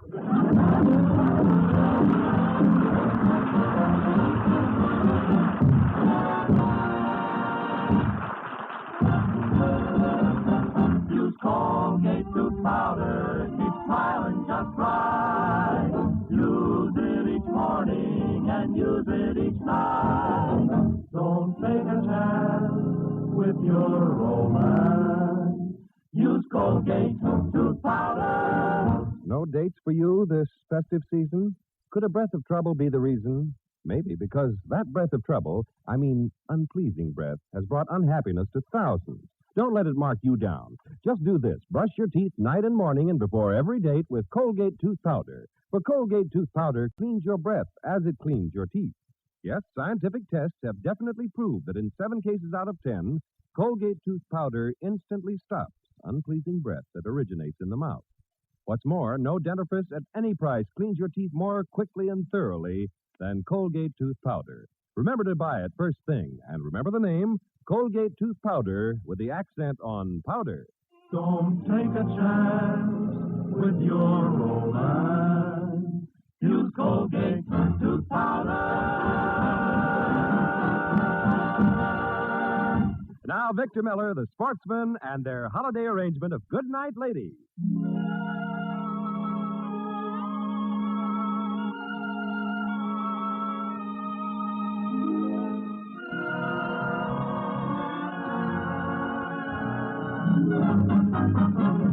Good night, ladies. Good night, ladies. Good night, ladies. We're gonna leave you now.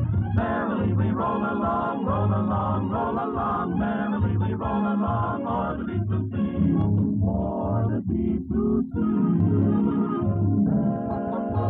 Farewell, ladies. Goodbye. So long. Good night.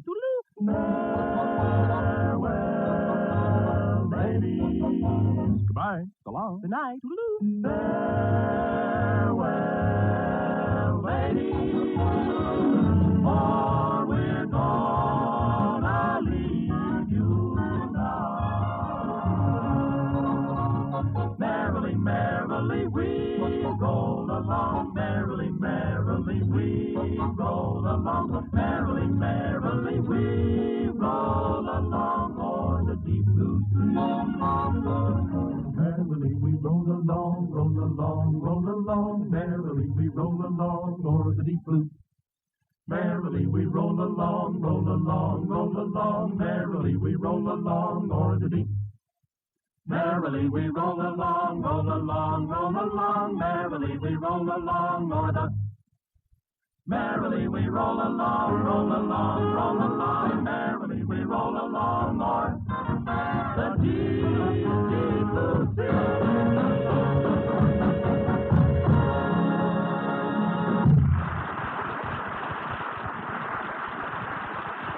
Well, Mel Blanc is giving a Thanksgiving party in his fix-it shop to get in the good graces of his girl's father, Mr. Colby. But so far, everything is going wrong. Mr. Colby is mad because there's no turkey. Willie Murdoch, the new supermarket manager, is making a play for Mel's girls. Right now, the party is in full swing, but we find Mel disconsolately talking to Betty's kid brother, Tommy, in a corner of the shop. Boy, is my dad sore it's you, Mel. Yeah, Tommy, and I gave this party just to make an impression on him. What can I do to please your father? Mel, I know something you can do that'll surely please him. You do? What is it? No, you're too young to die. Oh, anyway, my papa's mad at you for having salami instead of a turkey at this party. Yeah, I know. Mel, why don't you tell my pop you gave the turkey to the orphans' home? Now, you keep out of this, Tommy. The reason I'm not saying anything is because this year your father forgot to give them a turkey himself. And if I said anything about it, it would only embarrass him. Oh. Oh, Mel, here comes our large president, Mr. Cushing. Oh. Good, I'll go over and welcome him. Holiday greetings, Brother Blanc. Ugga-boo, ugga-boo, ugga. Greetings, mighty potentate. Ugga, ugga, boo, ugga, boo, boo, ugga. How are things? Wonderful. Happiest Thanksgiving I ever had. Well, where's the wife? Home in bed with laryngitis. Happiest Thanksgiving I ever had. Gee, that's too bad. How's she feeling? Darn that penicillin. Say, how did she get laryngitis? Well, Mel, we went to the UCLA-USC football game. Little woman went completely berserk, kept screaming her head off. She did? Yeah, with the first opportunity she ever had to yell at 22 men all at once. You mean now she can't talk at all? Not a word. She just lies there in bed and hisses. Empty the garbage pail, shake out the carpet sweeper, clean up the kitchen. I wish she wouldn't tell me what to do. I have my own system for doing the housework. Gosh, Mr. Cushing, it must be tough living with your wife. Mel, if you only knew. Last night we went out and she said, "Look at me, John, I'm dressed up to kill." Gad, what a temptation.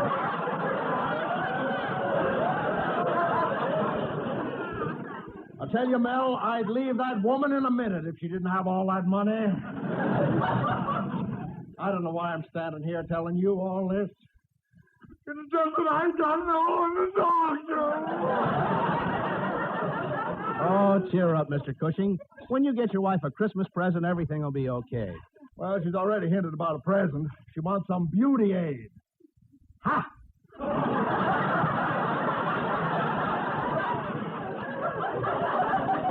Now, Mr. Cushing, after all, beauty is only skin deep. Mel, she's already been peeled. The nerve of that woman. She asked me for a beauty makeup kit. Well, what are you going to get her? With her face, a box of Dr. Scholl's foot pads. Nothing helped that woman, Mel. Well, I have to let you in for another disappointment, mighty potentate. Huh? I haven't any turkey. What a relief. You're happy not to see a turkey? Mel, are you forgetting? I've been looking at my wife all day. Well, on to the party. Oh, I see Brother Colby here. Greetings, Brother Colby. Ugga-ugga-boo, ugga-boo-boo, ugga. Oh, greetings, mighty potentate. Ugga-ugga-boo, ugga-boo-boo, ugga. And there's Brother Ross. Greetings, Brother Ross. Ugga-ugga-boo, ugga-boo-boo, ugga. Ugga-ugga-boo, ugga-boo, passes all, ugga. And little Tommy. Ugga-ugga-boo, ugga. All right, Mr. Cushing, all right. Well, I'm sorry. Sort of run away with Muggaboos, huh? All right, come on, everybody. Let's all have fun. Does anybody want to hear me impersonate Charles Boyer? All right, I'll sing a song. Anybody hear the story about the cop in Brooklyn? Shall I sing now? You've never heard this story before. Is it about the cop finding the dead horse on Kosciuszko Avenue? Uh-huh. And he can't say Kosciuszko, so he moves the horse to Main Street? Shall I sing now? No! I'll tell another one, and I know you don't know this story. A fellow was having soup in a restaurant, and he called over the head waiter. See here, sir, he exclaimed. There's a fly in this soup. What do you think the head waiter said? Did he say, what do you want for a dime, an elephant? Yes, and I wish you'd drop dead. I'll try one more story now. All right, everybody quiet now. Mr. Colby's going to try one more story. Go ahead, Mr. Colby. Everybody keep quiet. Thanks, Murdoch, thanks. Well, it seems a man in a restaurant called the waitress over and said, my cocoa is cold. Well, replied the waitress, if your cocoa is cold, put your hat on it. Oh, very funny. Very, very funny. Shall I sing now, Mr. Colby? I've had enough from you, Mel Blanc. You've ruined my entire evening. His entire evening. Father, let's... And you've got a nerve inviting people to a Thanksgiving party and not even having any turkey. Not having any turkey. But, Father... Hey, when do we eat? I'm starved. That's a good idea. Come on, Father, let's eat. No, all right. Okay, everybody, sit down now. This is Fine, yes. this food looks wonderful. No home cooking. Well, everybody seated? Yeah, let's go. Okay. I'll carve the salami. Who wants a leg? I do. I do. Everybody wants a leg. I should have gotten an octopus. I'd rather have turkey. Colby, will you stop? Everyone knows salami is much safer than turkey. Safer? Yes, no bones. Oh. Well, Tommy, what part do you want? I want the part that goes over the counter last. And how about you, Brother Ross? Well, I don't know. I'm losing my appetite. Just give me the dark meat. The salami is all dark meat. That's what I said. Just give me the dark meat. Oh, Murdoch? What part do you want? I always let Mr. Colby choose first. All right, Mr. Colby, what part would you like? Oh, this has gone too far. I refuse to sit here and be made a fool of. Oh, but Mr. Colby... Now, this can't go on any longer. I'm going to tell Father. Betty, please. Well, tell me why. Why we haven't any turkey tonight. Oh, come in. Is Mr. Blanc here? I'm Mel Blanc, little boy. Mr. Blanc, I'm from the orphan's home. I brought you a piece of your turkey. You did? Yes. It tasted so good, all the boys wanted you to have some. They wanted me to tell you how much they appreciated you remembering them on Thanksgiving Day. Gee, thanks. They also asked me to give a message from all the boys at the home. You mind if I give it? No, go ahead. 2, 4, 6, 8. Who do we appreciate? Mel Blanc, Mel Blanc, hooray! Thanks a lot. So long, Mr. Blanc. So long. Gee, wasn't that sweet? Mel, you gave your turkey to the orphanage? Oh, why didn't you tell us about it? Well, you're right again, Mr. Colby. Mel Blanc, why didn't Oh, you tell... shut up!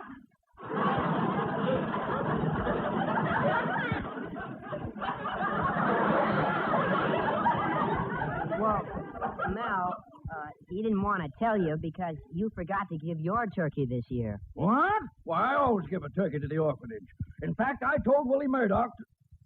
Murdoch, didn't you deliver that... Mr. Colby, it slipped my mind. Oh, it did. Murdoch, come here.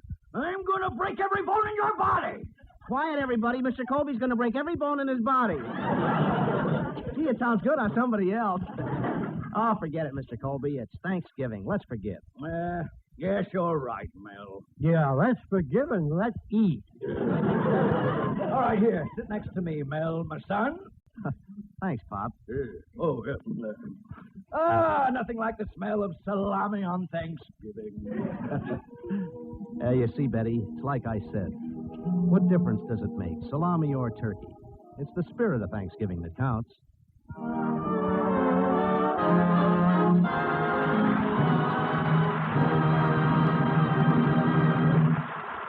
Mel Blanc will be back in just a minute. Use Colgate tooth powder, keep smiling just right. Use it each morning and use it each night. Don't take a chance with your romance. Use Colgate tooth powder. You notice it quickly enough in others, but you seldom suspect it in yourself. That's the insidious thing about that breath of trouble. I mean, unpleasing breath. So ask yourself if you could be a victim. Then let Colgate Tooth Powder help you. Brush your teeth night and morning and before every date with Colgate Tooth Powder. For Colgate Tooth Powder cleans your breath as it cleans your teeth. Yes, scientific tests have definitely proved that in 7 cases out of 10, Colgate Tooth Powder instantly stops unpleasing breath that originates in the mouth.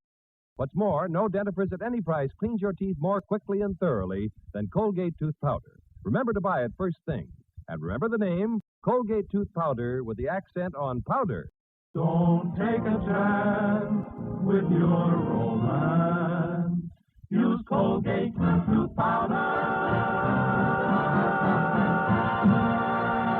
This is Mel Blanc saying Happy Thanksgiving, and that's all, folks.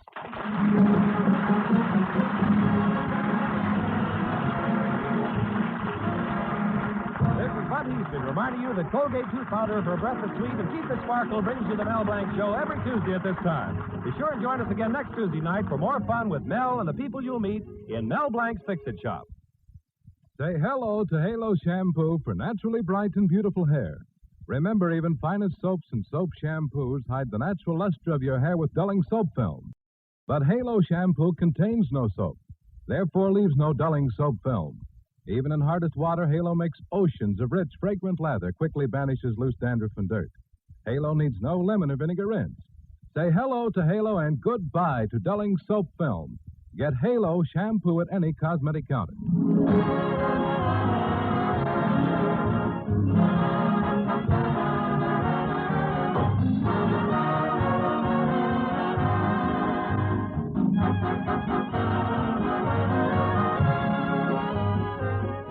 The Mel Blanc Show is written by Mac Benoff.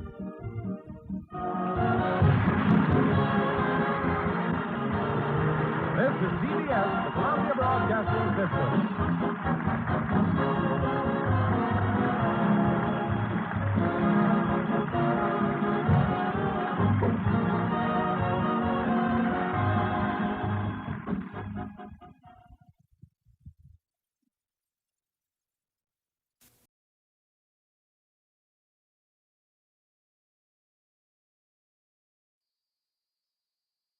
The Jack Benny Program.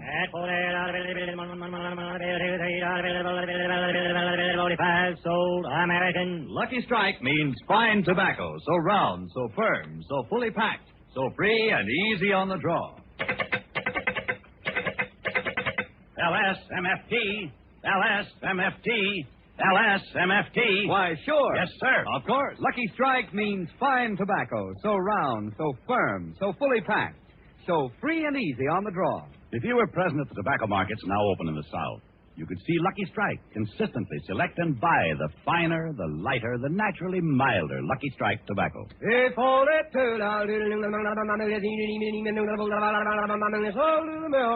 this finer, lighter, naturally milder Lucky Strike tobacco means real deep down smoking enjoyment for you. So smoke the smoke tobacco experts smoke. Lucky Strike.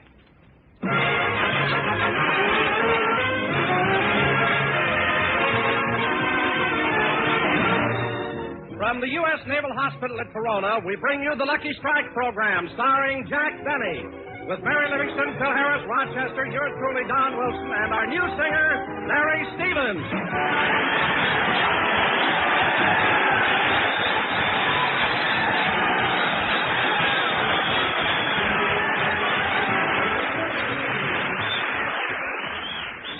And now, ladies and gentlemen, as you all know, one of America's great naval heroes, Captain James Lawrence, once said, "Don't give up the ship."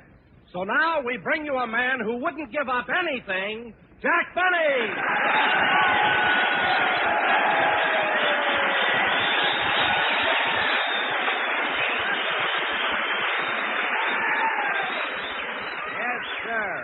Yep. Thank you. Hello again. This is Jack Benny talking. And, Don, that was a very clever introduction, except for one thing. It just so happens that it wasn't Captain James Lawrence who said, "Don't give up the ship." It was John Paul Jones. Oh, no, Jack. You're wrong. It was Captain James Lawrence. No, Don, no. Look, Captain Lawrence said, "Don't shoot until they make eyes at you."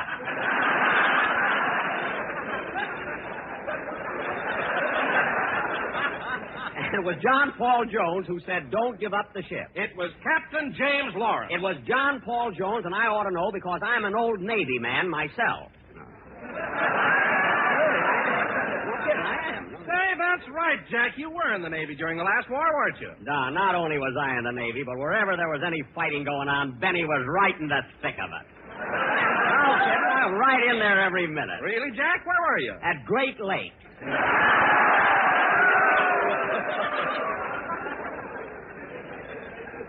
What a place. But, Jack, Great Lakes is in Illinois, and that was 4,500 miles away from enemy action. So how could there have been any fighting? How could there have been any fighting, Don? There were 20,000 sailors and only 12 girls. It was almost as bad as being stationed at Corona.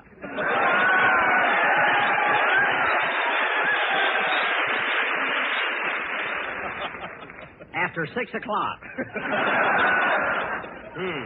Say, Jack. On a rainy night. Say, Jack. When you're flat broke. Say, Jack. And no matter where you go, you're followed by a smooch patrol.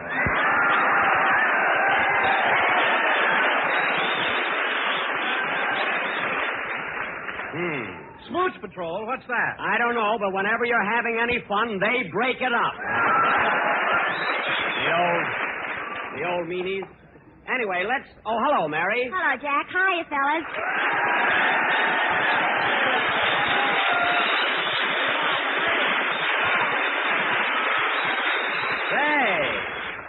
Say, you got a nice reception there, Mary. Why not? These boys know a trim craft when they see one. Well, now, wait a minute, Mary. That's pretty egotistical. My goodness, you think you were Betty Grable or somebody. Look, Jack, as long as Betty Grable is in Hollywood, I'm somebody here.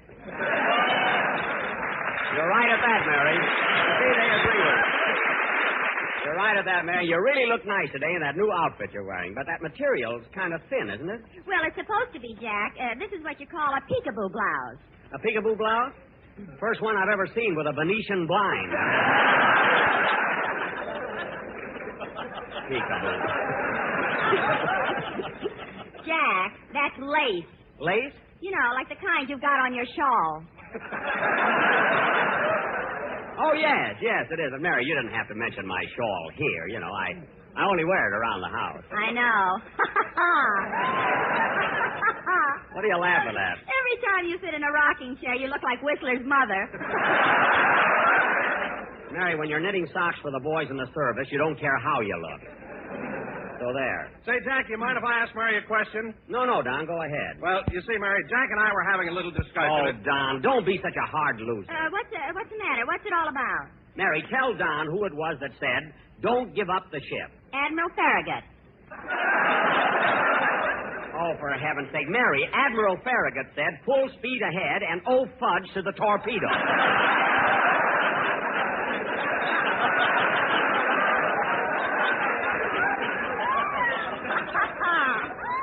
So there. Admiral Farragut said, oh, fudge? He had to be careful. There was a smooch patrol behind him.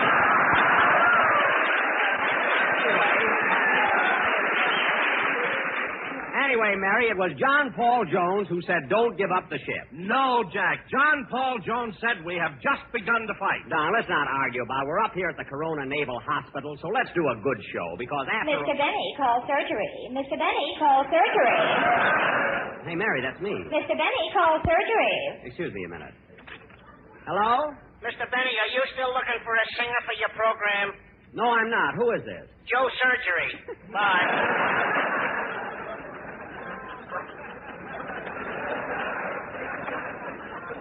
Jack, who was that? Joe Surgery, a kid I used to go to school with in Waukegan. Now, let's see. Where were we before Jack, we... here comes your new singer, Larry Stevens. Oh, yes. Hello, Larry. Hello, Mr. Benny.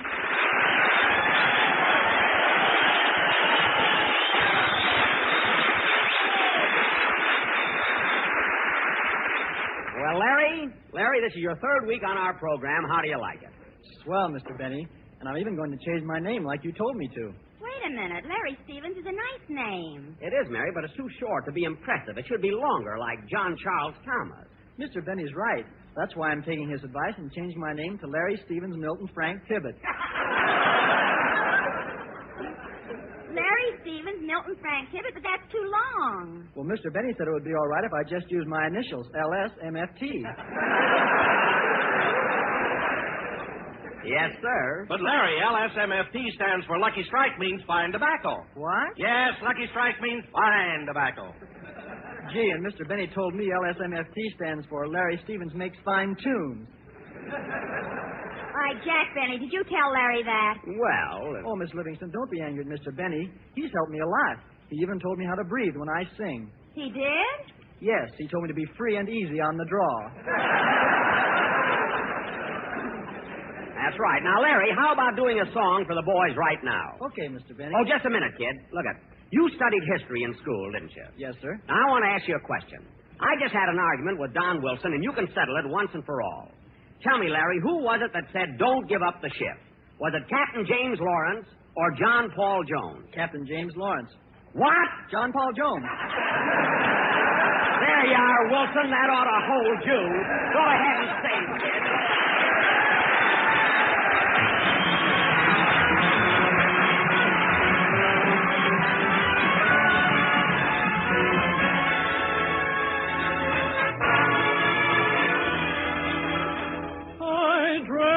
Every morning until without a warning you arrive bringing heaven to my door.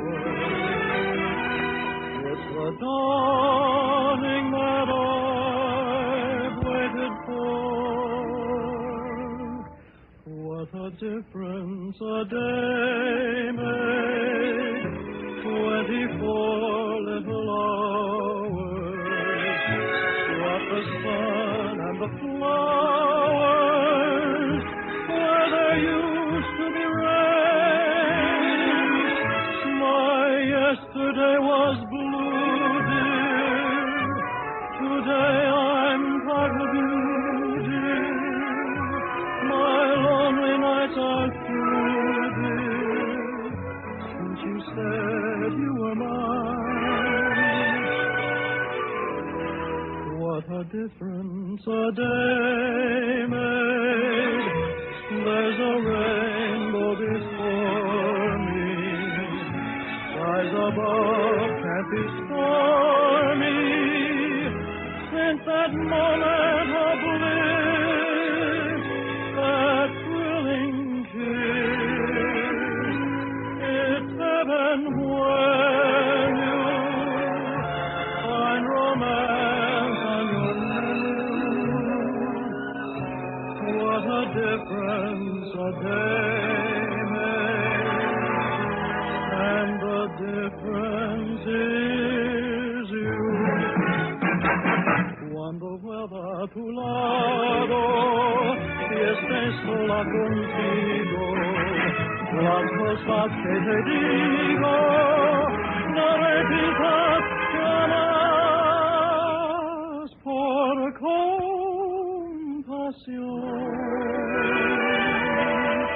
it's heaven when you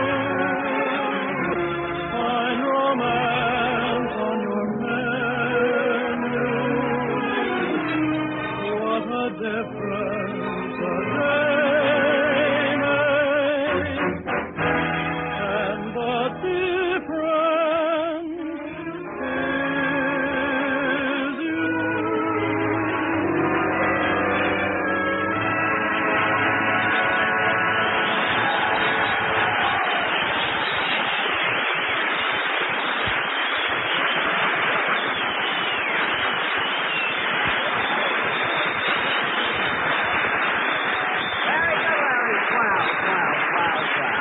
That was What a Difference a Day Made, sung by Larry Stevens. And very good, Larry. Thank you, Mr. Benny. Say, Larry, aren't you thrilled being here today and singing for all these sailors? I sure am. And say, Mr. Benny, didn't you tell me that you were a hero during the last war? A hero? Oh, did I mention that to you, kid? Mention it? You had him down with your knee in his chest. Mary, stop making things up. Yes, Larry, I was quite a hero. In fact, these boys would have been mighty proud of me in 1917. You know, I saw plenty of action. Some action. You joined the Navy, went to bed, fell out of your hammock, and when you came to, the war was over. Well, those hammocks are pretty tough to sleep in. I wonder why they always hung mine where the lifeboat was supposed to be. Oh, say, Mary, I meant to ask you, did you see Larry Adler when you came in? Larry Adler? No, why? Well, he promised to come over today and play his harmonica for the boys. He ought to be here pretty soon. Well, Jack, when Adler gets here, you ask him what naval hero said, don't give up the ship.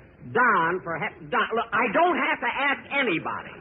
It was John Paul Jones. But, Jack... Oh, for heaven's sake. If John Paul Jones said, don't give up the ship, then who said, we've just begun to fight? The Republicans.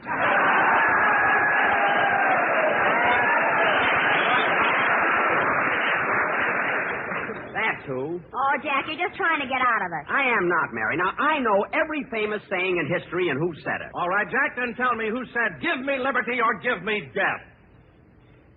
When I went to school, I was good in history. You know that, Mary? I knew everything there was to know about it. All right, Jack, then tell me who said, give me liberty or give me death. The smartest kid in school, too.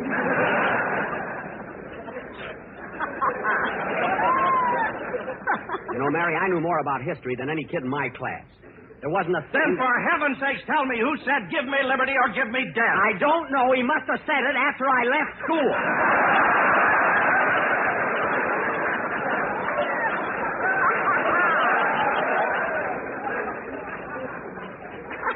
I can drive you nuts, you know. Now, look, let's drop the whole thing, will you, fellas? All right, but it was Patrick Henry who said that. As if I didn't know. And I still say it was John Paul Jones who said, don't give up the ship. He said it in 1812 in the latter part of December. Morning or afternoon? Never mind. Anyway, we didn't come up to this naval hospital just to argue. Hello, Jackson. Hiya, fellas.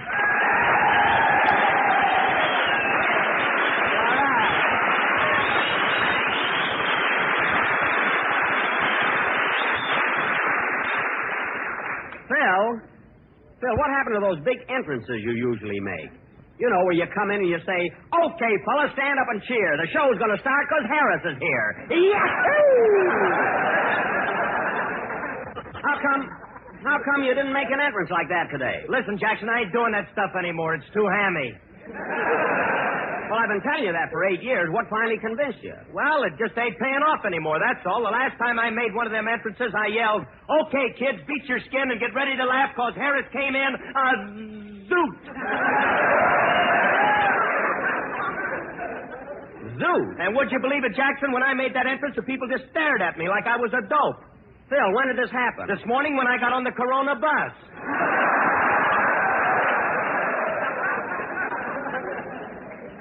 Well, imagine getting on the Corona bus and going into your act. Phil, are you crazy? What are you talking about? Last week I did it on the Riverside bus and I was held over for 2 round trips. Oh, say, Phil, I want to ask you a question. Oh, Don, there you go again. You know I'm right. Why don't you give up? Well, it won't hurt to ask Phil, unless you're afraid. I'm not afraid, and I'll ask him. Phil? Yeah? What did John Paul Jones say in 1812 in the latter part of December? Merry Christmas.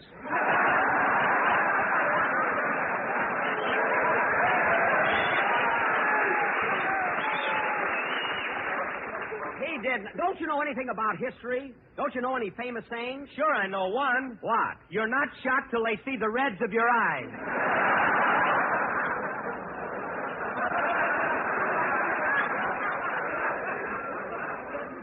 You're not shot till they see the reds of your eyes. Who said that? W.C. Fields. Well, there's no use trying to prove anything with you. Anyway, the man who said don't give up the ship was John Paul Jones. And I hope this is the last time. Come in. Okay, kids, beat your skin. Get ready to laugh because Adler came in. A zoot. Well, Larry Adler.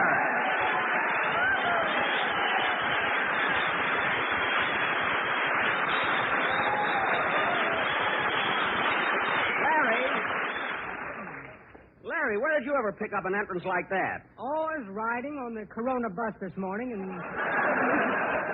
I don't know, some jerk got on and he did it. Just as I thought. I know the rest of the story. Say, Larry, I'm glad you got here, because now you can play your harmonica like you did on our show overseas. All right, Jack. And I'll accompany you on my violin. Oh, no, Jackson. No. Send me back to boot camp. Make me a medicine, but not...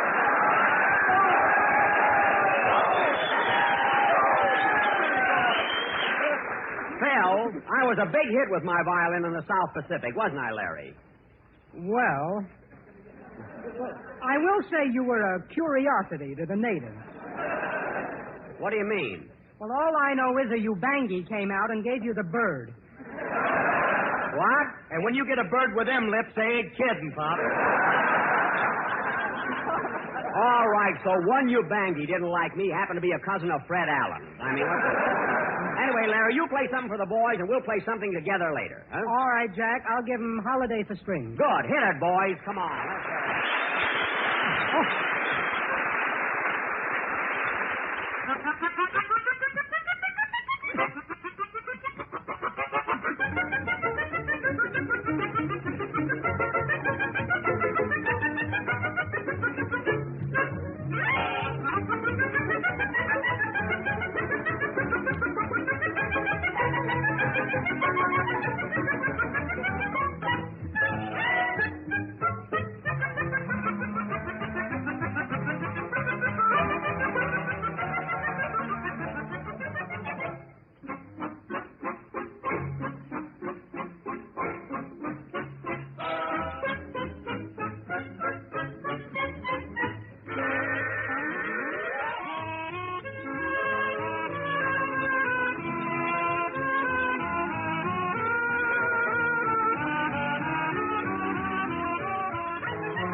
Was Holiday for Strings, played by Larry Adler, and Larry, you certainly played a mouthful.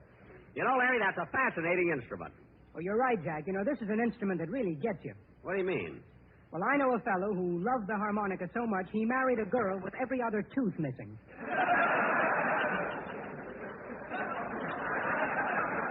Oh, I see. Now that I think of my aunt, I guess my uncle was in love with a bass fiddle. That gag's no good at all.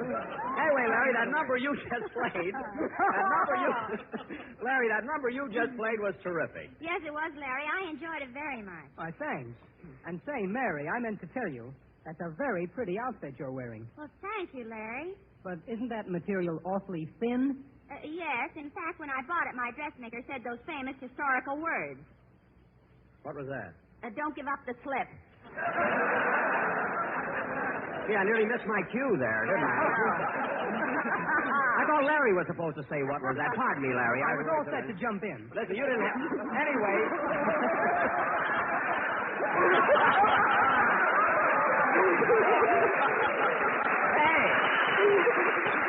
Hey, you're all right. You can be on my show again, Bud. You're all right. Anyway, Mary, you didn't have to say don't give up the slip. You know, you didn't have to start that all over again. Well, I'm glad you did, Mary. Now, Don. Go ahead, ask Larry Adler. Maybe he can settle our argument. Okay. Larry, who said don't give up the ship? Was it Captain James Lawrence or John Paul Jones? Captain James Lawrence. Well, that's gratitude. After all I did for you. What did you ever do for him? I introduced him to that girl with every other tooth missing. Now, listen, Larry, you and Don Wilson don't know anything about naval tradition. You've never been in the Navy. Now, I can bring any sailor up from the audience and prove what I'm talking about. In fact, hey, look, there's a sailor that just walked into the auditorium. Hey, Buddy, come here a minute, will you? Oh, me? Yeah. Will you come up on the stage for a minute? Show you guys. Now, sailor, I'd like to ask you a few questions. We're having a big discussion here over famous naval sayings, and I think you can help us. Do you know anything about naval expressions? Yes, sir.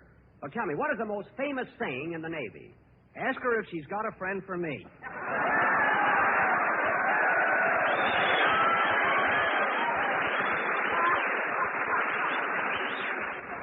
I don't mean that one. The saying I mean is over 100 years old. Well, this one didn't start yesterday, Bob. Well, thanks anyway, sailor, for coming up here. You're welcome. Now, listen, Don, and that goes for you, Mary, Phil, and everybody. John Paul Jones was the one who said don't give up the ship, and I'll prove it once and for all. I'm going to call up my house and have Rochester look it up in the encyclopedia. Give me that phone. Prove my point. Oh, operator. I'll show you, kid. Operator. Number, please. For goodness sake, operator, what took you so long to answer? I'm bashful.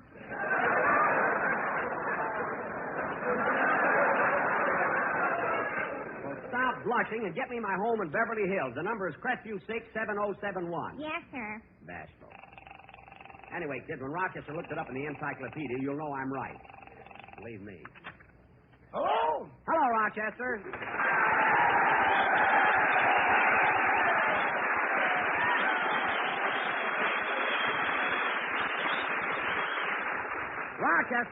Rochester, we're having a big argument here, and I want to ask you something. Do you know any famous sayings? I know one. What is it? Don't shoot till you're faded.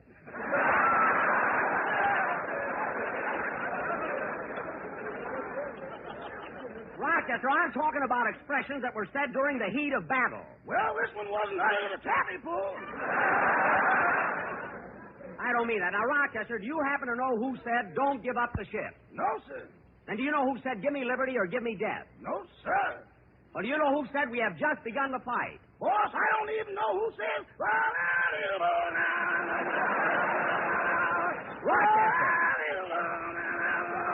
Rochester, stop. Just a minute.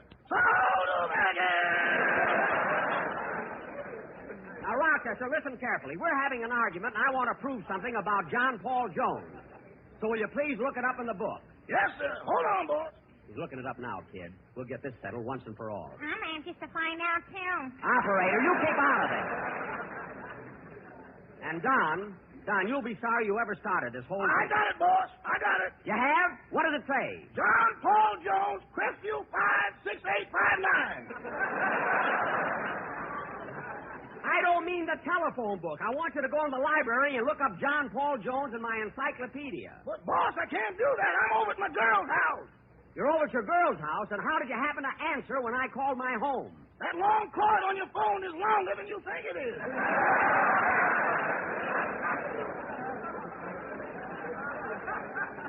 Rochester, that's ridiculous. Where does your girl live? In Pasadena.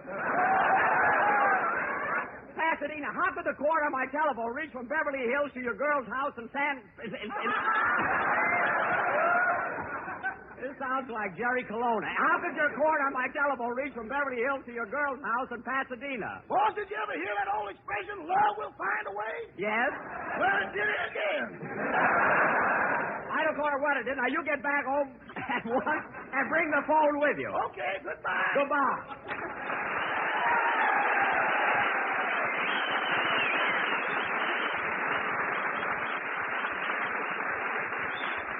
Well, I I guess that'll show you, kid. What did Rochester say? He looked it up in the encyclopedia, and I was right. It was John Paul Jones who said, don't give up the ship. But, Jack, I heard you say something about Pasadena. That's where he said it in the Battle of Pasadena. I don't want to hear any more about it. Play, Phil. We'll be back in just a minute. But first, here are my good friends Effie Boone and Kenneth Delmar. Sold American. Lucky Strike means fine tobacco. Yes, Lucky Strike means fine tobacco. Independent tobacco experts present at the auctions can see Lucky Strike consistently buy the finer, the lighter, the naturally milder Lucky Strike tobacco. And with such men who know tobacco best, auctioneers, buyers, and warehousemen, it's Lucky's 2-to-1. The famous tobacco auctioneers heard on tonight's program are Mr. F.E. Boone of Lexington, Kentucky. Sold American. And Mr. L.A. Speed Riggs of Goldsboro, North Carolina. Basil Ruysdale speaking. LSMFT. LSMFT. LSMFT. Remember, Lucky Strike means fine tobacco, so round, so firm, so fully packed, so free and easy on the draw. This is the National Broadcasting Company. The Jack Benny Program, presented by Lucky Strike. Quality of product is essential to continuing success. Exhibit A, Lucky Strike. Fine tobacco is what counts in a cigarette. And year in, year out, always. Lucky Strike means fine tobacco.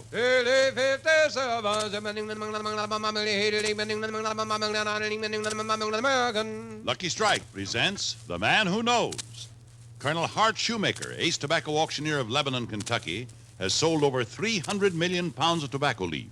Recently, he said, I've seen the makers of Lucky Strike buy real quality tobacco. Fine, ripe, mild tobacco. Yes, I've seen them do it at thousands of auctions. For my own cigarette, I picked Lucky's. At market after market, at auction after auction, independent tobacco experts like Colonel Shoemaker can see the makers of Lucky Strike consistently select and buy that fine, that light, that naturally mild tobacco.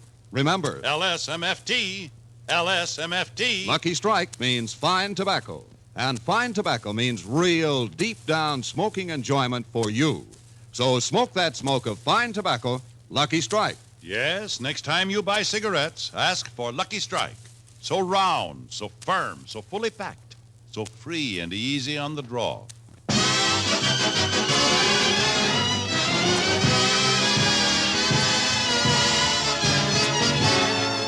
The Lucky Strike program starring Jack Benny with Mary Livingston, Phil Harris, Rochester, Dennis Day, and yours truly, Don Wilson.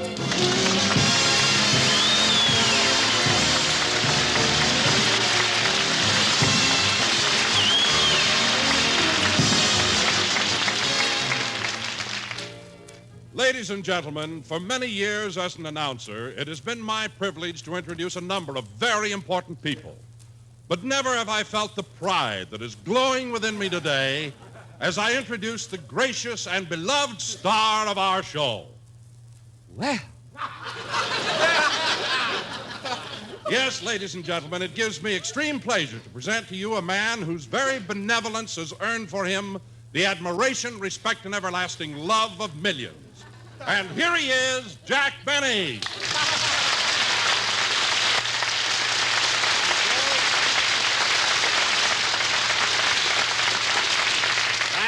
Thank you. Hello again. This is Jack Benny talking. And Don, that was the most beautiful introduction I've ever received. The most touching. I mean, whatever made you think of it? There are only 27 more shopping days till Christmas. What? And I don't want any more of those lousy shoelaces. Oh, Don, you didn't like the shoelaces I gave you last Christmas? No, I didn't. Well, what was the matter with them? I mean, were they too long or too short or what? Well, Jack, now I've been with you 13 years, and I didn't think a pair of shoelaces was an appropriate Christmas gift. Oh. Well, Don, you silly boy. I mean, if you didn't like the shoelaces, you could have exchanged them for a box of Kleenex or dental floss or something. Anyway, Don, I do appreciate the fact... Come in. Telegram for Jack Benny. I'll take it, boy. Just a minute. Here's a tip for you. Yes, sir. I wonder who this telegram... You can go, boy. I gave you your tip. But, Mr. Benny, these ration stamps aren't good anymore. Don't be so sure.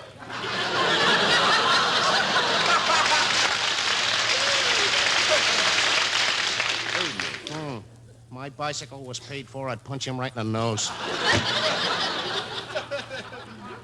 Go be nice to people. Jack, who's the telegram from? Wait till I open it.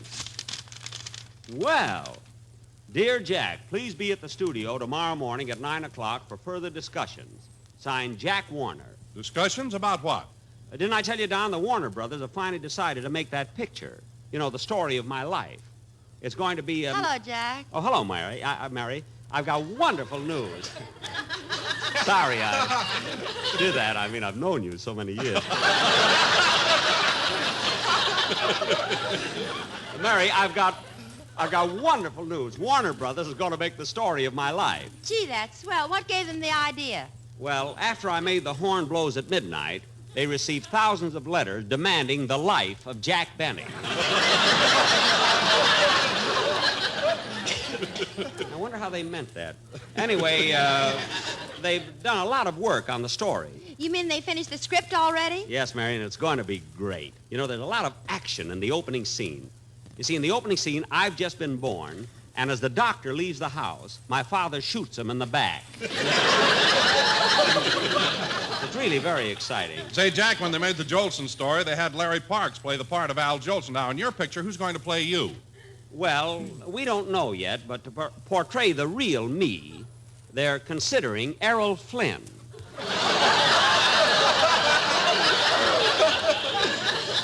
I guess it's the way I've lived, you know what I mean?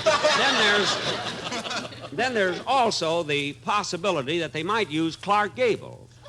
Well, Jack, as long as it's a story of your life, why don't you play it yourself? Well, we thought of that, Mary, but we felt we needed someone who was attractive to women, you see. Oh, Jack, you're just as attractive to women as Clark Gable any day.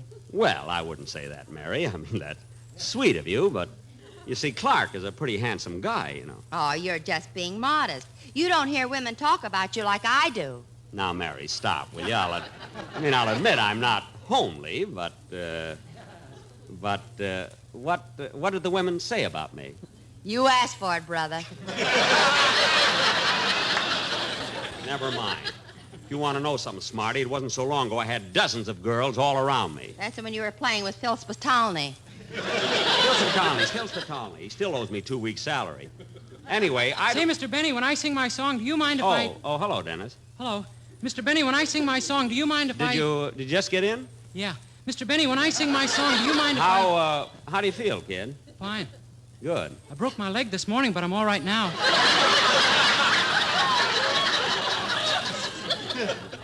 Dennis, just go ahead and sing your song. Well, aren't you going to ask me how I broke my leg? No, I'm not. Now go ahead with your song. My mother was right. You don't want me to get laughs.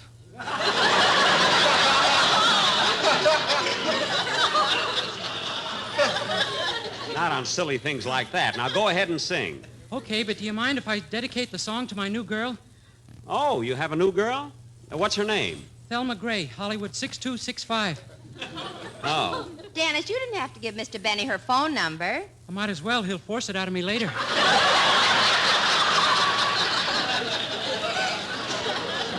Now, wait a minute, kid. When did I ever threaten you to get a girl's telephone number? Remember in New York when you took me to the top of the Empire State Building? Jack, you didn't. He held me over the edge by my suspenders. Well, you're lucky you didn't go out with that girl. You've still got your watch. Girls. But this girl's different, Mr. Benny. Oh, you really like her, eh, Dennis? Yeah. Last week was her birthday, so I took her around to all the clubs. We went to Ciro's, the Macombo, Slapsy Maxie's. Really? How those places stay in business, I'll never know. We were the only ones in there. Dennis, what night did you go? Oh, night!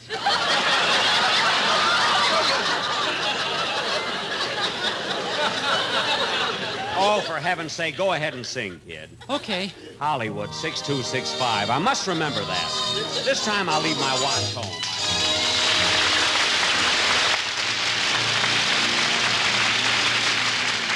As you walk, as you talk with the one you love, do you know just how lucky you are when you stroll hand in hand 'neath the moon above? Does your heart sing how lucky you are?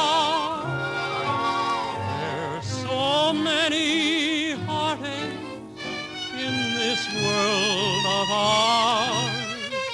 Sometimes a dream will come true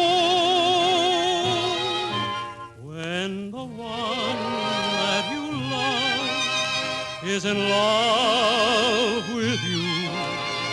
That's the greatest of blessings by far, and you don't know how lucky you are.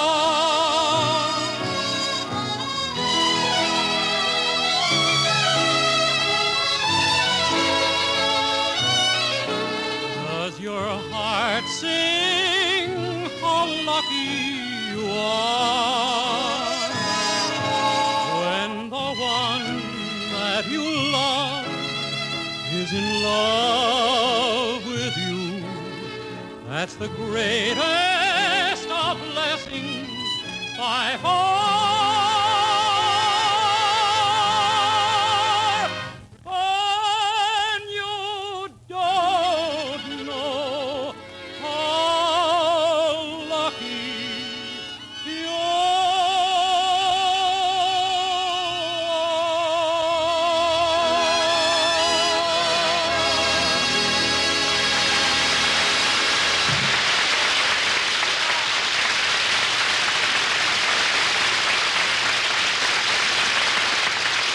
That was How Lucky You Are, sung by Dennis Day. Very good, Dennis. Say, Mary. Aren't you going to ask me how I broke my leg? No, I'm not, and stop being silly. Now, what did I start to say? Oh, yeah, you know, Mary, I've been giving it a lot of thought, and I don't know just who would be the right one to play me in The Life of Jack Benny. Or how about Van Johnson? Well, he's good, Mary, but he isn't quite old enough, you know? How about Cornell Wilde? No, he isn't old enough either. How about John Wilkes Booth? Oh, stop. John Wilkes Booth. He broke his leg, too. Dennis. Aren't you going to ask me how? No, I'm not. But, Mary, I think... Gee, I don't know. Hiya, Jackson. What's that dreamy look on your face? Oh, hello, Phil. I'm thinking. You know, Warner's is going to make a picture, the story of my life, and we're trying to figure out who would be the right personality to play me. Why don't you play it yourself, Jackson? You're one of the greatest actors in show business. Huh? And coming from me, you know what that means. Yeah, there are only 27 more shopping days till Christmas. But getting the right guy is really a problem. Hey, Jackson, I got an idea. Why don't you let me play the part? I'd be terrific. I'm handsome, I got personality, sex appeal. What more do you want? Well, Phil... Think it over, Dad. I'm alive. I'm sharp. I'm a sort of a Mickey Rooney with just enough Roddy McDowell to hold me down.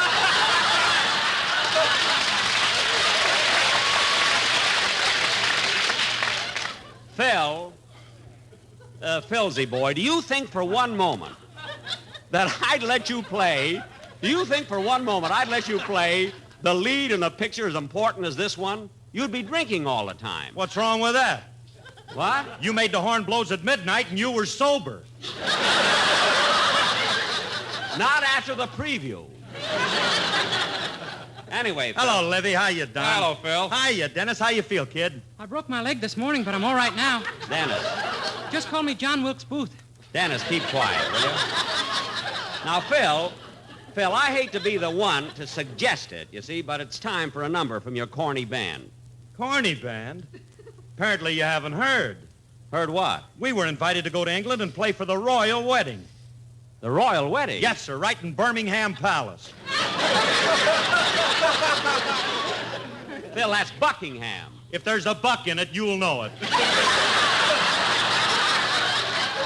You're darn right. Now, come on, Phil. Let's have a band number. Oh, wait a minute, Jack. Don't you think it's about time we do a commercial? Don, we're not going to do a commercial this week. Go ahead, Phil. But, Jack... Don, I'm running this show.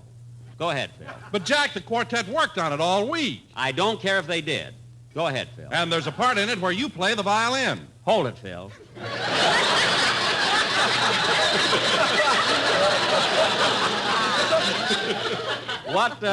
What were you saying, Don? Well, the sportsmen are going to do the Poet and Peasant Overture, and there's a place in it where you do a violin solo. Well, that sounds pretty good. Gee, I had no idea this was going to happen. Gosh, this is really a surprise. Some surprise. Unbutton your shirt and take out your violin. Okay, Don, when do I come in? Just watch the boys. They'll give you your cue. Good. The Poet and Peasant Overture. Take it, boys.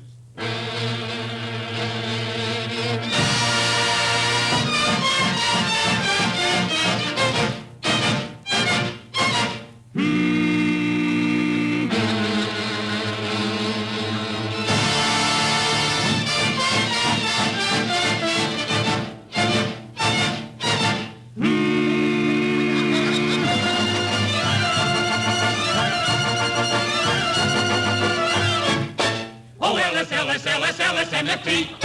A Lucky Strike will always be the smoke for me. Now? Yes. Now? Yes. Now? Yes, yes, yes.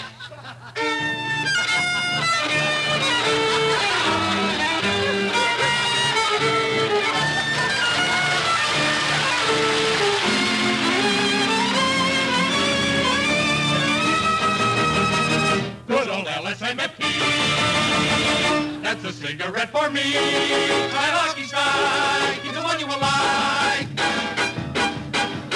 Every food and sleepy Brixie, they're from Kentucky. They smoke a Lucky. They're so round and firm and fully. They are so fully packed. Yes, you would like a Lucky Strike. LSM, oh, LSM, oh, MFMFT, oh, MFT, LSMFT, LSMFT,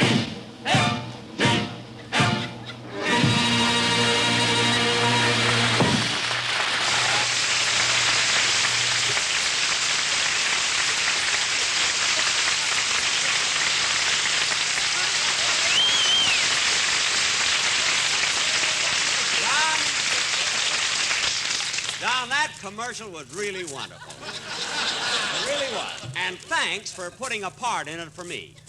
I mean, the boys were just great, and the violin solo was out of this shirt. I mean, out of this world. And by the way, kids, before I forget it, next Thursday on Thanksgiving, I want you all to come over to my house for a turkey dinner. Turkey? Gee, I wonder if I could have one of the legs. Sure, kid. Why? I broke mine this morning.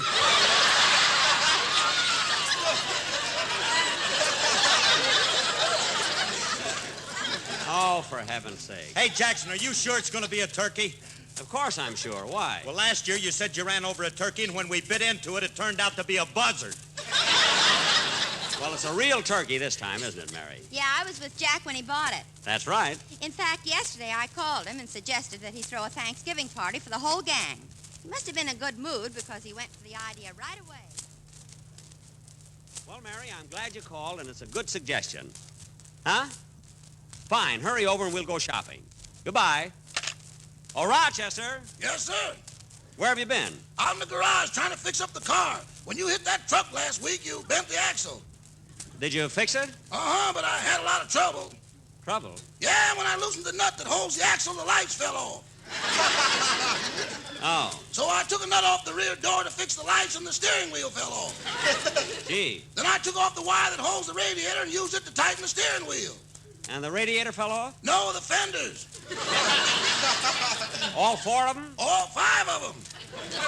5? We only have 4 fenders. How about the one we hold over our head when it rains?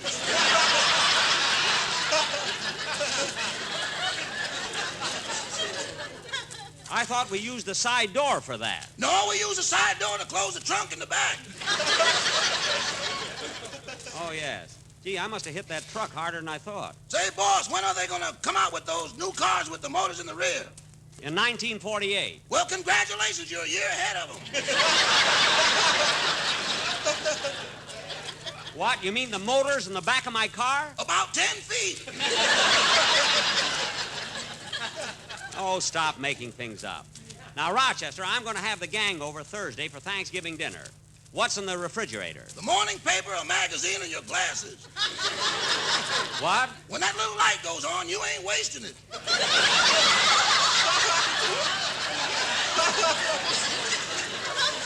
I'm not talking about that. I mean food for Thanksgiving. Well, we've got everything except a turkey. You want me to go out and buy one? No, Miss Livingston is coming over, and we're going to... Well, that must be her now. So long, Rochester. We'll be back in about an hour.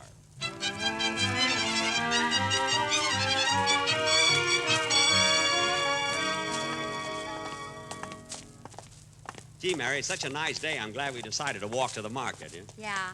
I'm glad Thanksgiving will be here soon. It's one of our nicest holidays. Yeah. And this year, we should all be so thankful. I know I am. Gee, when I wake up in the morning, I hear the birds singing. I've got the beautiful moonlight at night. I get all the fresh air I need, all the sunshine I want. So far, it hasn't cost you a dime. Yeah. Oh, Mary, look. Hey, Mary, look over there. Those boys playing football. Hey, Joey, kick it to me now. See, they're nice kids, Mary. You know, the bigger one is Stevie Kent. His folks live on the corner. Every time I go out for a walk, I stop and talk with them. Hey, Stevie, throw the ball over here. Oh, hello, Mr. Benny. Here it comes. Look out, I think it's too high. You have to run for it. Faster. You better jump for it. Wow, what a catch. Say, that was a good catch. I gotta hand it to you, Mary.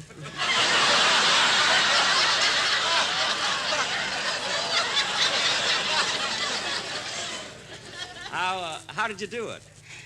I don't know, but you can buy me a new girdle for Christmas. Okay, you know, Mary, UCLA could have used you yesterday. Yes, sir. Say, Mr. Benny, this is my friend, Joey. Hello, Joey. Hello, Mr. Benny. You know, Joey, Mr. Benny was All-American fullback when he played football for Yale. Yale? And he broke the 100-yard dash record when he was in the Olympic Games. Gee whiz. Jack, did you tell Lisa? And Mr. Benny pitched 2 no-hit games in the World Series. When he was with the New York Yankees. The Yankees? Oh, I was just lucky, that's all.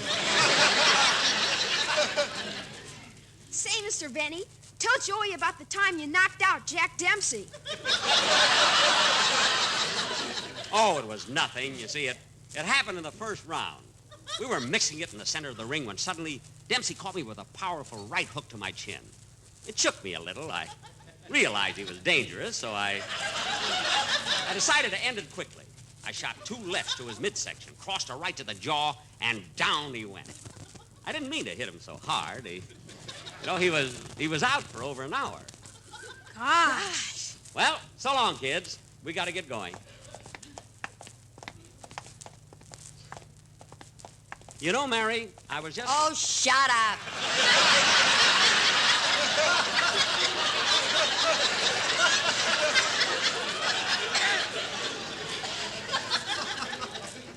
Well, look, Mary, I only tell the kids stories like that because it helps them if they have a hero to look up to.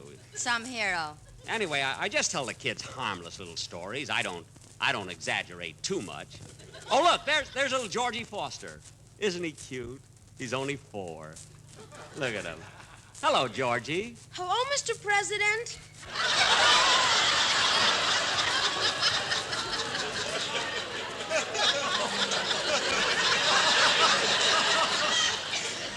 Oh, brother. Mary, I never told him that. He's just ad-libbing. Come on, here's the market. Let's see. Oh, there's the poultry department over there. Come on, Mary. Okay. And, Jack, remember what you promised. This time you're going to get a nice big turkey, not like the last one you got. There was nothing small about that turkey. Go on. You didn't have the heart to chop its head off. You beat it to death in a badminton game. Mary. And I got stuck with the part that went over the net last. Mary, stop trying to switch old jokes, will you? Now, let's walk over to the counter and see. Hello, Mr. Benny. Oh, hello, Mr. Kitzel.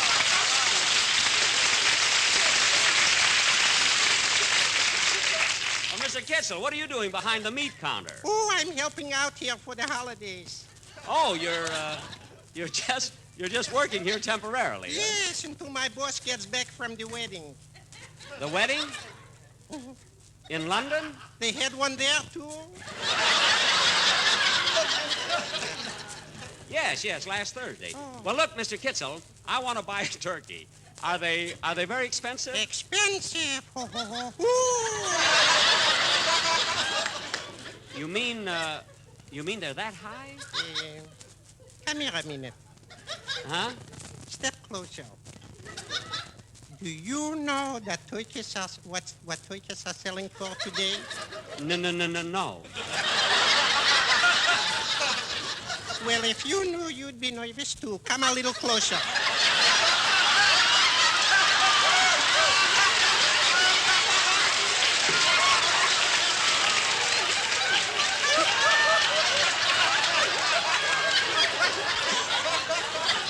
Come closer. Huh? Lean over a little. What? 80 cents a pound. Well, why do you have to whisper it? I don't want the turkey should get hammy. 80 cents a pound. That's a lot of money for turkeys. Say, they got to live too. I suppose so. Say, Jack, while you're getting the turkey, I better shop around and get some things for the stuffing. I think I have everything at home, Mary. Well, what about cracker crumbs? Oh, I got plenty. Stale bread? 2 loaves I've got. Oysters? 1 can. Sage? 38. What? Oh, I thought you said something else. Yes, we have everything. Well, Mr. Benny, what's your pleasure if I can be so accommodating? Well, I'd like to get a live turkey, about 25 pounds. The live turkeys are over there, down by the end of the counter. Oh, yes. I think I'll take that one on the right. You know, it looks nice and plump. Put on your glasses, that's my wife.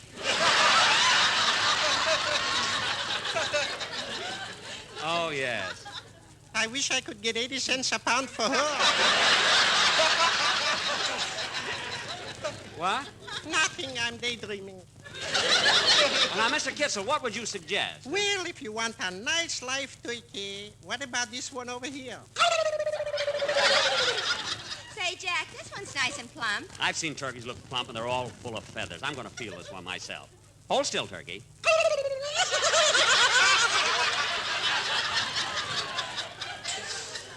Oh, you and your cold hands. Well, Mary, what do you think about it? Well, it looks all right. Yeah, but I wouldn't have the heart to kill it. Oh, just look at its eyes. The same color as mine.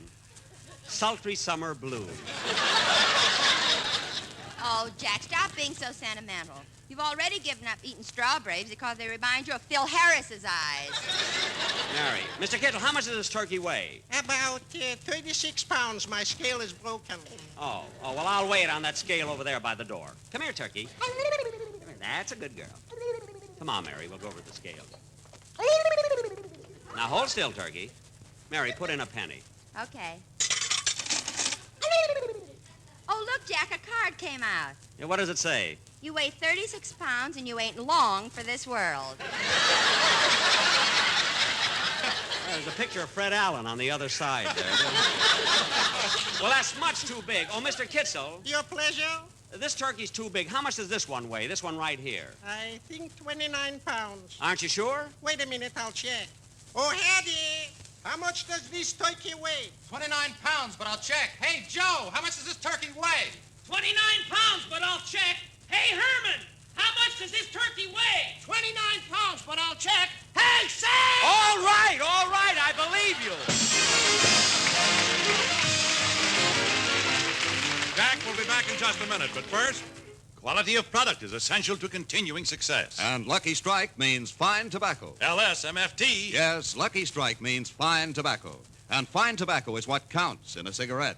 Remember what happens at the tobacco auctions? 50, American at 50. Year in, year out, at market after market, independent tobacco experts can see the makers of Lucky Strike consistently select and buy that fine, that light, that naturally mild tobacco. 59, American. Lucky Strike presents The Man Who Knows. Mr. Carl Hartfield of Greensburg, Kentucky, has been working as an independent tobacco buyer for the last 29 years. Recently, he had this to say. Season after season, I've seen the makers of Lucky Strike buy fine tobacco, ripe, prime leaf that's got real smoking quality. I've smoked Lucky's for over 28 years. So for your own real, deep-down smoking enjoyment, remember... LSMFT. Lucky Strike means fine tobacco. So smoke that smoke of fine tobacco, Lucky Strike. Yes, next time you buy cigarettes, ask for Lucky Strike. So round, so firm, so fully packed, so free and easy on the draw.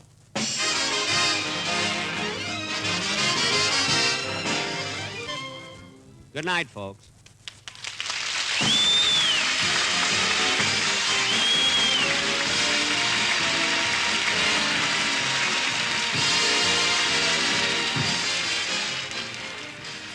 This is NBC, the national broadcasting company.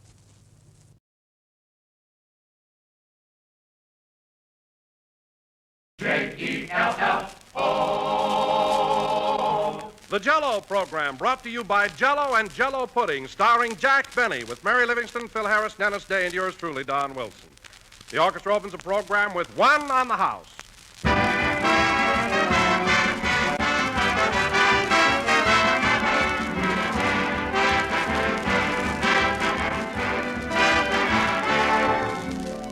The biggest dessert news in years. That's what folks everywhere are calling Jell-O's new locked-in flavor. Never has Jell-O tasted so rich and delicious. Today, it's even better than ever, and all because of a wonderful new process that locks in all of Jell-O's grand flavor, keeps it from fading, keeps it at full strength till the moment you use it. Today, Jell-O's vivid original goodness is locked right into the tiny Jell-O particles, where time can't touch it. It's protected against fading or changing in any way, and it comes out of the package just as rich and full-flavored as it went in. Prove it for yourself. Open a package of Jell-O. Notice that there's no heavy, fruity aroma, no sign of escaping flavor. But when you dissolve the Jell-O, you unlock its captive goodness, and out it pours for your pleasure. So order Jell-O tomorrow. Look for the big red letters on the box, and be sure to get Jell-O. The flavor never goes away. We put it in, and it's there to stay.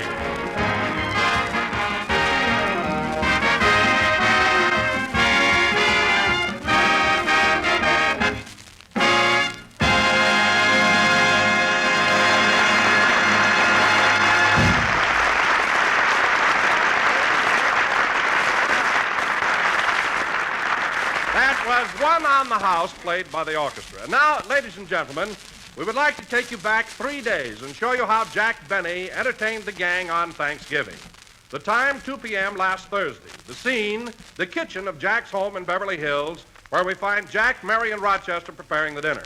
Take it away. Now, what else? Oh, yes. Rochester, hand me those little plates there, will you? Here you are, boss. Let's see. A black one for Phil, a green one for Alice, a black one for Don, a green one for Mrs. Wilson, a black one for Mary. Say, Jack, make mine a green one. I don't like ripe olives.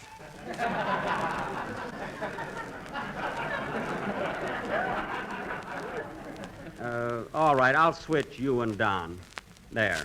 I'm hungry. I think I'll eat mine now. Drop that. I don't want you to spoil your appetite. You know, we're having wild duck for our Thanksgiving dinner. No chipped beef this year, eh? Not unless we run short. Rochester, what are you putting in that dressing? I thought a dash of gin would snap it up a little. What? Who ever heard of putting gin in dressing? On Central Avenue, it's a must.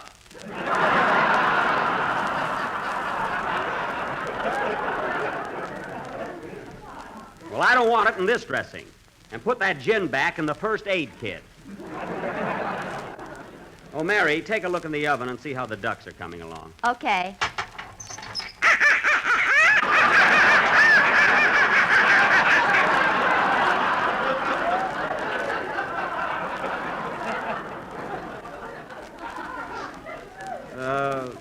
was that? They're not quite done yet. Now, look, that noise came from some live ducks I've got in the basement. These ducks here should be done by now. What time did we put them in the oven, Rochester? About 10 o'clock last night. Let's see, that's 16 hours. They're done all right. They sure look tender, don't they, Mary? Tender? The middle one looks like Humphrey Bogart. What an imagination. Now, Rochester, take each duck and stuff the dressing in it. I ain't gonna touch old Humphrey. Cut that out. Now, get busy and stuff those ducks. Okay, where's the shoehorn? You don't need a shoehorn. Now, let's see, a green olive for me, a black one for... Say, Jack, why don't you give those olives a little company and put some celery on the plate? Celery? Okay. Open the icebox and get some. I don't know the combination. It's 45 right, 23 back, and 10 right. That's it. Can I borrow your pencil, boss? Don't bother writing it down. I'm changing it tomorrow. Now, where was I? Oh, yes, a green one for me, a black one for Billy Getz. That must be Dennis. Open the back door for him, Rochester. Yes, sir. Send that kid on an errand. He takes all day. Where'd he go, Jack? Over to Ronald Coleman's to borrow something. You ought to be ashamed of yourself. You're always borrowing from Mr. Coleman. That works both ways, Mary. Within the last year, he's borrowed over a dozen of my best eggs. Your eggs? Yes. His chickens laid him in your garage.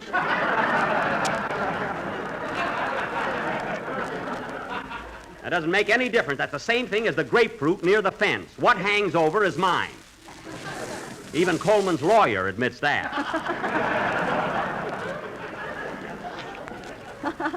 Well, don't ever hang your head over the fence or Coleman will pick your toupee.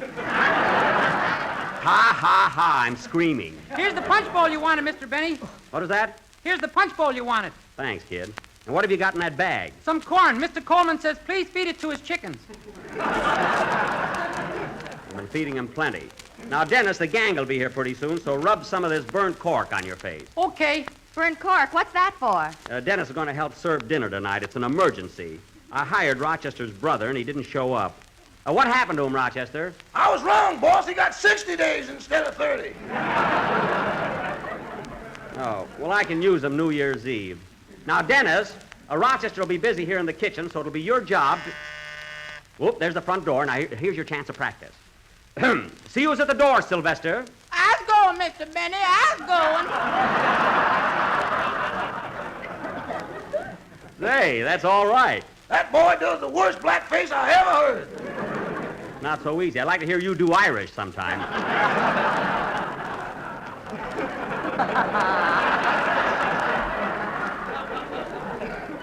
Come on, Mary. We'll sit in the music room until the gang gets here. A jukebox and an old fiddle, and you call it a music room. Don't run down that jukebox, Mary. And incidentally, I wish you'd stop playing it with lifesavers. You got it all sticky. Mr. and Mrs. Wilson are here, Master Colonel Benny. Don't overdo it. Well, hello, Don, Peggy. Welcome to the Chateau Benny. Oh, hello, Jack. Hello, Mary. Happy Thanksgiving to you. Well, you're looking fine, Peggy. Take Mrs. Wilson's coat, Sylvester. Yeah, the yuck.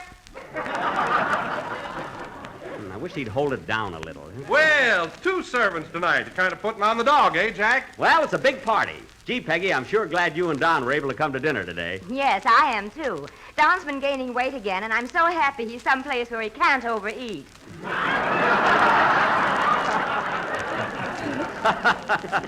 Good.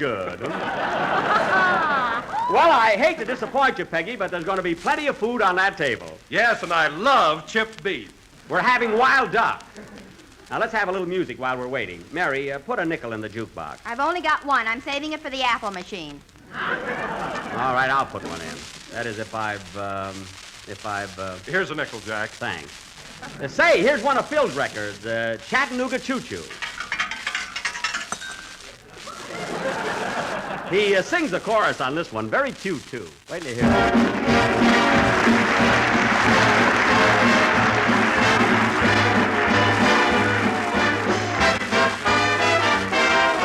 Pardon me, boy. Is that the Chattanooga Choo-Choo? Track 29. Then you can give me a shine. I can afford to board a Chattanooga Choo-Choo. I've got my fare and just an inkling to spare. You leave old Pennsylvania Station about 3:45. Read the magazine and then you're in Baltimore. Dinner on the diner, nothing could be finer than to have your ham and eggs in Carolina. When you hear the whistle blowing 8 to the bar, then you know that Tennessee is not very far. Hurry up and coal in, gotta get a rollin'. Hoo-hoo, Chattanooga, there you are.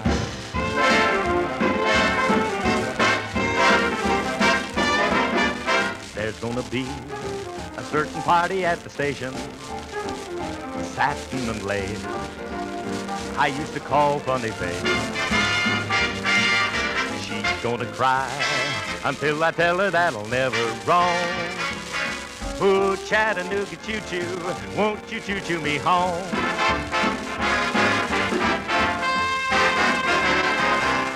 There's gonna be a certain party at the station, satin and lace.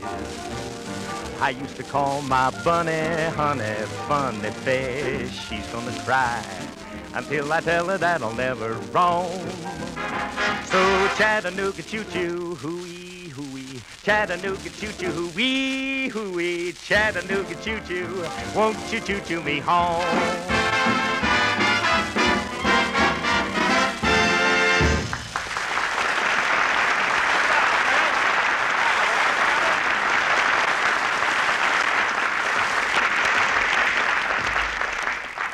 Isn't Phil a ham? He even puts applause on the record.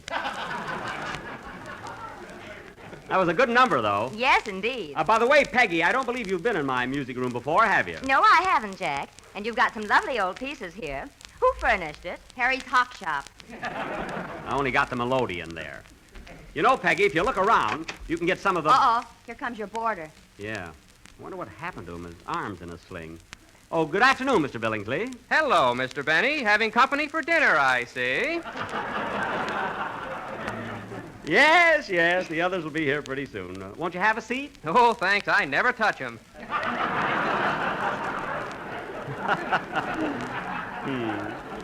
By the way, Mr. Billingsley, I noticed your arm's in a sling. How did you happen to break it? I was putting on my long underwear this morning, and I fell off the ladder. Oh, well, why do you have to climb a ladder to put on your underwear? When I say long, I mean long.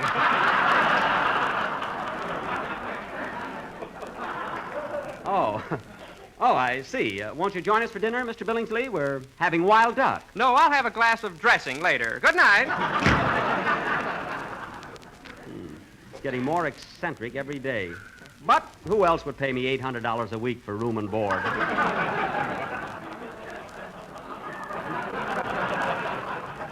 An amazing character, you know. Mr. Benny, can I speak to you confidentially? It's very important. Oh, now what? Excuse me, folks. What is it, Rochester? Boss, those ducks ain't never gonna get tender. Why? What happened? I just stuck a fork in one of them and it kicked gravy all over me.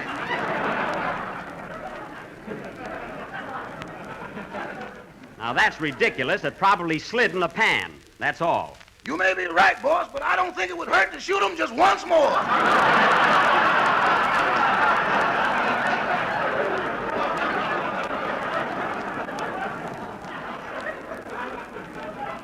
Don't you dare. I shot those ducks. All you've got to do is cook them. I want dinner served as soon as Mr. and Mrs. Harris arrive. But, boss... Now get back to the kitchen. Dum-bing-bum-bum-ba-bing-ba-bum. Dum-dee-dum-dum-da-ding-da-dum-dum. Oh, sorry, folks. What's the matter, Jack? Oh, Rochester's having a little trouble with the ducks. It seems...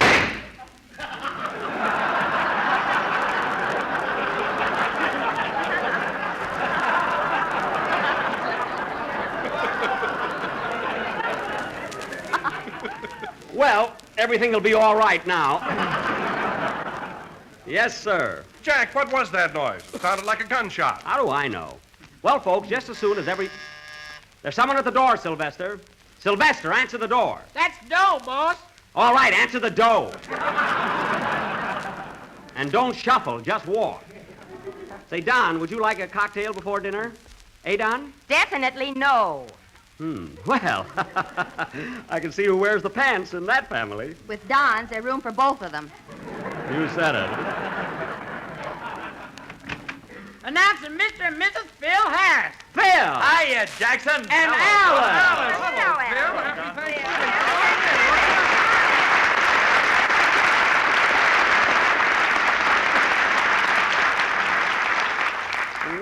Well, Alice, I'm sure happy you were able to come to dinner. Oh, I wouldn't have missed it for anything, Jackson. Jackson. She calls me Jackson.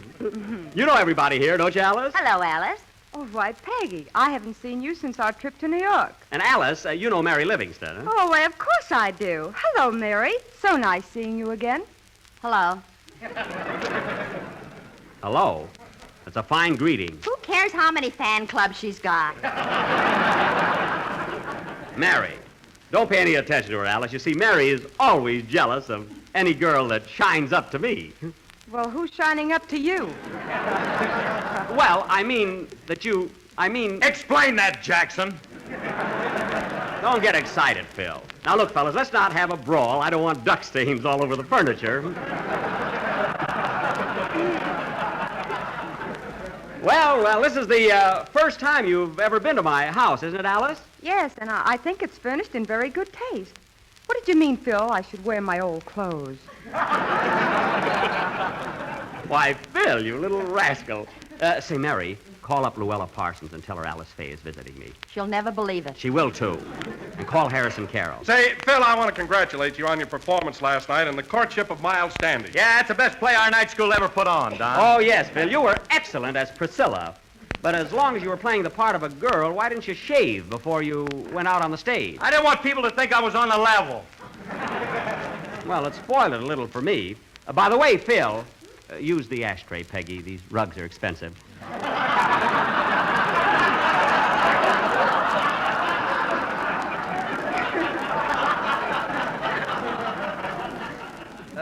By the way, Phil, that's a girl. By the way, Phil, Phil, did you get those flowers I sent you before the performance? Oh, yeah, thanks for the Christmas anthemums. Christmas anthemums? Phil, I told you last night it's one word, chrysanthemum. Oh, lay off, honey. I don't want no lecture on Thanksgiving.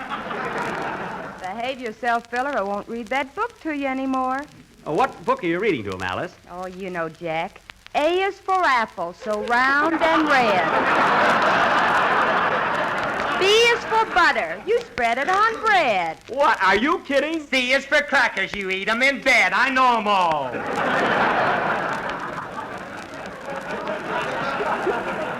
See, you'll be up to the Rover boys pretty soon. Well, I don't know about you folks, but I'm going to have a cocktail before dinner. Oh, don't, Jack. You always act so silly. I do not. One cocktail, and it's, look, fellas, I'm a Spanish dancer. Oh. A Spanish dancer? By that time, he's wearing a lampshade. Well, someone's got to put a little life in the parties around this town. Oh, Sylvester. Yowza, boss. Go out in the kitchen and tell Rochester we're ready for dinner. How's it going? Hold that barn. Lift that bed. Oh, shut up!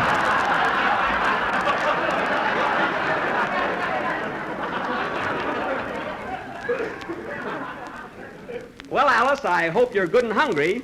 I'm on a diet myself. You see, I have to be on account of the new picture I'm making. I knew he'd get around to that. Quiet.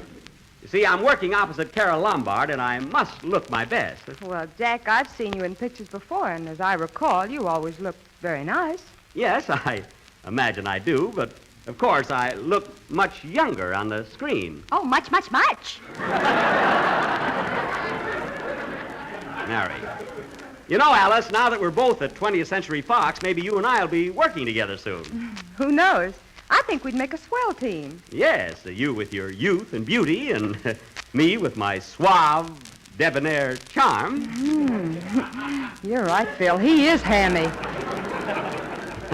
You know, Alice, the next time I see Mr. Zanuck... Dinner is served, folks. Walk. Do not run to the dining room. Oh, boy, Now, this way, everybody. That's for Now, me. Don, you take Alice. Phil, you take Peggy. And Mary... Oh, Mary, call up Hedda Hopper and Jimmy Starr and Herb Stein. Tell them that Alice Faye's having dinner with me today. Okay. And call Sidney Skalski, too. Skalski? Yes. Who's going to boost him up to the telephone? He's got a ladder like Billingsley. All right, everybody, grab your seats. And take your time now. There's plenty for all. Come on. We're all going to eat.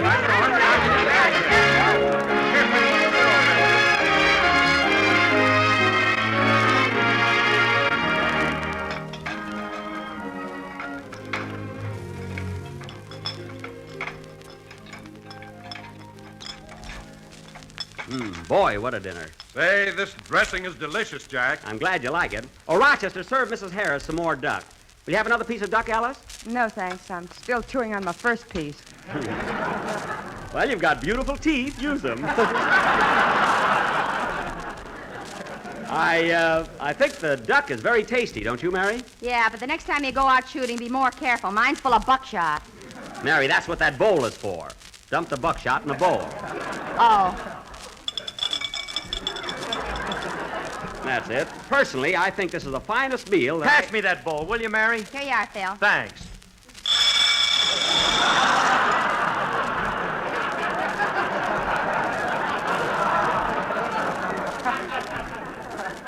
Well, I really banged away at that one, didn't I? But I still say this is a lovely dinner. Yeah, everything from soup to lead. Never mind, and have another cranberry. One cranberry, you're supposed to have cranberry sauce. Well, squash it. Are you helpless?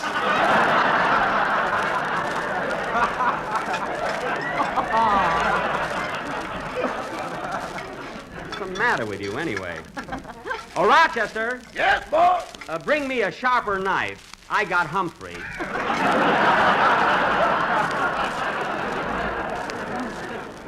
Say, Alice, I have a real treat for you. After dinner, I'll take you downstairs and show you Carmichael, my polar bear. Oh, that's swell. I love animals. You do? Have you got any pets, Alice? Oh, just Phil, my little reformed wolf. Good. Yes, sir. Some more dressing, Don? No, thanks. By the way, Jack, where's Dennis? Didn't you invite him to dinner? Yes, I wonder what happened to the kid. Me too. Mary, don't give it away. Oh, Sylvester, have we heard from Mr. Day? Yeah, he phoned and left word that he was having dinner with Miss Hetty Lamar. Hetty Lamar? That boy sure gets around, don't he? All right, Sylvester, stop leaning on the table and get busy. Enjoying the food, Peggy? Oh, it's fine, Jack. And the dressing's delicious. What's in it? I really don't know. Oh, Rochester? Yes, boss? What's in this dressing? What ain't? He's like all good chefs, Peggy, just won't give away his secrets. Get another bowl, Rochester. This one's full. Everything all right, Alice? Mm-hmm. Oh, I've never been to such a novel dinner party. Imagine, Phil, I got a prize in my dressing. A prize? Uh-huh. Look, a shoehorn. That is a novelty, isn't it? I got a Red Cross button in mine. Well, hand it over. I joined yesterday. That reminds me everybody should, especially this year. Rochester, I think we'll have our dessert and coffee in the music room. Okay, boss. That is, if everybody's had enough duck. Well, come on. Let's go in the music room. What are we having for dessert, Jack? What do you think? I'll bet $1,000 it's Jell-O with that new locked-in flavor. You win, Don. The flavor never goes away. They put it in and it's there to stay.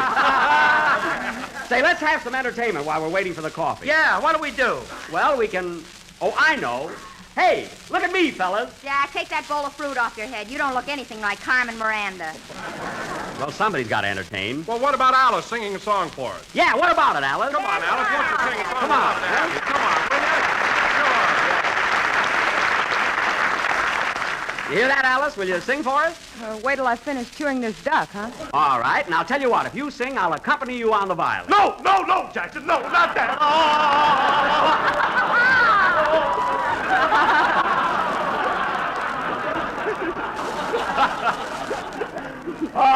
All right.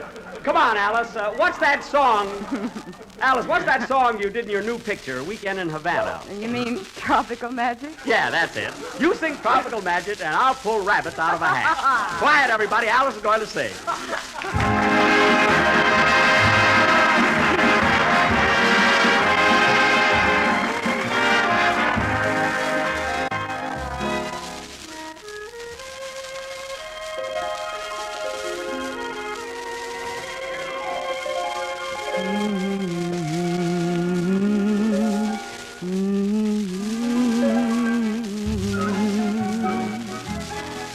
tropical magic, strange fascination, moon of temptation, black velvet sky, tropical magic, lost in your splendor, love will surrender to a passionate sigh. Whispering shadows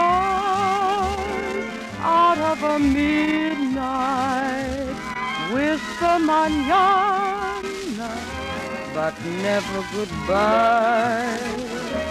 Music is playing, tropical magic, you'll have me saying adios to my heart.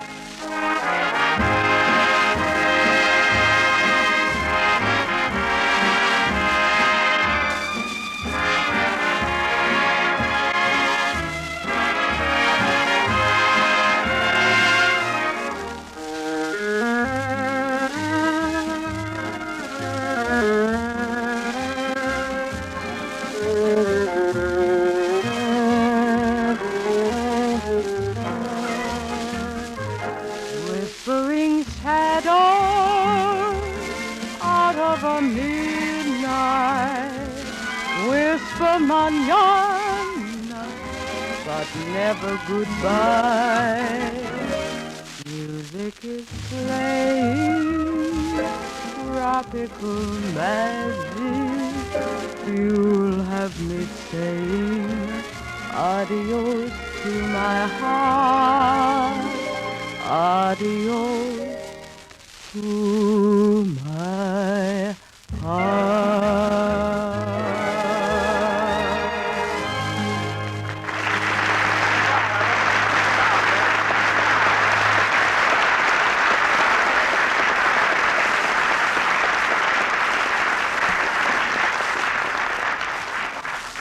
Well, anyway, folks, that's just about what happened at Jack's house last Thursday.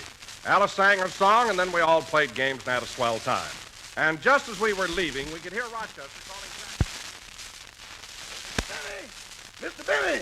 What is it, Rochester? What do I do with all this duck that's left over? Well, we can have it tomorrow night. What about the mashed potatoes and all this drink? Very tasty. Okay, make a pie out of them. Cranberry pie is delicious, you know. Okay. Oh, say, boss. What? I think we ought to turn this buckshot over to the government for national defense. That's a very good idea. Early yet, so I'm going out to see a movie. Is that still playing around? I don't mean Charlie's Aunt. See you later. Good night, boss. Good night, Rochester.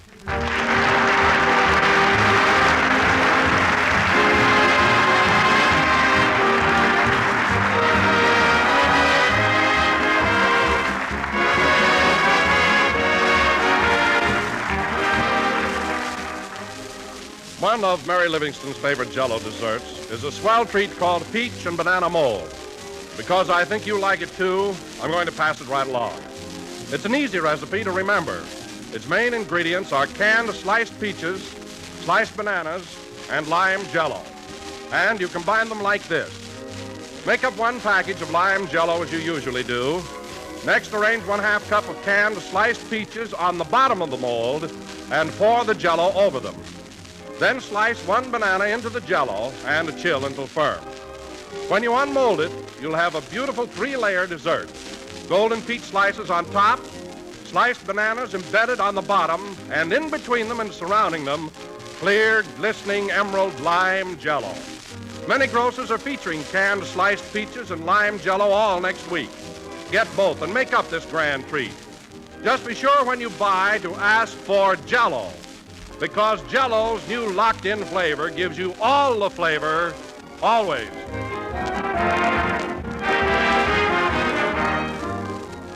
This is the last number of the 8th program in the current Jell-O series, and we'll be with you again next Sunday at the same time. Well, Alice, it was awfully sweet of you to come over tonight and show the folks what happened last Thursday, and your song was really wonderful. Oh, thanks, Jackson. Jackson.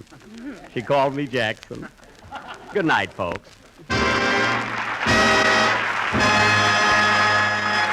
Make me Harold Clay appeared on our program tonight through courtesy of 20th Century Fox Pictures. In gelatin desserts, it's Jell-O. In puddings, it's Jell-O pudding. And every well-stocked pantry should include them both. Jell-O puddings are rich, luscious desserts that you make with milk. And they come in 3 popular flavors: chocolate, vanilla, and butterscotch. Jell-O chocolate pudding is a pudding that even Grandma would be proud to make. It has a smooth, creamy, homemade goodness all its own. A mellow chocolate flavor developed exclusively for Jell-O puddings by the famous Walter Baker chocolate people. Tomorrow, when you order Jell-O, ask for Jell-O puddings. They're just like Grandma's, only more so. This is the National Broadcasting Company. KFI, Los Angeles.